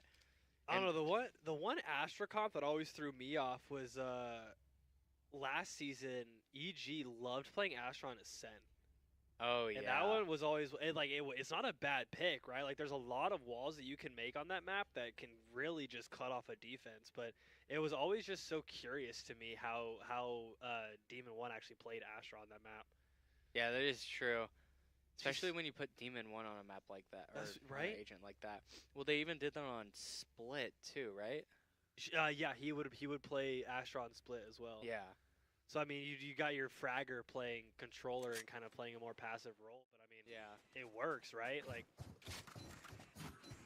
Yeah, as we get a look at both of the teams, they're getting ready to take on the competition. Actually, gonna be a bit of a tech pause here. man, it seems like I don't know what it is about just like first round. It feels like Yeah. that's the only time they crash loading in, but then that's it. So Yeah, and then the rest of the time it's completely fine. I mean, to be fair though, I would rather it happen now than mid gunfight, right? See, that is what you would think, huh? As we look on to the future, hoping that this gets resolved slightly soon. Have you purchased any of the new team bundles? No, No. I have not. I probably should get a 100 Thieves one because I'm a huge 100 Thieves fanboy, but Yeah. I just haven't done it. Yeah. You know, that requires having money. True. I mean, that's what we're here for, right? You know what, you're so right. You know, after this, go treat yourself with something. Go get yourself something Treat special. yourself, yeah. Go get yourself something special. Go get a $25 classic skin. I mean, that is what it is. That's huh? actually what it is. A $25 classic skin. I know that Volt got the Cloud9 one, Yeah. and my goodness, does that thing whiff? I've never seen something whiff harder. Dude, it's Cloud9. What do you expect? I mean, you're not wrong. POV vanity aim, but all good. POV, your any Cloud9 game except for CS:GO. POV, you have the game. You've already won the game. Like the game's not over, but you've already won. Yeah. Congratulations, you did it. Yeah. Good old CS or C9 moment. I wish I could tell like which player it was. Like I'm trying to like look at it. It's the Fourth guy one in the middle. Oh, in the middle. Yeah. Oh wait. Hi, Mason. We might, in fact. I'm seeing an we R. We're seeing R's in chat. That means they're ready to go. It means all players are up and running. And we will get the show on the road. 10 seconds left in the buy phase. Nothing crazy. They basically just get to move around for free during that entire time. So Yeah, they and can set up however they want. it's kind of fun the way that we're seeing it though is 3 players towards Mound, 3 players for both teams looking to try and fight towards Mound. It looks like, yeah, that normal flash is going to come through for GCC. And yeah, here it comes from NAU. Frolv is going to get things started with that first blood. Rin also to Cav 1 and Girth on the trade, and that's going to be a lot of opening for the round. And that's what we were kind of talking about. That's one of the big things that Glendale Community College was doing. A lot of the time on these defaults, they would just start to, they'd start with this Gecko Flash. Oh my gosh, but this flank gets one, gets no more. Thought that could have been the round, but now just Tylux in a 2v1. How we found ourselves here, I do not know. And the misses will not find any more for it. And I mean, as soon as I was saying it, but it does get a little difficult for Glendale to try and claw their way back. But, that's one of the things that Glendale was doing a lot of the times. They would use that Dizzy over towards C mound early in the round. And it looked like NAU was ready for it, just saw that happen, and just wanted to try and punish it instantly and tell them, hey, you can't play the normal way you want to. We're going to be able to, you know, stop you from that.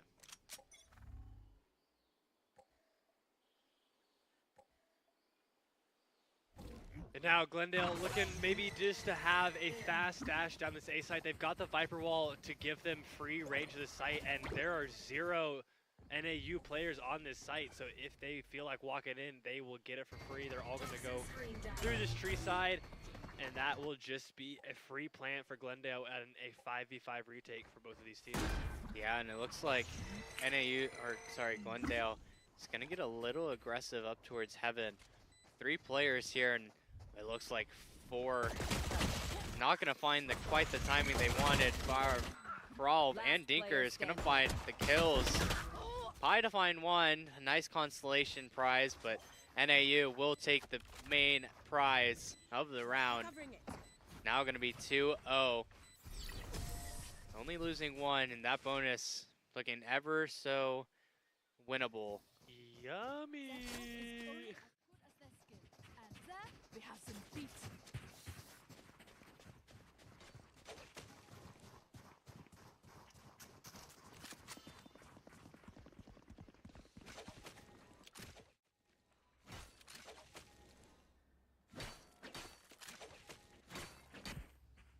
As we look around, it looks like NAU maybe not necessarily playing to deny Glendale, but maybe just their normal setup, trying to fight towards C, and a nice Astra one-way is going to be able to deny that, as Astra taking the fight, as well as a concuss Somehow avoids to come through. Nice damage found.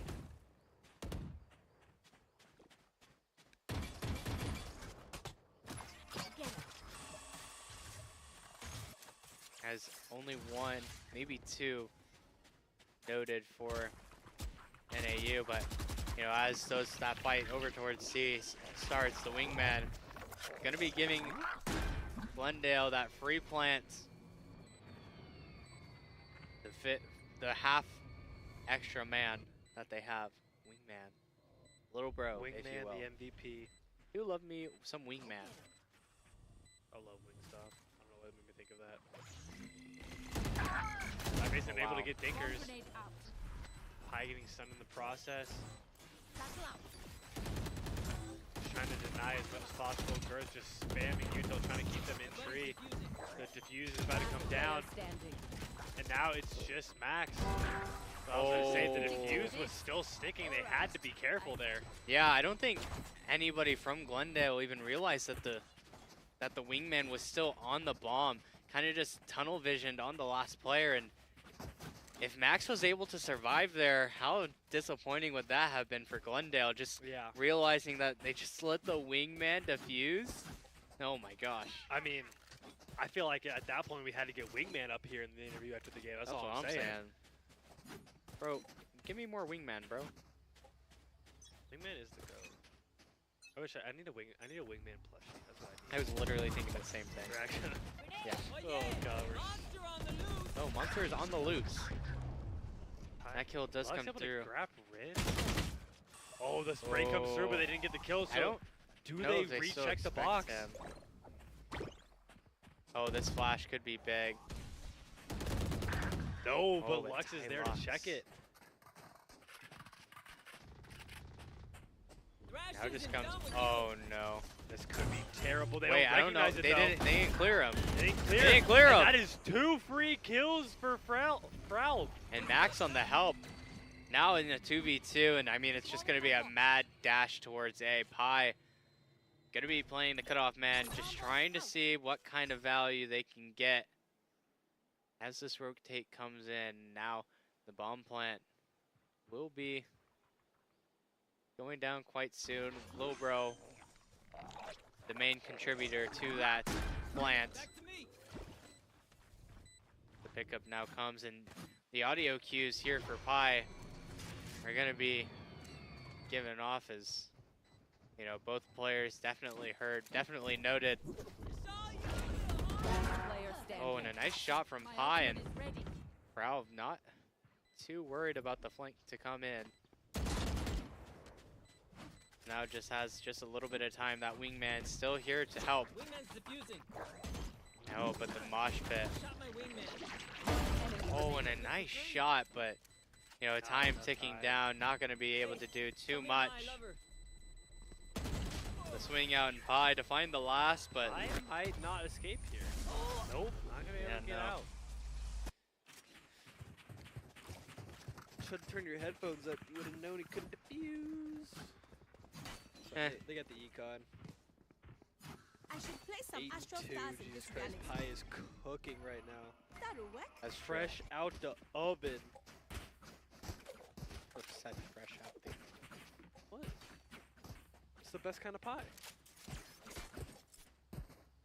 Oh my gosh, what a joke. Best kind of pie. What a is fresh- joke. Best kind of pie is fresh out So the oven. funny. I know, I'm hilarious. I'm a jokester. For those of you that don't understand sarcasm, that was sarcasm. Oh, wait, I is in that what fact that did was? not think that Evan was funny. I did not think that was a funny joke. And all the yours is the only purple I was looking for. Oh, that's too bad. Yeah, I know. Glendale is gonna pop KJ ult onto the C site, kind of force. Oh, but I think the Dinkers is actually gonna try and hold this. This plays very careful.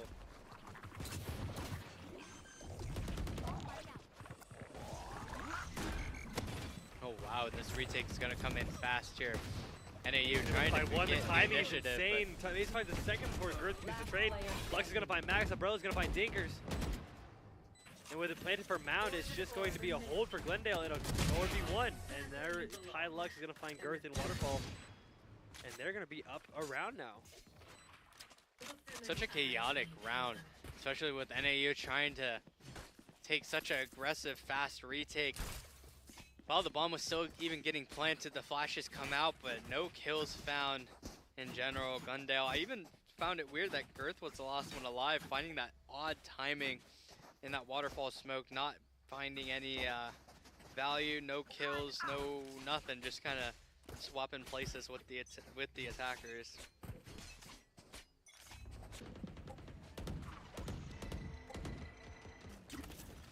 Looks like NAU making a couple of adjustments as they make the fight towards Mason this ulting round. for the second, technically third time now.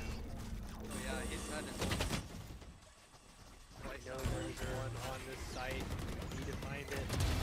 Oh, Umbrella is able to find Dinkers. Just not able to find any of the other this players. breach ult, That is a though. massive breach ult that comes in, but the Girls is able to find Mason. Spike down, C.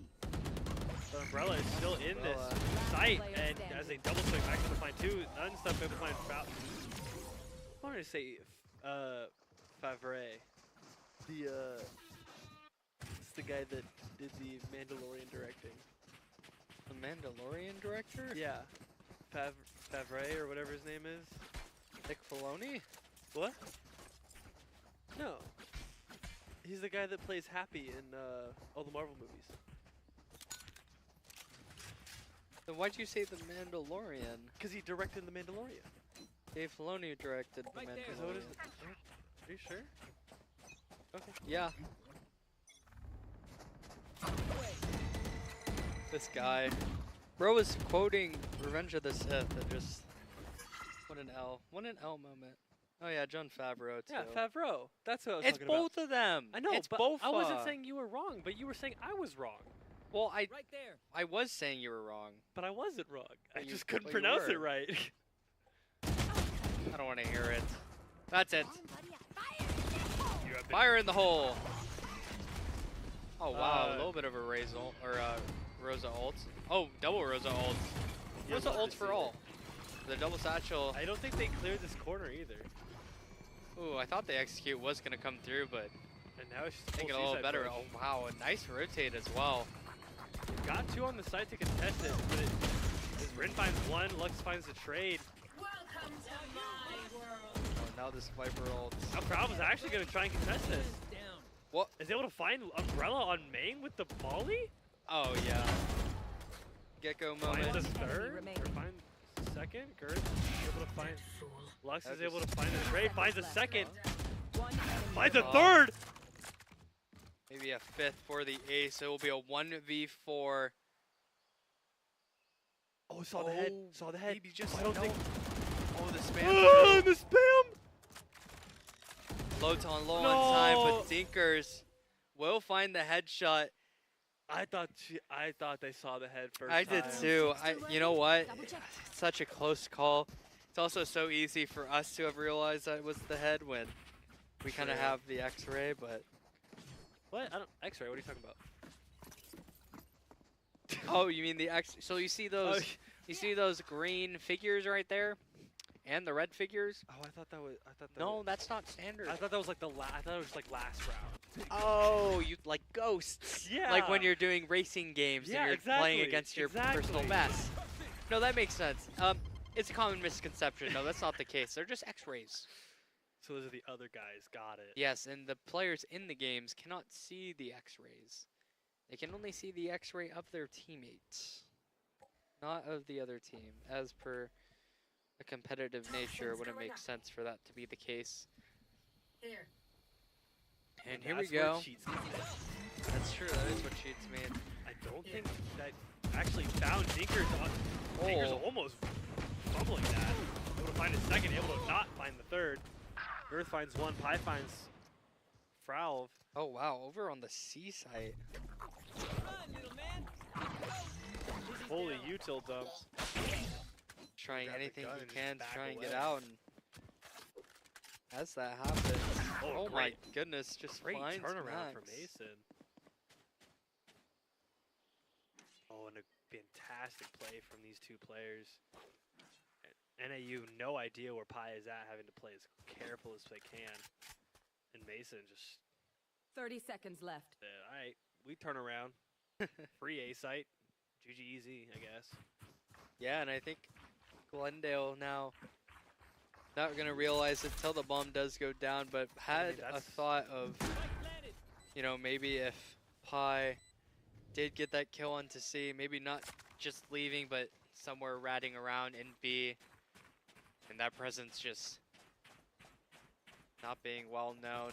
I mean, you have to realize, even the rotation time, that's about a third of the timer gone by the time you get back to the site. Yeah, absolutely. And, oh, Mason finding a big kill in a pretty bad position in that mosh pit. Gonna work Great wonders. kill A from nice Girth. shot. Now a 1v1. The right click. But no, Straight Mason. through. 4 on the round and 1 more on the board for Glendale as they improve to 4-4 in the half. We got a game on our hands now, boys. Yes, we do.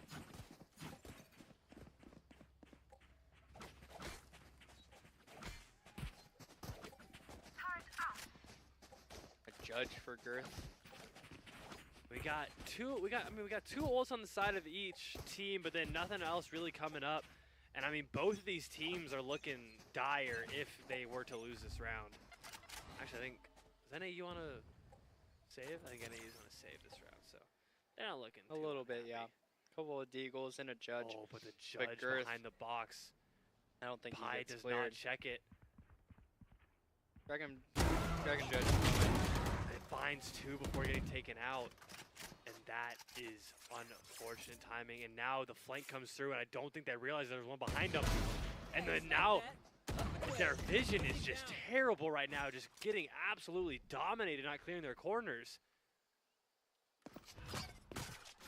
Yeah, and honestly, good on Glendale for making those aggressive plays. Maybe just a couple of one-off plays, but nonetheless, finding the kills and even picking up 3 rifles to try and make this retake come to fruition.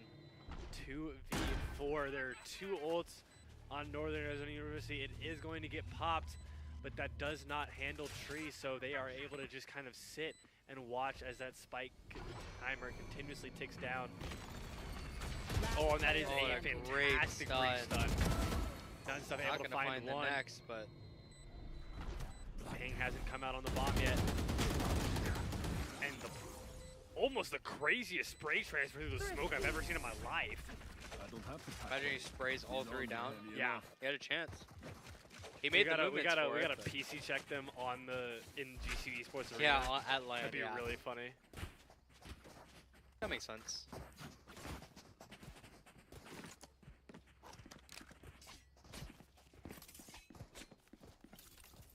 Now the problem here though lies for Glendale as just Eagles going into this round. He's kind of flipping the script from the last round, as now it'll be Glendale on those lighter weapons against the Vandals. Stun comes through, but there's no Rasing to follow up, and that could have been absolutely insane had these players stuck together.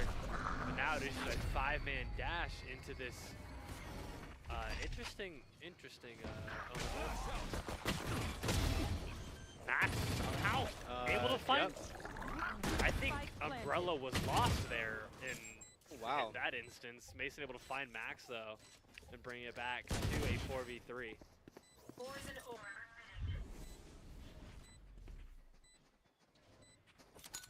Now so much time has also been wasted off this clock. Oh, and the detain. Through. Oh my Nut gosh. finds one, Lux finds one, Frau finds the trade. Frau gets stuck in Cubby. Almost dying to the mosh pit. Not quite gonna fall, but as the last player alive and the defuse constantly ticking down. And I don't think he has time. Oh my gosh. I need Wingman interview right now. I need a Wingman. I don't care if it's gibberish. I need to hear this man's gameplay right now. Because what the heck just happened? .23! Oh, don't worry. I'll explain what just happened. Wingman, really good ability. Makes your 1v2 a little bit easier on defense. Have fun. Nice try. Good luck. .23! .23! Sorry. Eli doesn't like it when I yell. But now, I mean, Glendale's just right back on the attack. They're just like, eh, you can have one lucky round. We're gonna make you regret everything. Yeah, and with the space that lost Umbrella is gained. Diggs has no. Oh my gosh, that's gross. Just a flood out now. Dinkers had no idea, and unfortunately, Umbrella just kind of didn't shoot. Another great stun comes through. Mason gets hit by it, but is able to escape. Yeah, Glendale's gonna have to fight for the site. Through. Now it's just Dinkers finds one, and Ty Lux is there for the trade. And Glendale gonna bring it right on back to 6-5. Oh my goodness gracious. And I mean, this is genuinely just looking like ASU, NAU, game 1. It is a almost perfectly even matchup going into the half. Yeah. And now all Glendale has to do going into the second half is win on defense. That's true. Which is, oh wow, this is gonna be a really aggressive half. Holy util dump, holy util dump. Oh wow. And somehow Lux gets out of there alive. Maybe it was pure luck, maybe it was pure skill, who knows. Max is able to find Pi on the rotate. Lux is able to get that trade onto Max's before Rin finds Umbrella. The stun comes through. Mason finds Rin, and now it's still a 3v3. Mason finds a free B site. There's my buddy. Needs to plant Picking up our down. buddies. Does not have Wingman to pick up. Now all three of these NAU players, no blinds. Just gonna have to full swing through. Finds all the kills. Girth, the last one alive in a 1v2 scenario. The satchel comes out, barely whiffing on those shots. And as his wing comes through, Nutnsub's able to find that kill. And we have got a tie game at half. Holy crap! Switching sides. Hype. Yeah, and kind of wasn't expecting this scoreline of 6-6, I'm not going to lie. Especially after NAU just went on that 4-1 run near like the halfway point. Just after seeing that, and then, you know, Glendale just being unfazed and being able to, you know, find a couple of rounds, just overall, just very well played overall, and they're just making it all go good.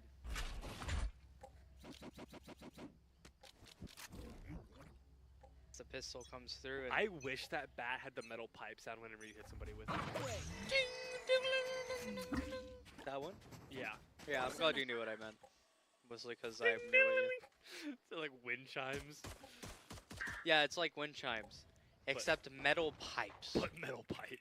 I mean, like, wind chimes are sometimes just metal pipes. Well, yeah, exactly. That's what I'm saying. Except big metal pipes. Umbrella actually does manage to find that first kill onto Dinkers, and I'm not. Did Max take damage from Raisnade? I didn't actually see where Max took the damage from. It's one of the only things that would make sense to me right now. The fast push is coming out into Rubble. They're trying to take the space. Viper Wall is down, but it is not going up. And as the Omen Smoke goes down, it may just be a fast push in through tree. But this Glendale team is all there to help protect this site. It's going to be a 4v4 site take here. Girth finds 2. Oh, fantastic transfer. Even picks between up the that heads nade of those again, two and players. those Rin players. finds Pi. Yeah.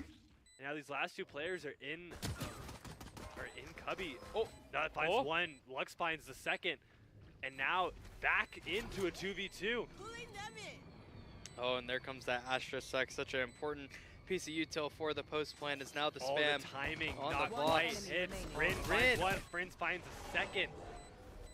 And then their third. Yeah, and I mean, if that's the way you want to play the post plant, then yeah, make it work.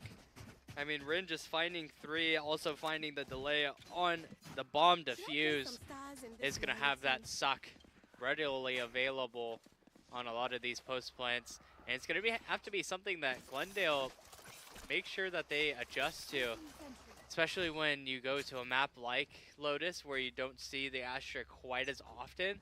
It especially gets hard to realize what you need to be ready for in general.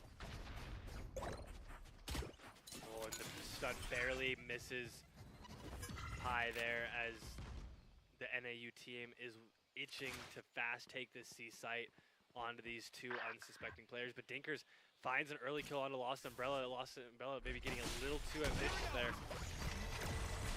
Now as the util dump comes through, there are 0 GCC players on this site. So it is just going to be a free site with no util left. Spike planted. But Max is able to find the spray on the Pi, my goodness.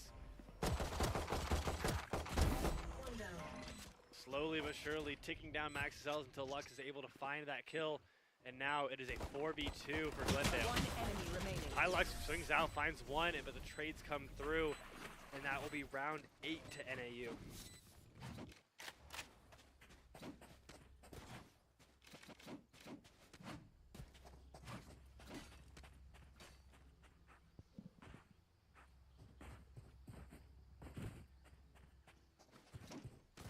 As we go.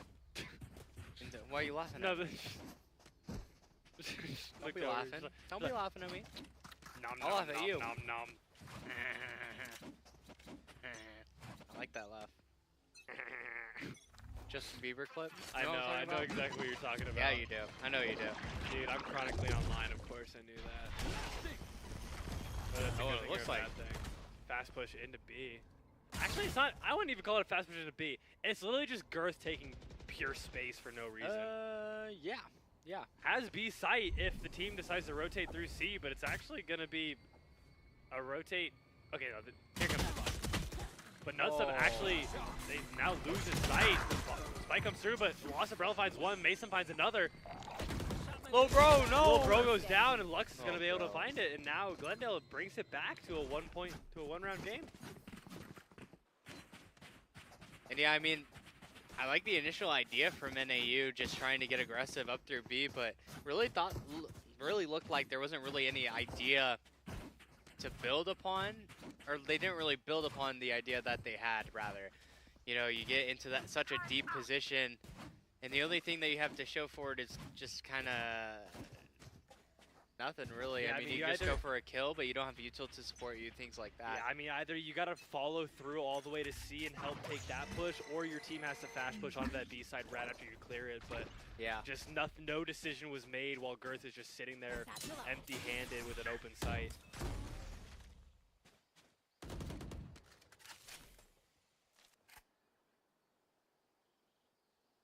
As the same map control gets taken over towards C mound. Glendale very content to just take the rebel control a lot of the time and call it there. Has lost Umbrella, ready to try and stop this execute up through A. Hiding up. Everything that he did not check that top of the rubble, and now he's able to get out for free.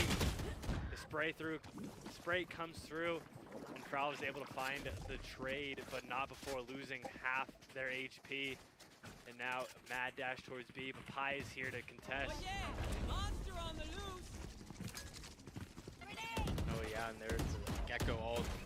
Trying to clear out anything that it can.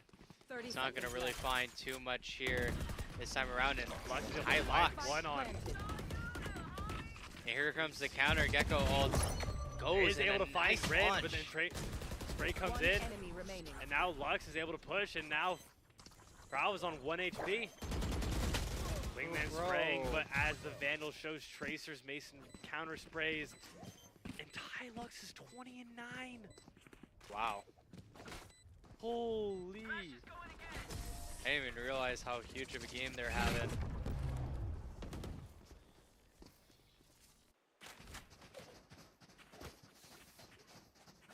Glendale came to play, man. They definitely did, especially for, you know, Lotus as a whole. Yeah, I mean, they Haven't definitely, they said we're not losing our map pick again. I don't care if it goes into quadruple overtime. We are winning Lotus no matter what. Yeah, I could see that. That would make sense to me. And now, surprised, none stuff lived that last round. I had 5K, didn't 5, so kind of crazy. Spray comes through, finds 3, maybe 4 with that blind. And it is actually just going to be an NAU fast push onto this C site. Yeah, and NAU is not gonna. Nice little Rosa ult comes through. Okay, that one is a zoning ult. I'll cope to that one. Lost Umbrella on it. Disgusting shot of smoke. The sun comes through onto Dinkers. So does the blind, and now it's going to be a fast push. Mason finds 2. Lux finds a second from Waterfall. And now this just went from a 4v4 to a 4v2. Girth not able to find a kill as Lux gets their second of the round. Now they just have to find Max. And Lux is able to find the third as Max goes into the smoke. And Glendale is up for, I guess second time. Yeah, it's the second time, but definitely feels like the first. It definitely does feel like the first. It feels like NAU has had the momentum for most of this game, but it has just been a constant back and forth. But I mean, look at it. We're matching so far. Look at the halves. Well, if the trend continues, then the next 2 should go to NAU. I will make that deduction. Wait, is that what those little thingies mean? Those are round wins? I don't know.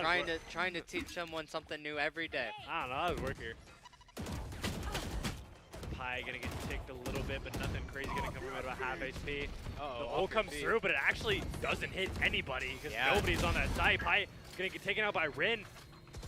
Lux is gonna back up, but it's not quite gonna be enough. But Umbrella is on the craziest flank to get spotted out by that alarm bot. But that nade may do crazy damage. Lost Umbrella able to find 1. Gets taken out early, but Mason is able to find a kill onto Girth. Max finding 1, Ty finds another, and now it's just a 1v1. Lux does not know where and Oh! able to find the headshot onto Dinkers. Holy! Oh, Lux. Lux is very good at the It is video not game. luck at all. That is pure skill. That is very good at the video game. Like, I say very good, I mean very good. Yeah, I would need a timeout after And that now one, too. NAU, after that beatdown, is going to take a timeout to try and figure out how they're going to try and stop Lux. Yeah, I mean, 24 and 10 right now, I think, something Yeah. like that. A crazy scoreline, no matter what it is. Absolutely dominating this game right now. Yeah, and I mean, by the looks of it, just on pace to get over 35 at least. And that's just if the trend continues. I mean, for Glendale overall, I think they're playing this really well. You know, even when they're losing the fights, they're finding ways to get right back into it. And I think just having that mental fortitude, even a couple of round losses that you wouldn't want to have necessarily, it's going to be tough for NAU, I think, to try and get back into this. That one, they're definitely beating themselves up after. Yeah, Lux is 16 HP, 14, something like that. One tap to the Vandal. And you lose that fight. It is just heartbreaking to lose that 1v1 scenario. Yeah, that is absolutely a tilter, and that's going to just play a factor, you know, in the whole LAN setting that we've been hyping up this entire day. And yeah, just trying to move past 26 and 9, absolutely dominating. But I mean, Mason 16, 12, and 10. A stat line is nothing to scoff at right there. Lost Umbrella got an early push here with the operator. Knows that there's one here. Can they find the kill? Is going to find the kill onto Dinkers, and that could be brutal. Yeah, that actually just activated the go signal for NAU, thinking that they just need to get out onto this A site, try and take the space. The two players already here. The raise nade will alert them to the op being here as well. As the site take comes in. Pi is able to find a kill onto Fralv.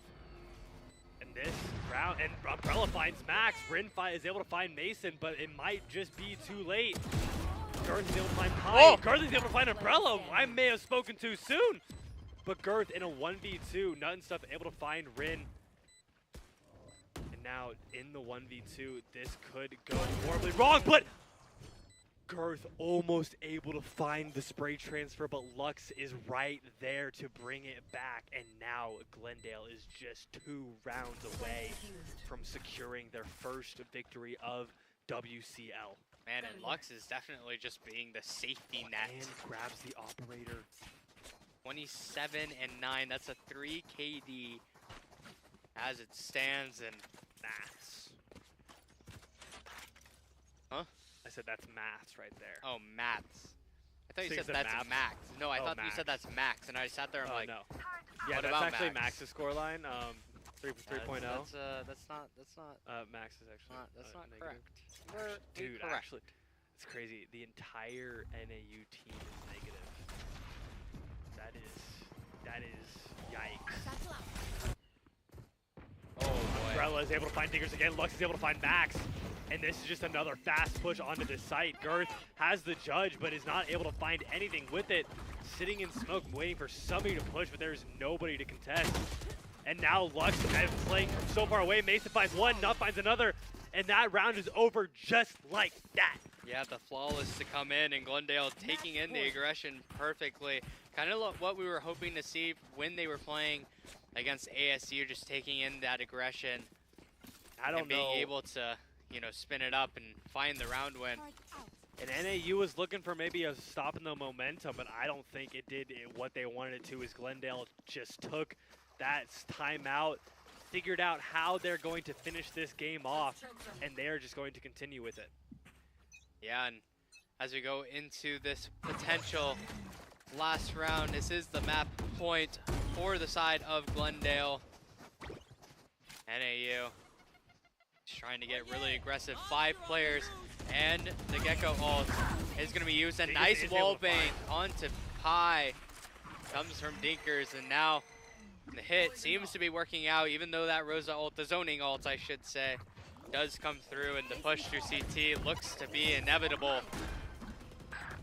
And as I say that, Ty Lux is the one to shut it down. That Gecko ult also here, and the detain Frowled. does get found as They're going to push it, and this may be a fight out into Mound as they try and get the attacker Killjoy down. But a few players might get detained by this. 2 are now detained by that KJ ult. They have to be careful here. These last 3 NAU players are sitting in Mound waiting for them to push. The timer is slowly ticking down. yeah, and little buddy is gonna get off that defuse. No half will be found as now just one spam, spinning around, spinning around, spinning around. And Lux is gonna spinning find it! around, Oh my god! finds the Oh my defuse, god! And finds the map win, 13-8. How is Lux doing this? How are they doing this? Just It spin. can't be Just pure. spin. It can't be pure luck, right? It can't be pure luck. All right, I see Nah, what you're nah, doing. yeah, I see yeah, what you're yeah. doing there. Yeah. Yeah, Ty Lux just having a phenomenal game 1 overall. I believe had 30. I think got one in I that think last got one in round. that last Oh round. yeah, I believe got yeah, one. it killed the Rays Did that get was one. pushing CT. Got 30, maybe a little bit more. But my goodness, just finding so many clutch plays in general. Glendale just making a point that they are here to play, and Lotus is definitely a map to be feared on. Yeah, but I mean, and we go to the NAU map Ascent. I think that we are going to give these players just a quick second to cool down. We're going to go to a quick 2-minute break, and we'll be right back with map 2 Ascent. Yeah.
There it is. Hello and welcome back. We Whew. just came back from that map 1 where Glendale Oh. took down NAU 13-8 in, I think, the most ninja diffuses I feel like I've ever seen Honestly. in one map. Not even ninja diffuses in general. Like there were like 3 Yeah. rounds that were decided by a point What? 0, Literally, 3. I think I said it best. 0.23. I mean, 0.23, yeah. wingman MVP all the way. I'm Oh, sorry. 100%. But I 100%. mean, Lux, just 30 and 9 Yeah. ninja diffuse, DPI 20,000, just spinning, just avoiding. Just spin. Yeah, spin to win. Spin to win. It's Spin like to win, Beyblade. I guess. Turn into a Beyblade and Yeah. just win the round, I guess. Beyblade, let it rip. Yeah, I mean that's we just saw it. I mean, you just spin on the defuse and nobody can hit you. Yeah, but I mean, like, It's like you're like Neo. but like if we look back at the Rasing Canes replay presented by Rasing Canes, you know, we got one love here. If we take a look back at this, this was a fantastic play from Lost Umbrella, and this round could have gone horribly as Girth finds one here, finds the second, but then as I believe right after that, Yeah, um, there were two more or it was a 2v1 and they wrapped around. yeah, wrapped backside. around. And then he found one, almost got the spray transfer onto the second for that round win, but you know, in the end, luck. Yeah, Of all people, it's just Ty 0.23 Lux seconds. just finds yet another clutch Yeah. and another round for Glendale. And I mean, just in general, Lux, I mean, had what 30 and 9 30 and 9 on the map, showing that they're a force to be reckoned with. They are a force to be reckoned with, but we go in. But as we mentioned before this entire match started, Lotus is GCC's map pick. We knew that from the get-go. We knew that they were comfortable. Yeah. We knew they put up a showing against ASU, so we knew that they were probably going to take map 1. Absolutely. But now we go into NAU's map pick, Ascent. We didn't really get to see a whole lot from them as GCU just kind of rolled over them. But now we get to see what they can really do in this matchup as the meta comp on Ascent. Yeah. So I think we're we're getting ready. Sorry. Yeah. I was gonna say we're more than halfway to getting ready. My yeah, mind just kind of blanked. Fair enough. But as we get there, I would like to once again to just thank all of the sponsors that have helped put on Western Cactus League, and a big shout out to the Army National Guard, who is the what do you call it? Bom, bom. They're the what's the word for like they're funding? Well, no, it's not. Sponsor. It's not sponsored. Primary. It's the The primary. I don't know. They're the one that gave us $750 to give to each team that wins in their specific game. So we would like to give a big shout out to them. I suck at sponsories. I'm sorry. I cannot keep okay. them in. It's I cannot keep all like 7 of them in my head at one time. All good. All good. But yeah, big shout out to them for sponsoring the prize pool. $750 to each team that wins, and then it gets to go to Arlington for CECC. And then also a big shout out to our other sponsors, Rally Cry, Esports U, Rasing Canes, and Rockstar. Yep. Those are the big ones who are here helping us out today, and we are going to get right into this map too. It is looking like both of these teams are just going to settle for the meta comp. Obviously, we knew Yes. NAU was going to sit. Do love me to see the same comp over and over. You know me. It's my favorite. Simply my favorite. On the bright side, though, seeing Ty Lux on something other than Viper should be fun. Actually, no. Ty Lux played something else on... What was the second map? On Sunset? I don't think they played Viper. I don't remember, though. I simply do not remember. I do not remember. Usually I take notes, but it's just been so exhilarating that I can't take notes. Ah, good answer. Good answer. What? I'm good at my job. I swear. I What? swear. I swear I'm good I at said my job. good answer. I know you did. Yeah, that's what I'm saying. I'm complimenting Was that? you. Oh, was that not sarcasm? I thought that was No, like. I thought that was like your Bro, thing. I'm not a sarcastic guy. I don't get it. Why would you think I'm sarcastic? Hey guys, in case you were wondering what sarcasm is. Listen, man, you don't gotta put me on blast like that. Come on now. Come on now. Hey, come on now, man. What are we doing here? But I mean, I'm super excited about this. I don't know about you. I genuinely hope NAU is able to find their footing in this matchup. Yeah, because I'd like to see a map. I would love to see a map 3, especially first map 3 in loser semifinals. Yeah, makes it that much more intense. The nerves. Who has the nerves of steel to stay in the tournament? The Western Cactus League. Just in general. As we get into it, looks like NAU is going to be taking the first round by storm. All 5 players over towards B main. That Omen ready to take a blind over towards B main. And it's going to be Girth that's going to be on that frontal assault. Going to be possibly even putting in that dash, trying to get in there. The nice shock dart is going to put damage up. Girth, so now just going to be half HP, and the fast pistol take is going to come through. Maybe even finding the first blood. Girth does. And that, as the bomb will go down. And unfortunately, that seems to be a common occurrence with Mason, getting caught with their utility in hand. Unfortunately, getting the first blood of this map too. Girth actually not able to find a second as Ring gets lost. Umbrella, Nut, Pie, Nut, both find one. Lux finds a second. Frabble finds Pie, Frabble finds a second in Nut, and now it is just a 2v1 for Another. Lux. Gonna maybe find a Lux timing, is but no. not able to. Valve Unlucky. is gonna find 3 on that round, making up for maybe a little bit of a slow start in the last map. As now we go into the next round. Anti-eco is gonna be a little difficult for the defenders.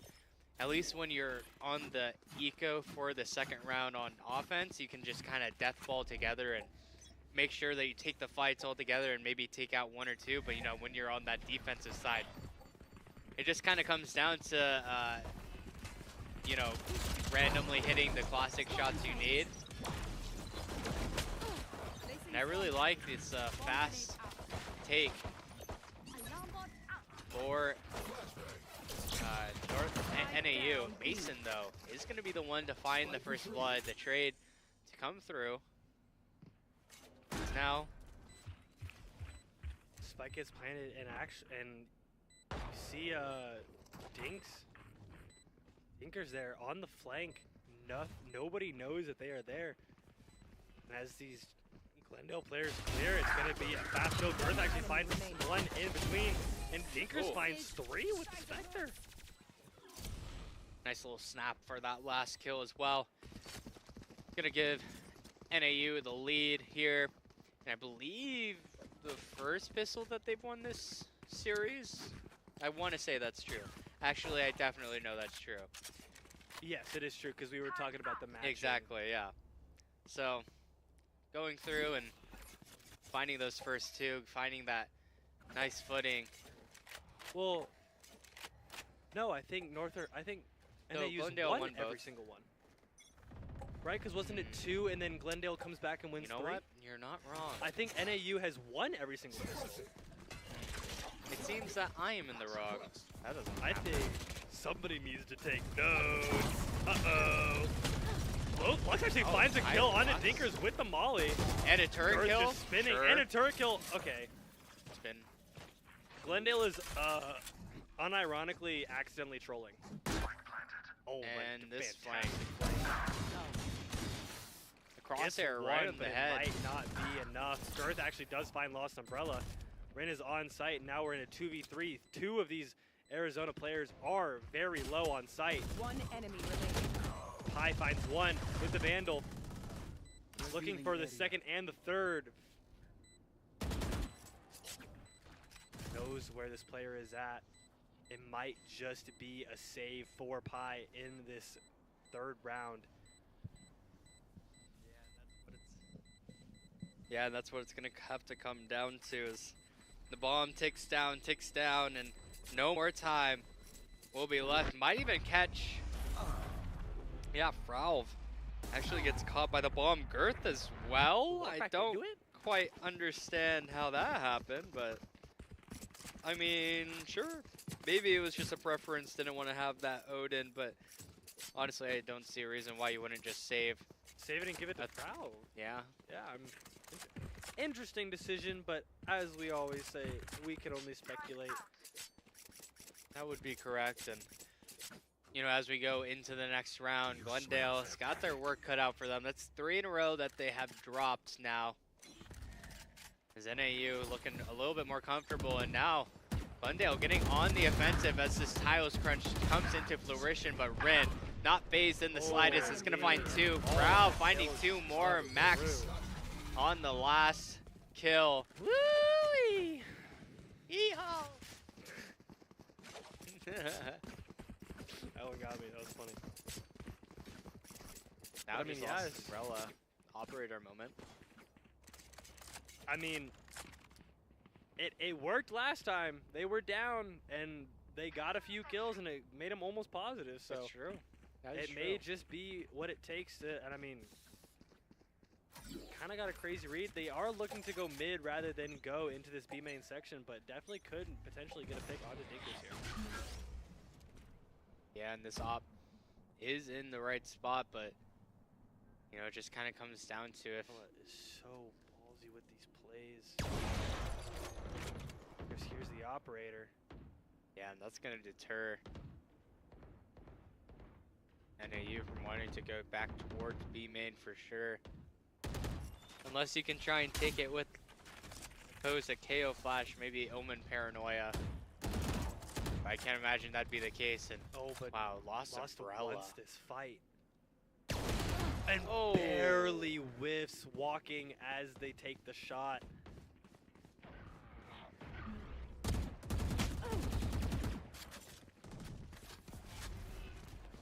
Gets spotted out there. Oh, and this could be dangerous Barely for avoiding Dinkers. dying. Oh, Lux high finds lock. one. Nice Max shot finds there. a tray on Mason. Girth finds the op kill onto Lux. Doing Not able to nuts find stuff. Girth out in the open, and out is a 3v2 towards the side of Glendale. It's the slow walk up through lane. Maybe we'll find some sort of value. That timing though is so bad. Max also to find a kill. Find one. Yeah, and almost had everything accounted for, but you know, just at the last second, Rin looking over to his left, seeing the player just walking lane and, you know, having his teammate help him on the kill as well. Make it so that NAU takes a 5-0 lead. Definitely a different team than what we saw in the last Absolutely. map, even in the last series against GCU. Yeah. Yeah. This is definitely their map pick. It's the exact same thing we saw with GCC just last game. Yeah. Taking an early lead. I definitely think that GCC has the capabilities of bringing this map back, whether it be in the second half or whether it be right now after this timeout. But I would definitely like to see some rounds come out of them, just maybe playing a little bit differently than how they are, switching up their defense, switching up the way they play. But I mean, yeah, NAU is just absolutely steamrolling right now. Yeah, and I mean, if NAU can just keep this momentum up in general and try and get to the end of the map as quickly as possible, if that map 3 does come to fruition, it might be a big just red flag for Glendale, as you know. Sunset of all maps being Yeah, able to go it's to. true. And it looked like ASU kind of had a good idea of how they wanted to play it and how tough it was to get into that map in general. As looks like Glendale yet again trying to make a little bit of mid presence. The smoke top mid won't conceal too much, as that turret also will be picking up. Thought is Earth wants to try and get in on the action, and Oh, a Pi. big swing from Pi gets that early headshot. Prowl finds one as Pi pushes into the tiles.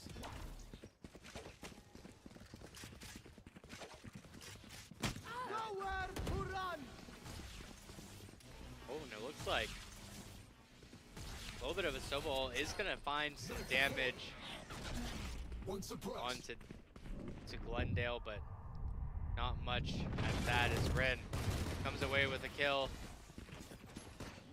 And the mad dash towards side and the bomb plant will go down, but now just a 3v3. Both teams having two pretty weak players. Zach Shockdart just about kills Dinkers there. As now the run up will come up. The nice pop flash. Dinkers getting one, getting two. Max to finish things off. As NAU very hurt, but not out of the fight. As they go 6-0. It's almost like the Odin is stupidly accurate when you scope in for some reason. Can't be that good. Right would have fixed it. Metal pipe sound. Is this what we've devolved to? Yeah. We just make random noises and then say random noises? Yeah. Shrug. Shrug. Okay, Shrug's a little crazy. It's gonna be okay, and now it's gonna be another mad dash from from NAU to try and take the side as fast as possible.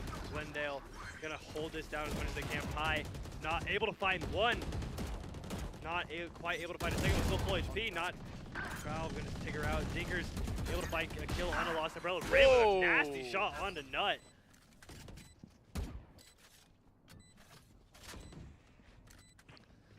Now in a 4v2, Glendale is not looking happy in this scenario. Could it be their 7th consecutive loss on this map too? One enemy remaining. Girth, a great shot onto Lux. Now the last player, Ralph, is able to find Mason. Yeah, and NAU just looks so comfortable on a lot of these side exacts. It looks polished, it looks clean. It looks like they've done it a million times, and you know, just when it comes to Glendale trying to defend against something so clean and polished, it doesn't come by easily. You're gonna have to be able to make some hero plays, hit some nasty shots, and a lot of the time it just doesn't quite fall that way, as the Odin spams get a kill and a couple of ults get a kills, and you know, get the space that they need. But I mean, Glendale definitely is looking for maybe these last 3, 4 rounds. You should run. Yeah, and it Otherwise, looks like they'll be going into half. Lost Umbrella took out Rin. That's gonna be the smokes for NAU on this hit. It makes it just a little bit more difficult to try and get out onto site. Did see Pi in that intel there. Oh, a little bit of to find the whip kill though. Valve actually finds nut and stuff in Garden, and now his Umbrella comes to fight as well. Valve might be able to catch her off guard, but actually Umbrella is able to find that with the tiniest sliver of health left. Now in a 1v3, 10 HP. Nice HP. flash. Looks like it might just be a save. Looking kind of broke.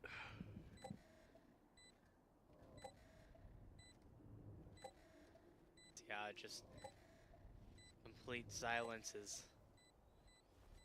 Making NAU sure they don't die. trying to make sure they play off each other, but little do they know it won't even come to that, as the save is going to be coming through for Glendale for Umbrella, lost Umbrella. That'll be round number 8 in a sense. Winnable. I mean, you're not wrong. I've seen crazier comebacks.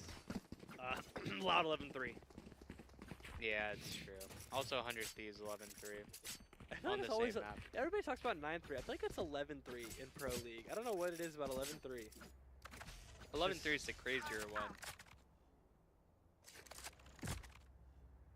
That Mostly because you just blew it so hard. Like, who were they? Was it Louds?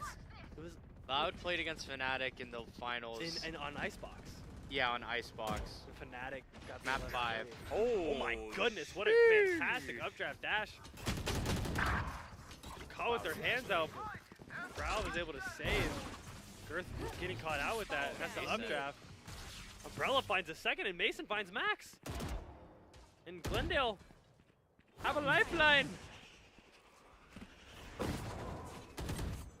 They know where they are. Bro's just in the open. Girth is at. Mason is able to get off that ping. And Pi finds Dinkers in tree. Luckily, the first round that Glendale is able to pick up. But it's what they can do after this round that's really what counts. You know, especially since they start on the defensive side, and the Scent, just in general, is going to be more defensive-sided as it stands. And, you know, if you're going to be getting kind of rolled on your defensive side, I kind of don't envy your position when you go over to the offensive side. I don't know, but it was you and I that casted the Val game where it was all the Ascent attack rounds were winning, right? Do you remember that game? Purple Rain. That was so stupid. Wasn't it Carlton and TMU? Was that what it was? Was that Purple Rain? I can't remember.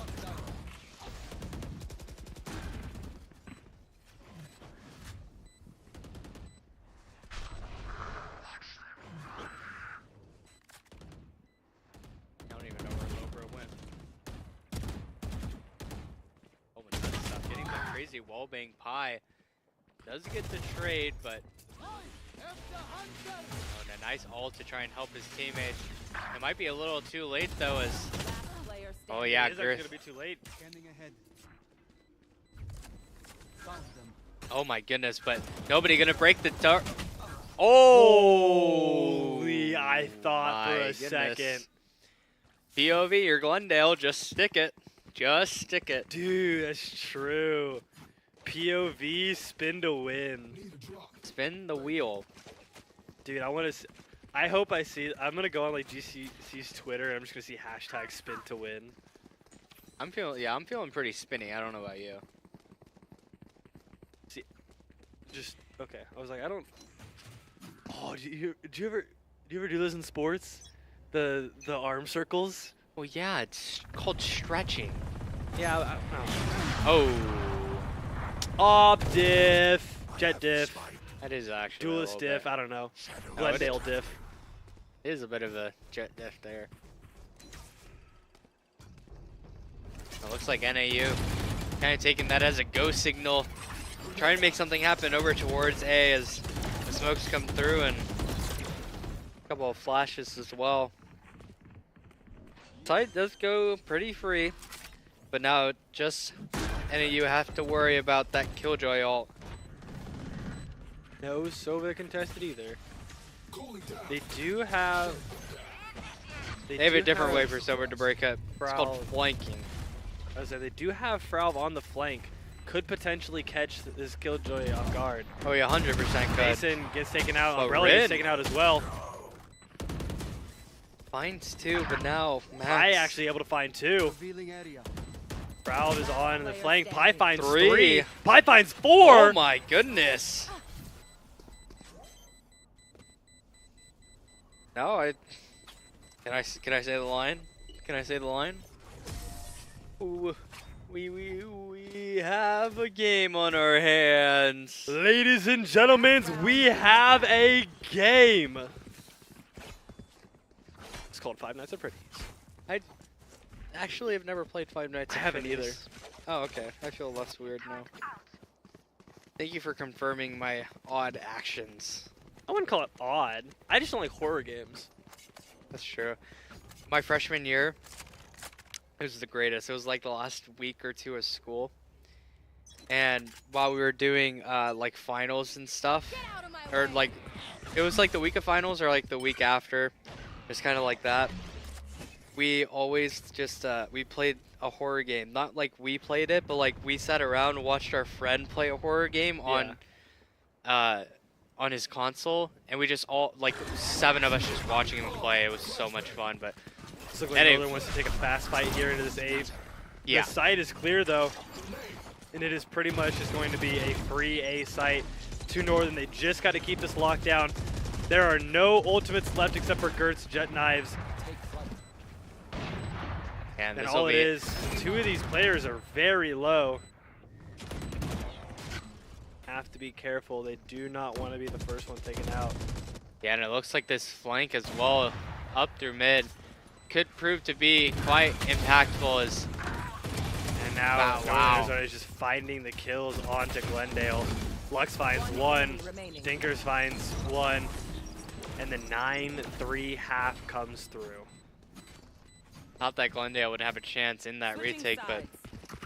seems to set up just a little too strong, as well as Ren. Finding those 2 first bloods over towards Tree. It's going to help their causes. Yeah, and right now it's just Pi trying to carry their entire team on their back. Yeah. Doesn't help when it's only one player putting in some output. Project A is a 5v5 tactical shooter, guys. Come on. Everybody has to do their part. No. It's 1v5.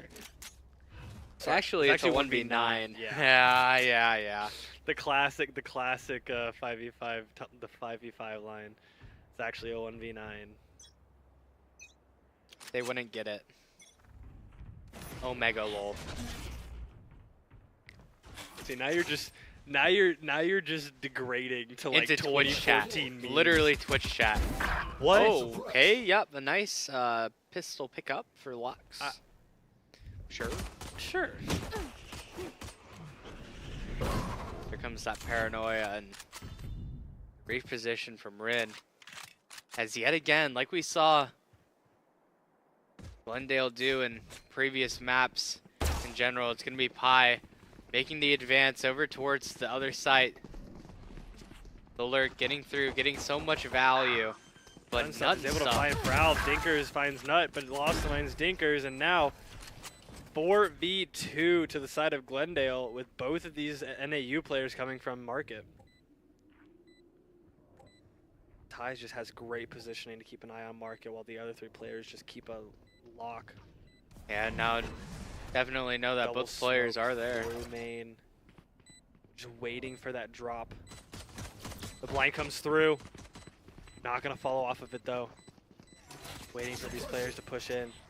The knife comes in. They are suppressed. One enemy remaining. Lost Umbrella finds Girth and Ty finds Rin. And that is Glendale's first pistol round. That would be correct. You know, I mean, look, I don't want to be that guy, but you win the pistol round, then you win the second round, like that's kind of easy. And Bonus then you can win be the pretty third difficult. One. But, like, you have a cool play for it, I'm And then sure. you find the fourth, the fifth, the sixth, the seventh, and the eighth.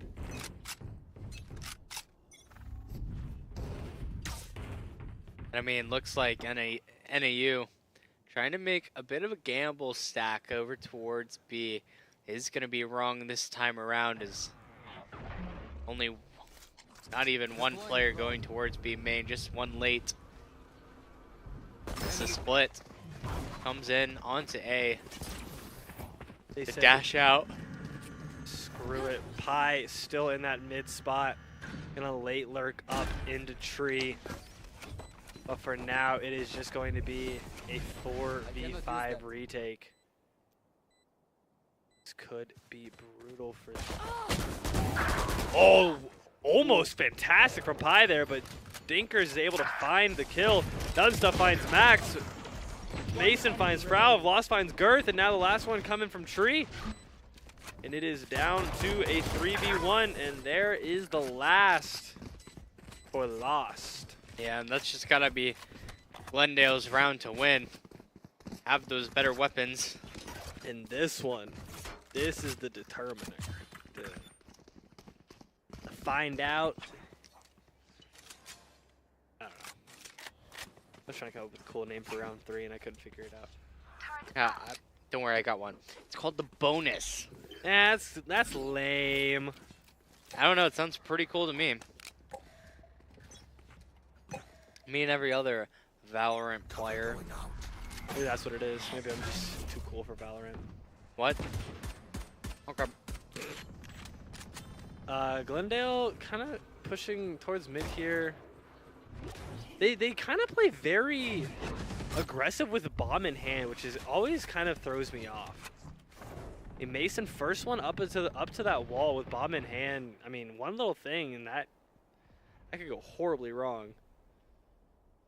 Yeah, that is definitely something you have to think about On my mark. while you are carrying the bomb. If you're in such a bad spot, you can't really even take timings too, because if you take a timing, get it wrong, and then you just die, and now the bomb's in their spawn, it's next to impossible to get that thing back. Knife comes through. Market gets cleared. There's going to be another A push while the rest of NAU is on speed. Pi gets a couple shots off, nothing crazy. No kills coming through. Max is able to find Umbrella. Rin finds Mason. Lux finds 2. The nice flank up through heaven, and now Lux Just trying to get any does not more. see Jinkers though. He cannot, and none None stuff. is able to find Rin. Now Girth, One the enemy 1 remaining. HP, and now Pi to find another kill. Now in the 1v2, but the Odin spam can be way too powerful. Enemy remaining. As the first does fall, and now time ticking down just slightly, Both but that's players at 1 1 HP HP. onto Pi. And it gets so hard. Yeah, Yeah. Dinkers Pre-fire. does find the kill. Does have enough time as well. 1.2. I had to focus for a second. I know you're close. 1.2. Guess what though? Close only counts in horseshoes and hand grenades. What about like, what's the one where they like sweep the floor? Curling? Curling. No. Yeah, it does. Yeah, 'cause it's whichever one's closer to the middle. No, you get point. Well, okay, kind of, but doesn't count. That's not the same. I know, that's why. Hey, so you get to mess with me, I get to mess with Hey. you. That's how this works. No, I don't like that. Dynamic. That's cringe, if you ask me. What you did. I do not apologize. I do not apologize for my misdeeds Right or here. misfortunes. There's And so NAU's, they're really just looking to finish off this round. Lost actually does find Max on a nice little updraft onto that box and mid. Blocking sight. I mean, they still have to find Right here. 5 more just to bring this back to tie. And Lux actually has a phenomenal flank here. They have no idea that he is sitting in this corner right now. He just walks up A main, like, Does not realize that there's a second though and gets Oh, taken L. out, and that is a free Vandal to NAU. Vanilla. Thinkers is able to find Pi. Lost may find Rin, is able to do it. One enemy remaining. None stuff finds Dinkers Spike down B. as this flank comes through. That will be round number 6, and Glendale is looking like they might want to make a comeback here.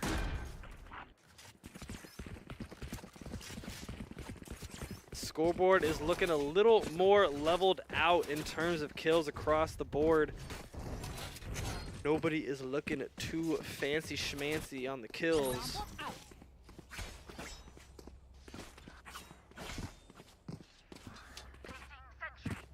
And Eli it looks like he's crossed the River Thames. Here. a river tens. Ten- Tens? The Thames. I love tens. Sends 11s. You're playing against Sen tens. You're playing against Sen tens. By Mason, Mason getting finds it another. first going to Girth. That's always a Get that nice kill to get. Blocking sight. Oh, but Rin is sitting in Garden and is able to find that kill.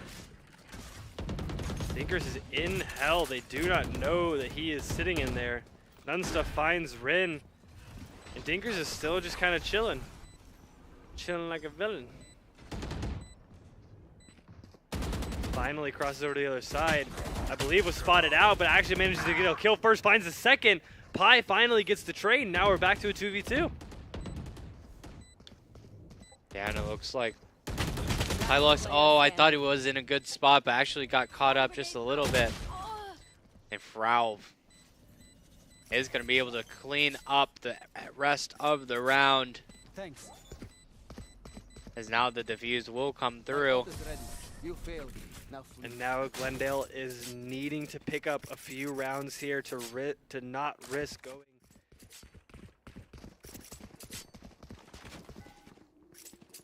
into potential overtime here.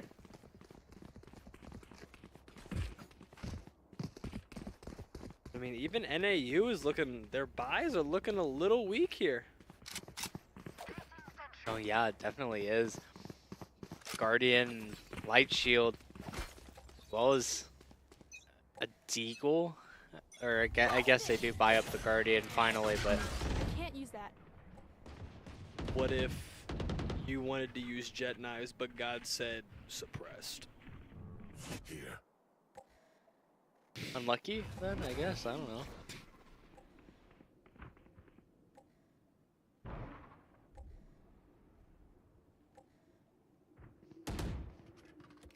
mean, this is uncharacteristic of these two teams. Playing it very slow. Pi actually does get an early pick onto Fralv. Such an intriguing name. Lux might. Oh, tough timing from Fralv. Spike down mid. Or from Lux as Max gets 2, but they get traded. Mason able to find a second.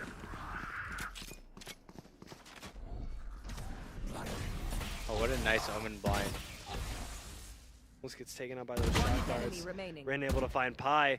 Mason's 1 HP. Sheriff in hand. Oh, and Ren is able to find the headshot to make it 12-6. Still doable both show. Level heads until we're home, yes? Good. Yeah, now just Glendale's back's up against the wall. The full Make buy it or though. break it.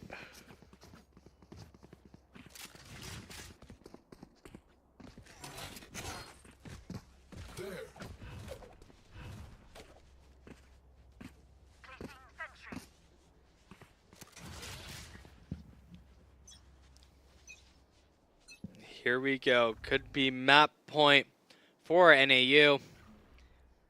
As it comes back, 3 players over towards tiles, 2 towards A main.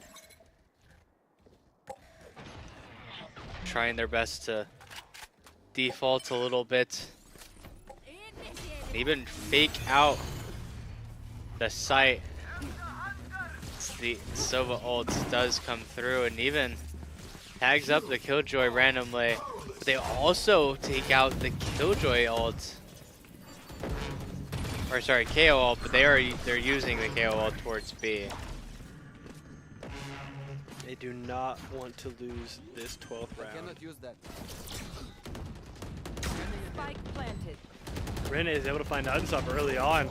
Dinkers finds Lost Umbrella. Fralv finds Mason. Lux finds Fralv for the trade. Player standing. Dinkers find Lux. And that might just be it. Pi in a 1v4 is going to get taken out. And we have got a match 3 on our hands, eh? Yes, we do indeed. It's going to be a 13-6 finish for Glendale. Not for Glendale, sorry. It's for NAU. But it is going to be a 1-1 series points in matchup. Wow. 1-1 map point. Oh, my goodness. You get what I'm saying. We got one more map in the series. It's 1-1. It's a heads-up game. We don't know. On We Sunset. we got nothing going forward. Yeah, well, we have a little bit.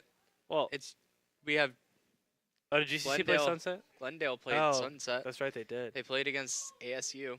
They kind of got curb stomped though. They did. They so, did a little bit. I don't. That's the one scary part. Was it 13-1 on that map or was it 13-2? It was 13-1. That was 13-2. 2? Yep, Something 13. something bad. But yeah, I mean, at the end of the day, it wasn't the greatest showing for Glendale on that map, and now we do have to go to it. So, True. you know, hoping that they come back with a little bit more fire.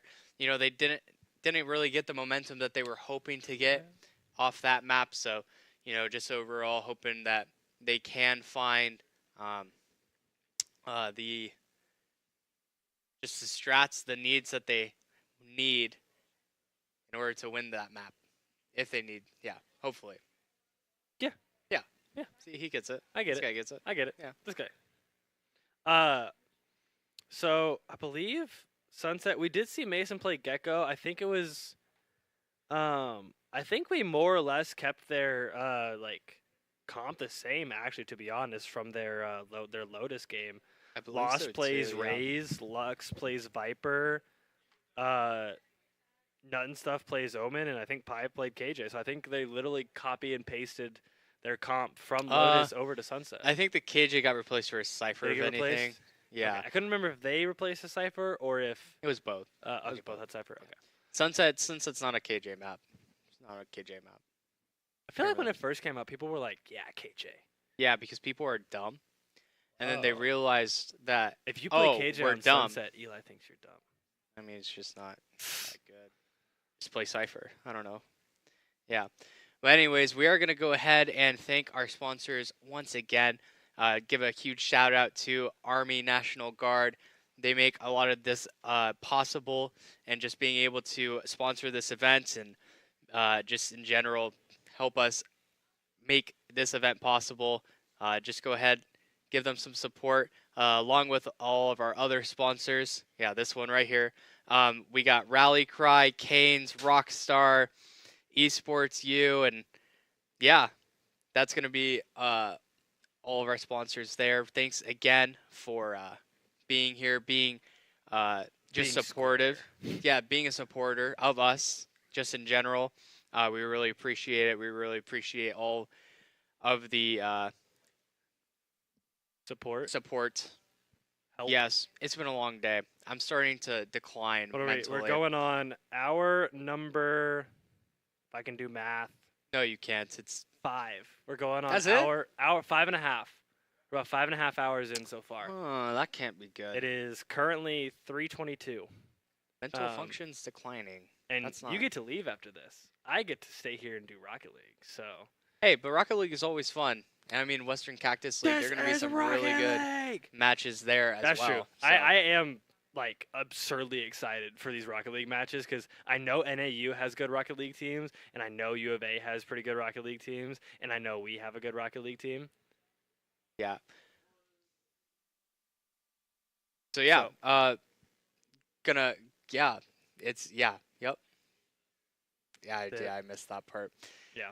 Anyways, Sunset but yeah, is, and so I'm trying to think because we saw GCC play Sunset to a certain degree. yeah, Like play quote unquote Sunset. But NAU, we've only seen them play Ascent and Split. yeah. And Split obviously doesn't matter anymore. Well, and now it's- Lotus also. Well, not Lotus. Yeah, Yeah. but like those don't matter anymore. Right. But it's the same concept as like they went 13-3 against GCU on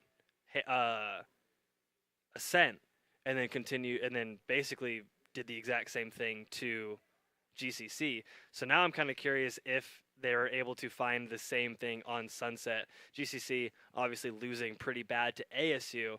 I'm curious if they are going to bring it back to the to NAU and be able to force that game actually all the way up into potential overtime. I think we could see a very interesting game going on here. Yeah, definitely could. And oh,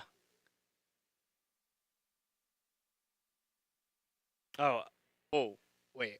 Oh, We got draft ready. yeah, we got draft ready. Oh my goodness, almost. I think we have Very draft. close to We draft. don't quite have draft very, ready. very close to draft. We I feel have like a draft deer ready. in headlights right now. I'm just Yeah. like taking in all the information. I'm like, There. Now we have draft. yes. Okay. Now we have our draft. It's coming in. Yeah, like you were saying, it is going to be that gecko that we saw Glendale play earlier today, as well as the KO for Lux. Just going to kind of be that, going to be that little comfort pick aside from the Viper that we saw on Lotus. And also for NAU, it's going to be a little bit of the same. What we saw from ASU, not quite having the fade, but this time around the Sova. So having that Breach, Sova, Raze, Cypher, Omen. I feel like that's a pretty meta comp. If you can think of meta, that is a pretty meta comp, I'd say. Yeah, well, so I think one thing that we always talked about was we were like, when we first saw Sova on Sunset, and I believe it was in Purple Rain, like very early on in Purple Rain, we were kind of confused. Like, Yeah. why is Sova good on this map? Because it's like normally it was the Fade played instead of the Sova as your like intel gatherer. Yeah. But then Cypher got buffed to where the trips don't break anymore with Prowler. Right. So now it was like, okay, well, if Prowler's not going to break, Sova's intel with his shock darts, it's like you kind of have to give one for the other. Because, like, realistically, Fade's intel is, quote, like, is better on this map just because of, like, height Right there. on these maps. Yeah. But if you can't destroy the simplest Cypher trip, which is actually broken on this map, then what's the point in playing Fade, right? So people kind of just started switching over to that Sova, using Shock Dart to clear out that trip on the B side rather than being able to use the Prowler. So yeah, no, that's a definite good analysis there. As we get ready to go into this map, it's going to be NAU going in through B main, and 4 players just silently walking up. 1 player left alone on the other side of the map, and it's just going to be a pretty fast take towards. Oh, disgusting angle from Pi. A nice first headshot and the turn of the blind. This tripwire might get, no, thought it might get a little bit of value, but none was found. Lost Umbrella also going to find a couple of a player over in mid, and now this 4v2 seems really difficult for NAU to try and get through. Takes down Little Bro, so the defuse has to be stuck by somebody else, and Lost Umbrella. You take down Little Bro, we take down you. You hear me? Fair enough. And yeah, I mean, that's basically what Glendale said. The last kill come in 3 for Lost Umbrella, finding their footing yet again. Lost Umbrella's back. Lost Umbrella is back. Played fantastic against ASU. Has kind of been struggling a little bit in these matchups. Now 3-0 round 1. Yeah. We're so back, baby. It's actually amazing. NAU loves forcing up when they lose pistol rounds. It's actually insane. I think every single round 2 they forced up. All 4 rounds on GCU that they would lose pistol round, they would actually force up. Yeah, that's true. Oh, what a spam. Oh my gosh. That is just gross. I don't know if the Stinger is quite the gun you want on 1 HP, but don't want to risk risk losing the Spectre though.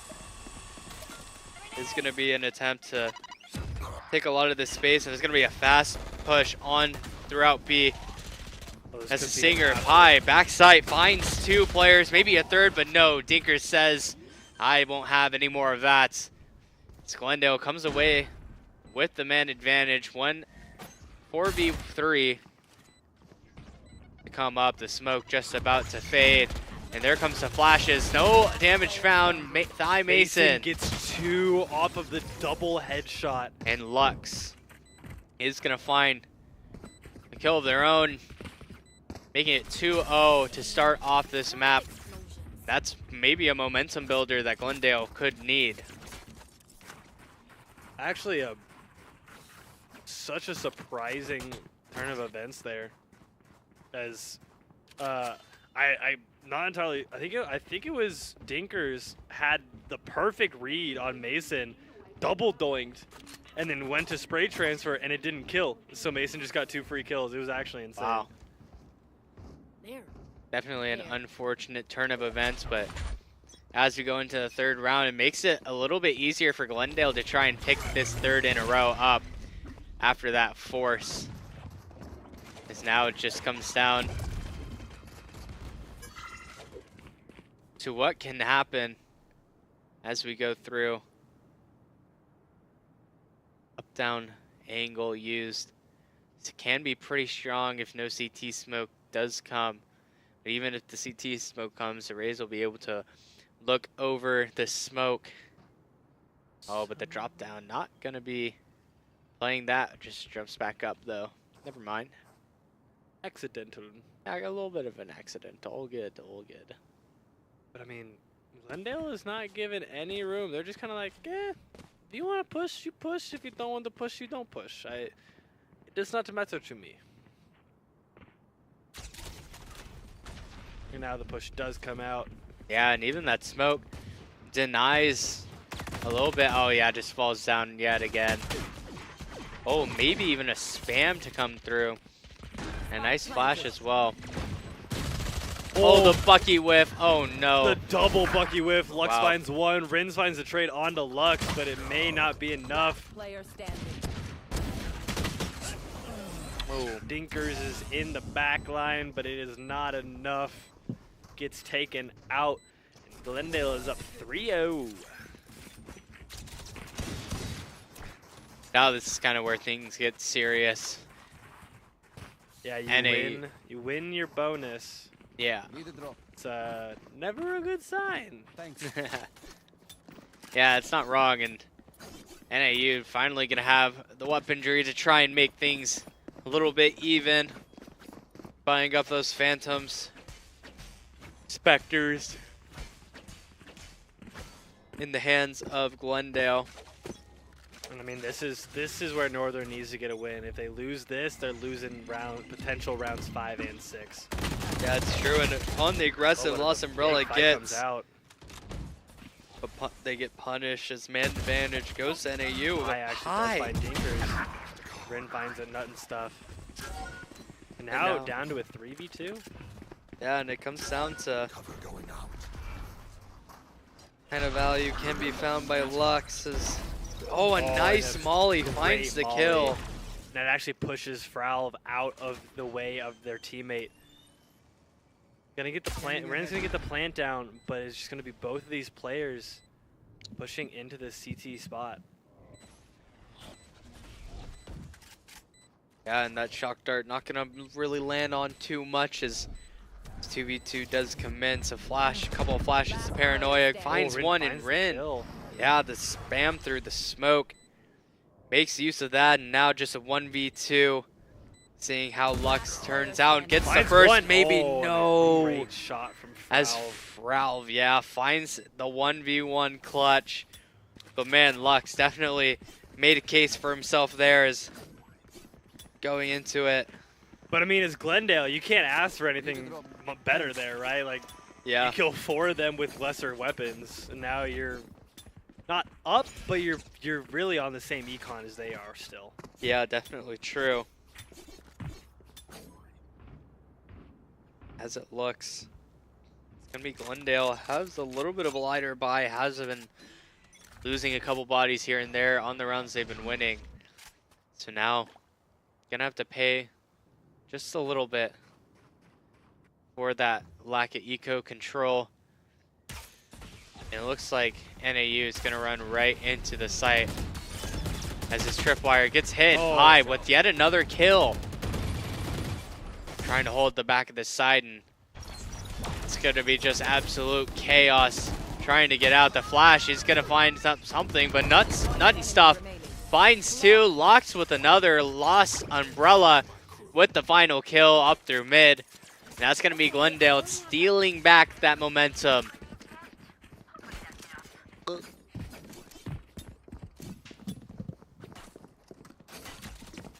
Honestly, Glendale's playing out of their minds right now. Yeah, they specifically definitely Umbrella. That's literally it. Umbrella is so back. Right here. He was like, I'm sick and tired of going negative in these games. What if I just win? What if I just go positive? How would that sound? Good? All right, I'll do that. Cool, let me just try. Thinkers, classic in hand, trying to push up here. Maze, yeah, gonna get caught out. Just because you don't get hit with the blind does not mean they're not gonna play cautious. And now, Format, this Lux could either have the play of his life, or this could go horribly wrong. Oh, but actually, Jason, yeah. It's going to be on that help. And a nice Gecko flash is going to be full blind. Max is able to find nut and stuff. Mason finds 4. It's taken out, and then Lux is there to continue on his legacy and get the 5th. Thought that Mason would be able to pick up that ace, but no, the wall bang with the Sheriff. Nut and stuff will do things. Nut and stuff is throwing our scoreboard. 87653. That's true. We almost had a straight. Unlucky. I don't know what we would have done with a 5-2-2-2-2-1. That's never mind. Anyways, right there. Now ASU gonna try and take A this time. Hopefully it works. Man, Dinkers just cannot find their shots this game.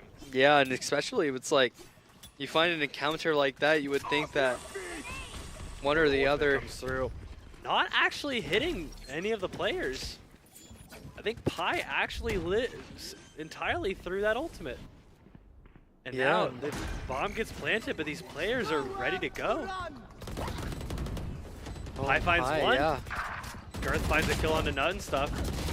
But the kills just come through. The kills are just absolutely falling all over the place. Northern finds a kill. Lost on finds one, and now it's just down to a 1v1. And Umbrella finds it. Oh. Do they let? GG. Kind of cringe. I would have rezzed personally. I mean, you probably are supposed to res in that spot. Umbrella, you're a horrible teammate. How could you let your teammate die? All You're right, bad. buddy. You're trash. 9-1 for what? All right, buddy. Anyways, nice clutch Umbrella. This guy can't help himself but be. Yeah, but like you can get 9 Something. kills and not let your teammate go 6-3. You know. Eh. Honestly, that's kind of on Lux's fault though. She shouldn't have gotten shot. That's just my take though. I don't know how you feel about that. If you're in KO ult, don't get shot. If you're in KO ult, bait, hide. Your teammates will bait you. It's not good. Fast push comes in, wow. but the stun is beautiful. Well, And it is just actually, a free kill. the sun does hit, but it hit his teammate as well, so not quite what the draw up was. Somebody misread the playbook. Yeah, it is possible.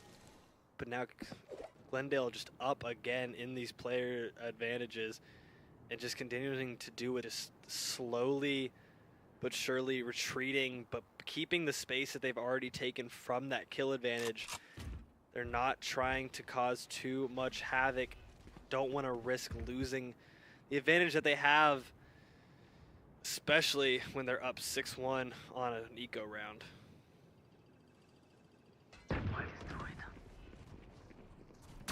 Yeah, now this hit Max is going to almost come taken through. out. Glendale has the man advantage, and Careful. NAU just desperately trying to claw their way back into this round, finding any ratty way they can, but that Gecko ult is not going to and do the that is trick. Tough for Fralv. It's the Caught out first. immediately. Lux able to find one. Dinkers finds one. Rin finds a loss, killing on loss. Player standing. Non finds one. Dinkers finds a trade, and Lux is just there to get the last one. Yeah, in the fury of trades, just Glendale yet again coming out on top. And it looks like this map might be going over to Glendale the way it keeps going this way. It is definitely looking like Glendale has the overarching advantage in this map so far. This is my spot. But I mean, they've got the realistically. Arizona wins 2 rounds and Glendale's econ's in the trash. I mean, Mason's got 27, Lost has 30 or has 3,000. They're not out of the woods by any means. This game could turn sour very quickly. Definitely could, and you know, I feel like that comes down to how Pi can perform over towards B, but actually lost Umbrella, making a very bold push. Oh, a lot of bold pushes. Goodness. Near side goes through. Not gonna get anything out of it though. But these 2 NAU players finds Lux, but Nut and stuff is able to find Dinkers. The push comes in. Cover going out. And Pi might, catch out. Player Pi is standing. able to Rin. find Rin. Spike down. B. Prowl finds Nut. Oh, and the no, stun and didn't the break blind the and the stun. kill and everything just falls apart. Now. Unfortunate. 8-1. Glendale. Not gonna be stopped too easily this time around. This map wanting to make that statement heard. And NAU And I mean, needs to come up with some sort of answer here. they had their practice on it, right? They've already played this map once today, and NAU has got nothing.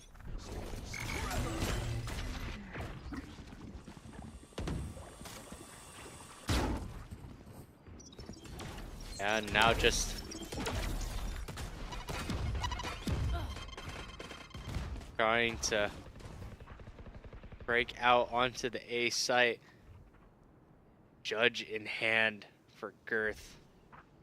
Can be ever so scary, especially when they have the results as well.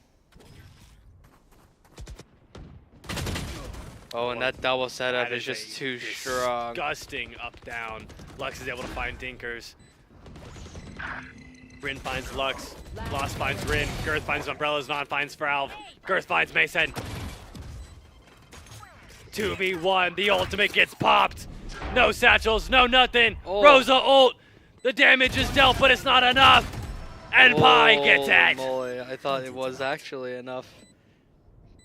Girth trying to be the hero, but is not the hero of this round. Is 9-1.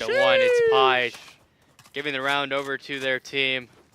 9-1. 2 rounds, and we are into the second half of this match and into a potential Glendale comeback.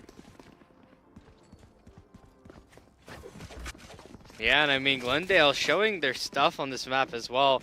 I've liked the defensive setups that I've been seeing, especially when they're pushing down top mid, taking those aggressive fights, as well as just the site holds from Pi, just in general, making it so difficult to play against.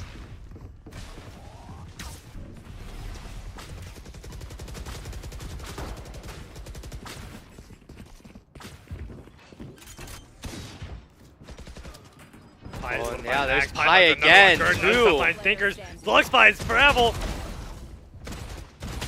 Rin finds Pi, but Nunstuff finds Rin in 20 seconds, well. and Umbrella is in the back line. Yeah, here comes the party.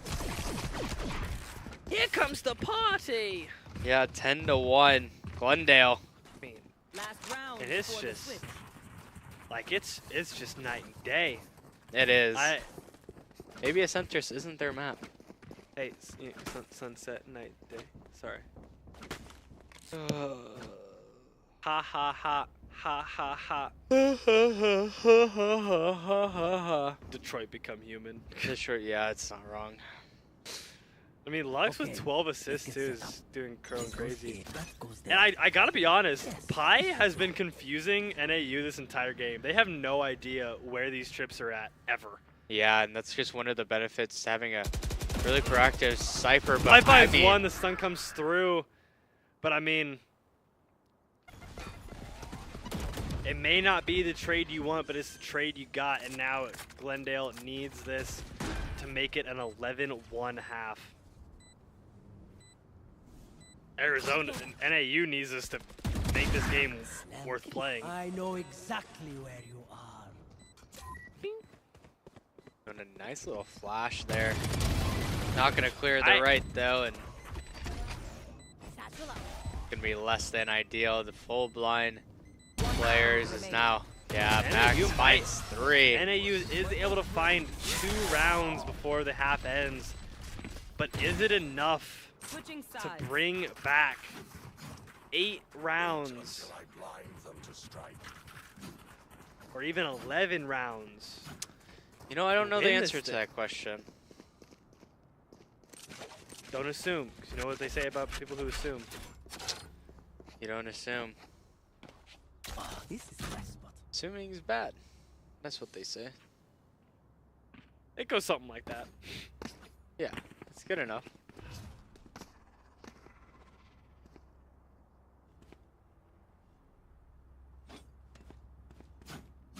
Okay.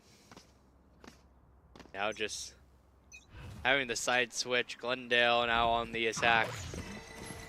Get to show off how they want to play it. Taking some fast mid control. There's my buddy. As well as the Dizzy. Very important piece of the puzzle. Here.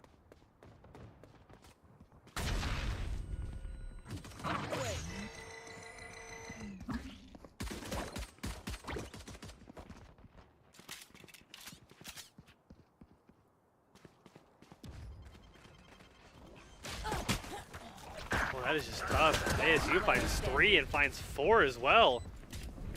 And now it's just nut and stuff. Girth wraps around from Market, and that's just going to be it. That round was over quick. And NAU finds their 5th pistol round? It is over.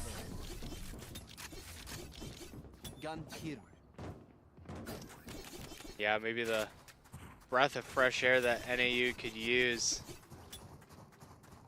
And it looks like Glendale's actually going to do the same thing. They're going to force up and try and end this game as quickly as possible. The W strat. W strat. End it fast. W strat. No. That forcing up. Oh. Hold W and win.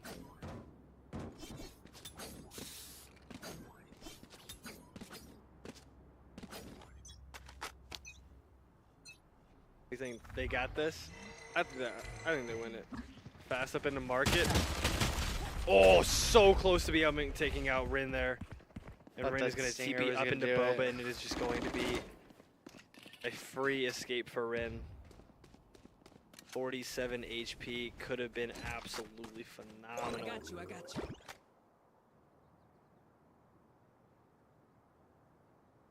Now just the slow approach. Oh, and Girth actually is able to find Spike 2. down mid.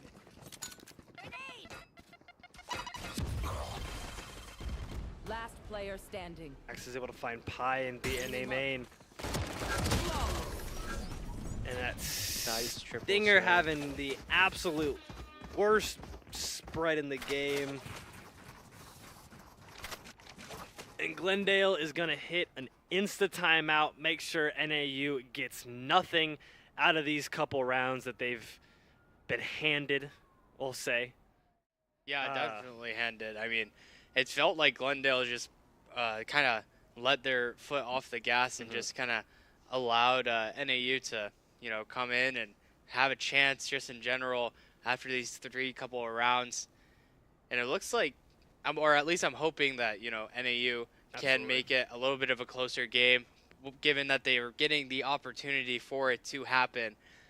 And yeah, just looking forward to seeing how they can adjust going forward. Yeah, I think NAU might take a couple more rounds here. Obviously, they've got the buy up now, and GCC on a more or less full save, maybe a little bit of a half buy going on.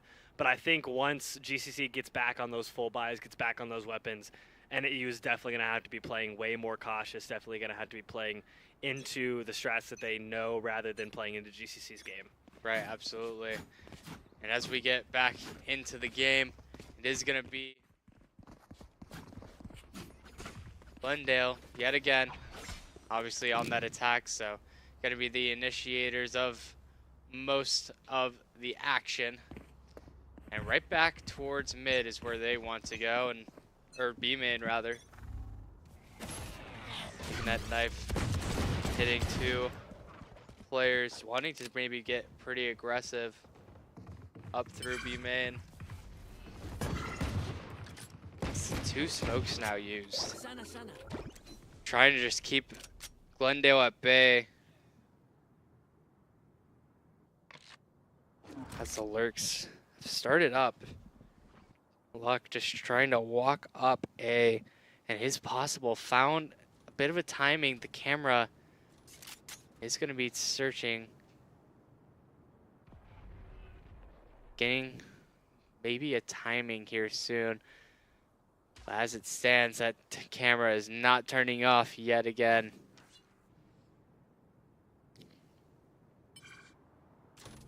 My camera is this cage triggered. And there's the camera. And the cage just popped because of it. Slow bro sees nothing. Yeah, just got it, nothing. 30 seconds left. Oh boy, now just Stinkers and Fralv are gonna find the kills on site and make things difficult for Glendale here. A 2v5 now, and Max and Fralv will end it there. Making it 5-10 and kind of starting out just like Glendale did. As now a couple of Spectres, a Vandal, a Guardian coming in to the next round, but a full buy for Glendale. Now NAU has to be very careful here with how they want to play this. They cannot let any free kills go to the side of Glendale.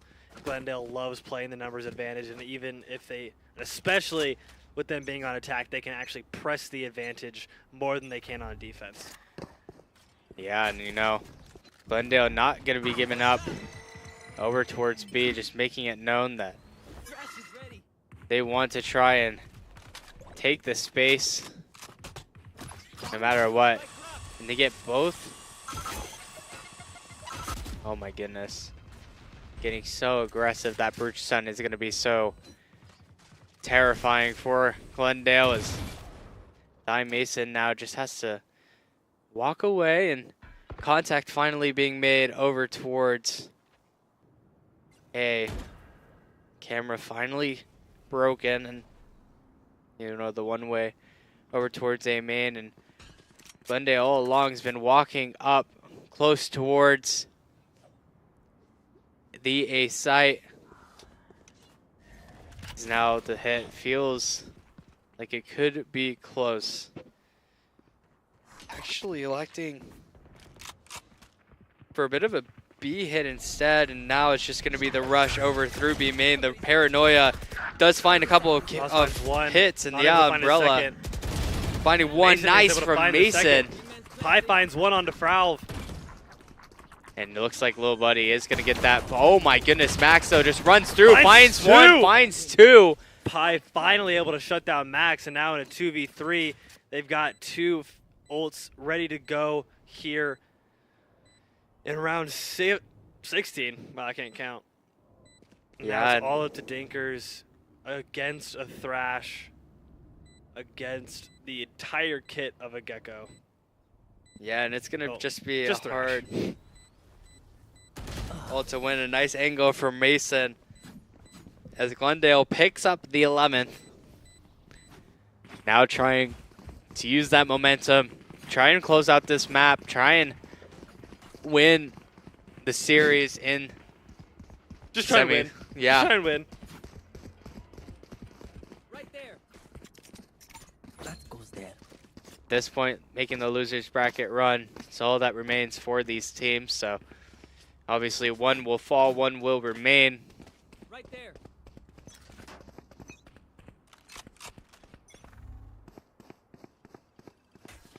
Yeah, the early dart will give off just a little bit of info, not a whole lot, but it looks like a fast A push as the Gecko towards site, wanting to make sure that there's...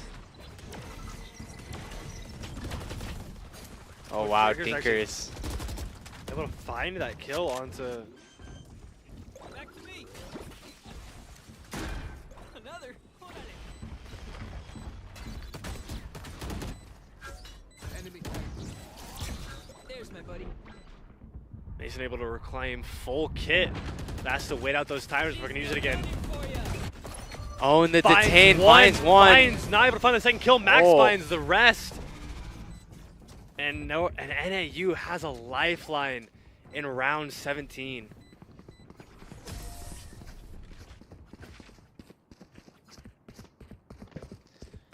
Really thought that Gecko would have been the difference there, being able to get the second hit off, but you know, only finding one hit on that. Just a little unfortunate for Mason, as it was just barely behind the edge. I believe it was Max that got that kill that just barely escaped the Gecko wall. Could have been the difference maker. As now 11-6, the Eagles, Sheriff, sorry, and a Stinger on the side of Glendale.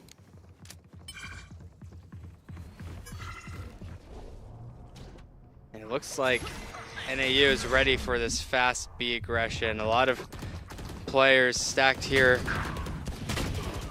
And Mason finding two, and wow. And now it's just a 2v2.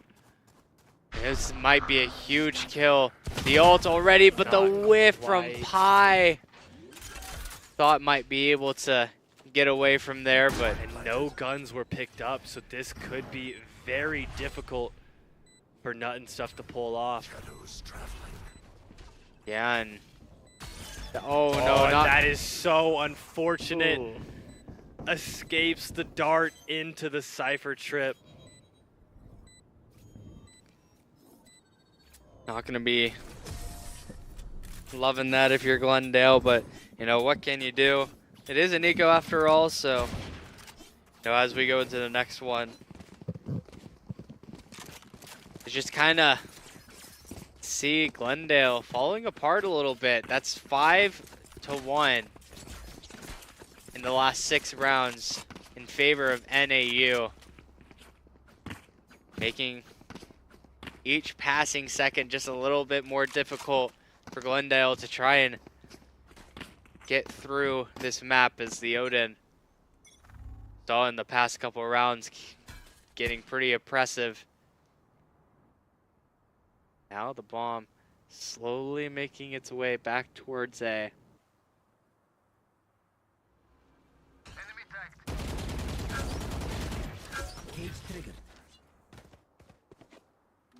Just getting out of dodge. Finally, just a lot of map space reclaimed.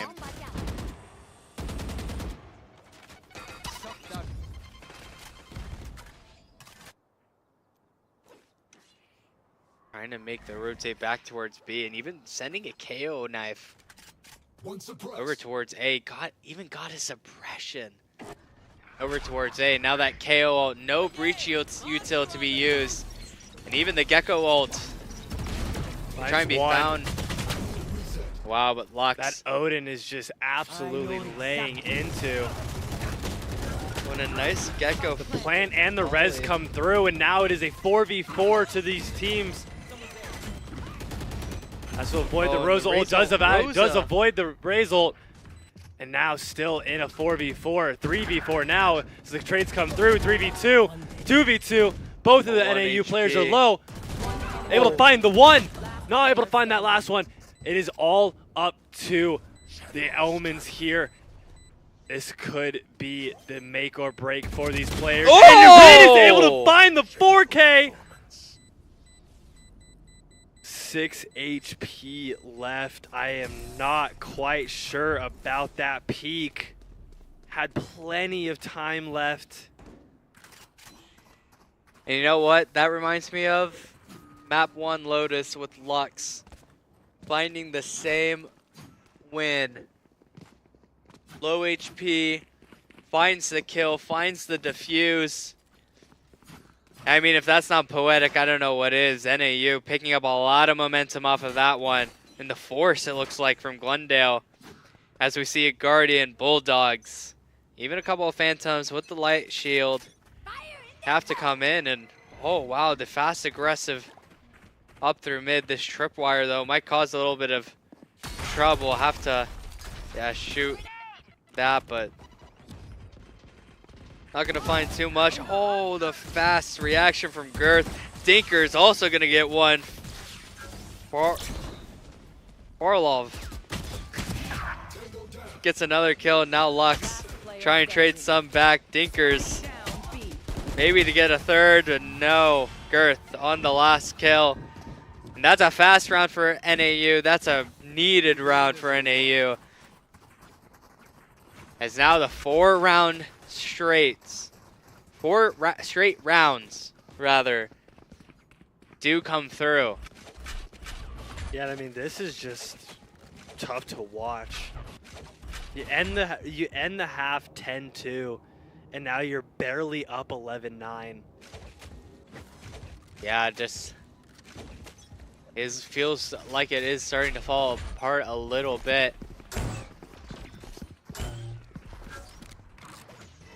It feels like Glendale is feeling the pressure, also making a lot of fast, aggressive moves towards these sites. Gets the bomb down basically instantly.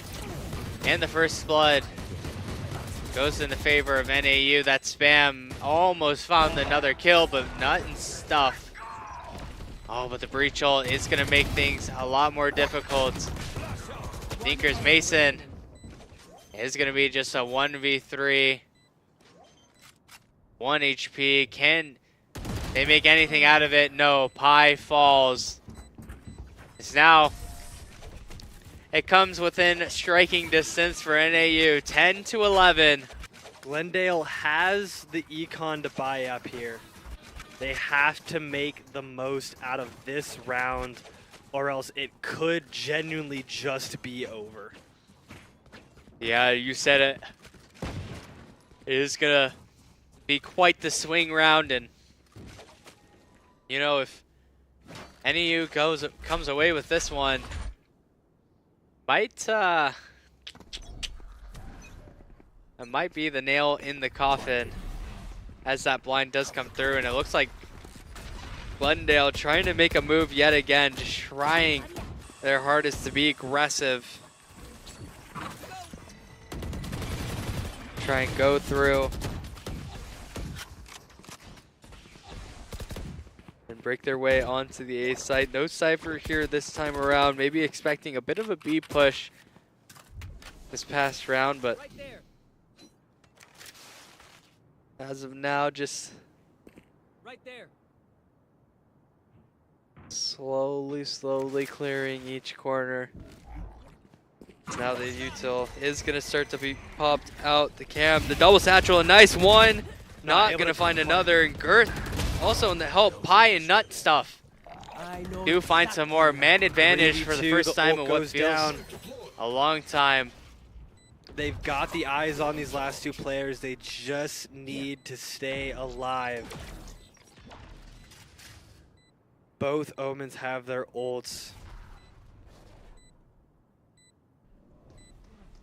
Oh, and this timing from Lux could be huge. Here's both. Is going to Lux find finds one. And this could be the round that they needed. The swing comes through. Lux finds the 12th round for Glendale Community College. They go to match point, and all they have left to do is win this one round. It's such an easy thing to say, but it's another thing to do. Yeah, honestly. As Glendale gonna have a judge going into this. Obviously not a bad gun in the slightest, but not on that Raze character. Not at all. Yeah.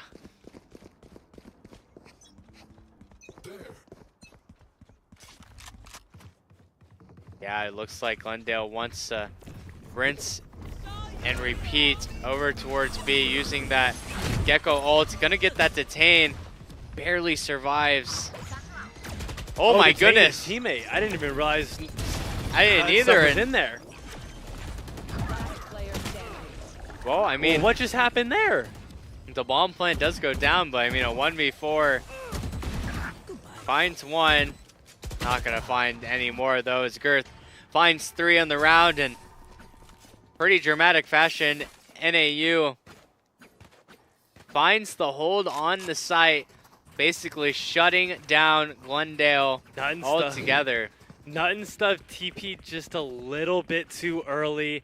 Got caught out by that Thrash. Yeah. And it genuinely just cost them the round, because that is a free kill onto the breach if you don't TP there. And that is tough, because now they're on a half buy against full weapons. This could easily go into overtime. Yeah, and on top of that, like you were saying, it's the free kill and it's the control back site. The Rays can't really run out onto site if you're, if you have that control. So just makes that kill all the more impactful, or that little mess up all the more impactful. So now NAU trying to make the comeback a reality. One more round will send us to OT.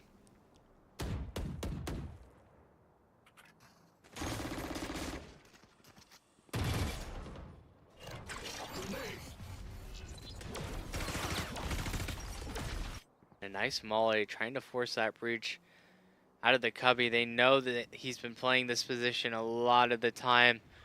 Wants to punish, wants to make sure that you don't just get free reign in one of the best spots to throw that breach util. But even as that occurs... Oh, and the timing gets off the cam. Oh, and the spam! And it does come through. Pi gets first kill on to Thinkers and oh, this push 30 spawn seconds left. could be so Spike huge. Oh, but Doesn't the have timing. timing. Oh, and the They're behind. They're Oh, not no. checking behind them. This could be absolutely horrible. but the drone, drone, but the drones! They turn around, but nobody's Nobody paying turns attention. around. Holy! What is 3v3. happening right now? The trades come through. 2v2, 2v2. Pie. Pipeline, 1v1. And Mason finds the kill. Holy crap! 13-11. My house. Oh my gosh, What? what a roller coaster of emotions there. As Glendale finally finds the 13-11 win on map 3. And oh my gosh, they did oh my gosh, that whole half just felt all NAU, but that final round finally able to turn things around, and oh, couldn't be in a much of a pinch. Oh my goodness. Honestly, we could not have asked for a better game 1, 2, and 3 in this scenario. You know, game 1 is fairly close throughout, but then at the very end, GCC takes it. Game 2, NAU absolutely sweeps. Yeah. And you expect them to keep that momentum going into game 3, but GCC takes a very early lead, 10-2, but then almost throws that lead, going 13-11. I mean, I'm stressed out. I can't even imagine what these players are feeling right now. Hopefully, we get one of these GCC players in here in just a second. We will get some answers as to the questions that we have about game 2 in particular. Yeah. What happened on that ascent map? Yeah, and I mean, when it comes to, for at least the ascent map, I mean, it felt like they weren't really able to shoot back all that much, but honestly, you know, NAU just came out and they were just swinging. They knew that they had it. It was their map pick. They were super confident, even after losing a Lotus, which wasn't their map pick, but you know, even after losing that map, they still came in swinging. And you know, map 3, I mean, map 3, 10-2 into a 13-11. That gets the blood boiling, and I think we are going to go to a replay. It's going to be presented by Canes. And yeah, Canes, thank you for this replay, as it shows that Rosa ults and even the 1v2, 1v1, Spy able to keep up the work and, you know, finally finds this round. And to end things off, we got a interview here finally as we welcome the GCC player.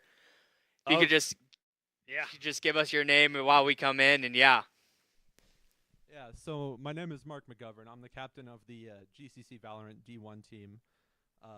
You know, obviously that game was very close. Yeah. Yeah. Just a little bit. Can you take us through what you were thinking during that game? You know, you went up 10-2 in the half, and then, you know, just slowly seeing the rounds get a little bit closer just to finally win in that last round. What are your feelings all about that? Well, you know, obviously it was kind of making us a little bit anxious, but eventually, you know, we just got the breach out on one of our eco rounds, and that was really when the tides kind of started to turn for us. Yeah, 100%. And I just wanted to look back at Lotus as well. Was your map pick also your map pick back from when you played ASU? It was a close map there too, 13-10. This time around, winning it 13-6, I believe. How does it feel to you know, just kind of cement that your map pick, you're very good on it, you're ready, you're confident to try and, you know, steal that map away from whoever comes out of losers final or winners final? Sorry. Yeah, so obviously they were able to see that, you know, how we played before, but after a couple of rounds of where they pushed C, especially on pistol round, we were kind of able to adapt from that and, you know, start kind of dominating the map control. So it was really easy to kind of adapt to that, and of course, you know, just having good teammates to, you know, kind of play off of that. And I mean, even though they would kind of contest it still, it was like still very capable of being one of the sites that we would hit. Yeah, 100%. And, you know, just any last thoughts, thanks, shout-outs that you want to give after that heart racing last map? Yeah, so Me and my Cypher player Pi, we did really good. He, match MVP'd, but, of course, I got that last kill on Sunset, so that really, that really made me very hyped because, that was a very chaotic situation, and they gave me the call. We stayed cool under pressure, but, it was a really good game. It was really close. I was starting to get super anxious, but, that was a really good game. Good job. Absolutely. Yeah, absolutely. Now, I got one final question for you. 100%. What do you think of WCL so far? How are you enjoying the Western Cactus League? Yeah, it's very fun. We are able to sit face to face, and this is only our second LAN event, so this is very promising for coming from a community college. So it's very nice. I thank you guys for letting us replace U of A's Valorant team. So it's a once in a lifetime opportunity, but I appreciate you guys for letting us come and play.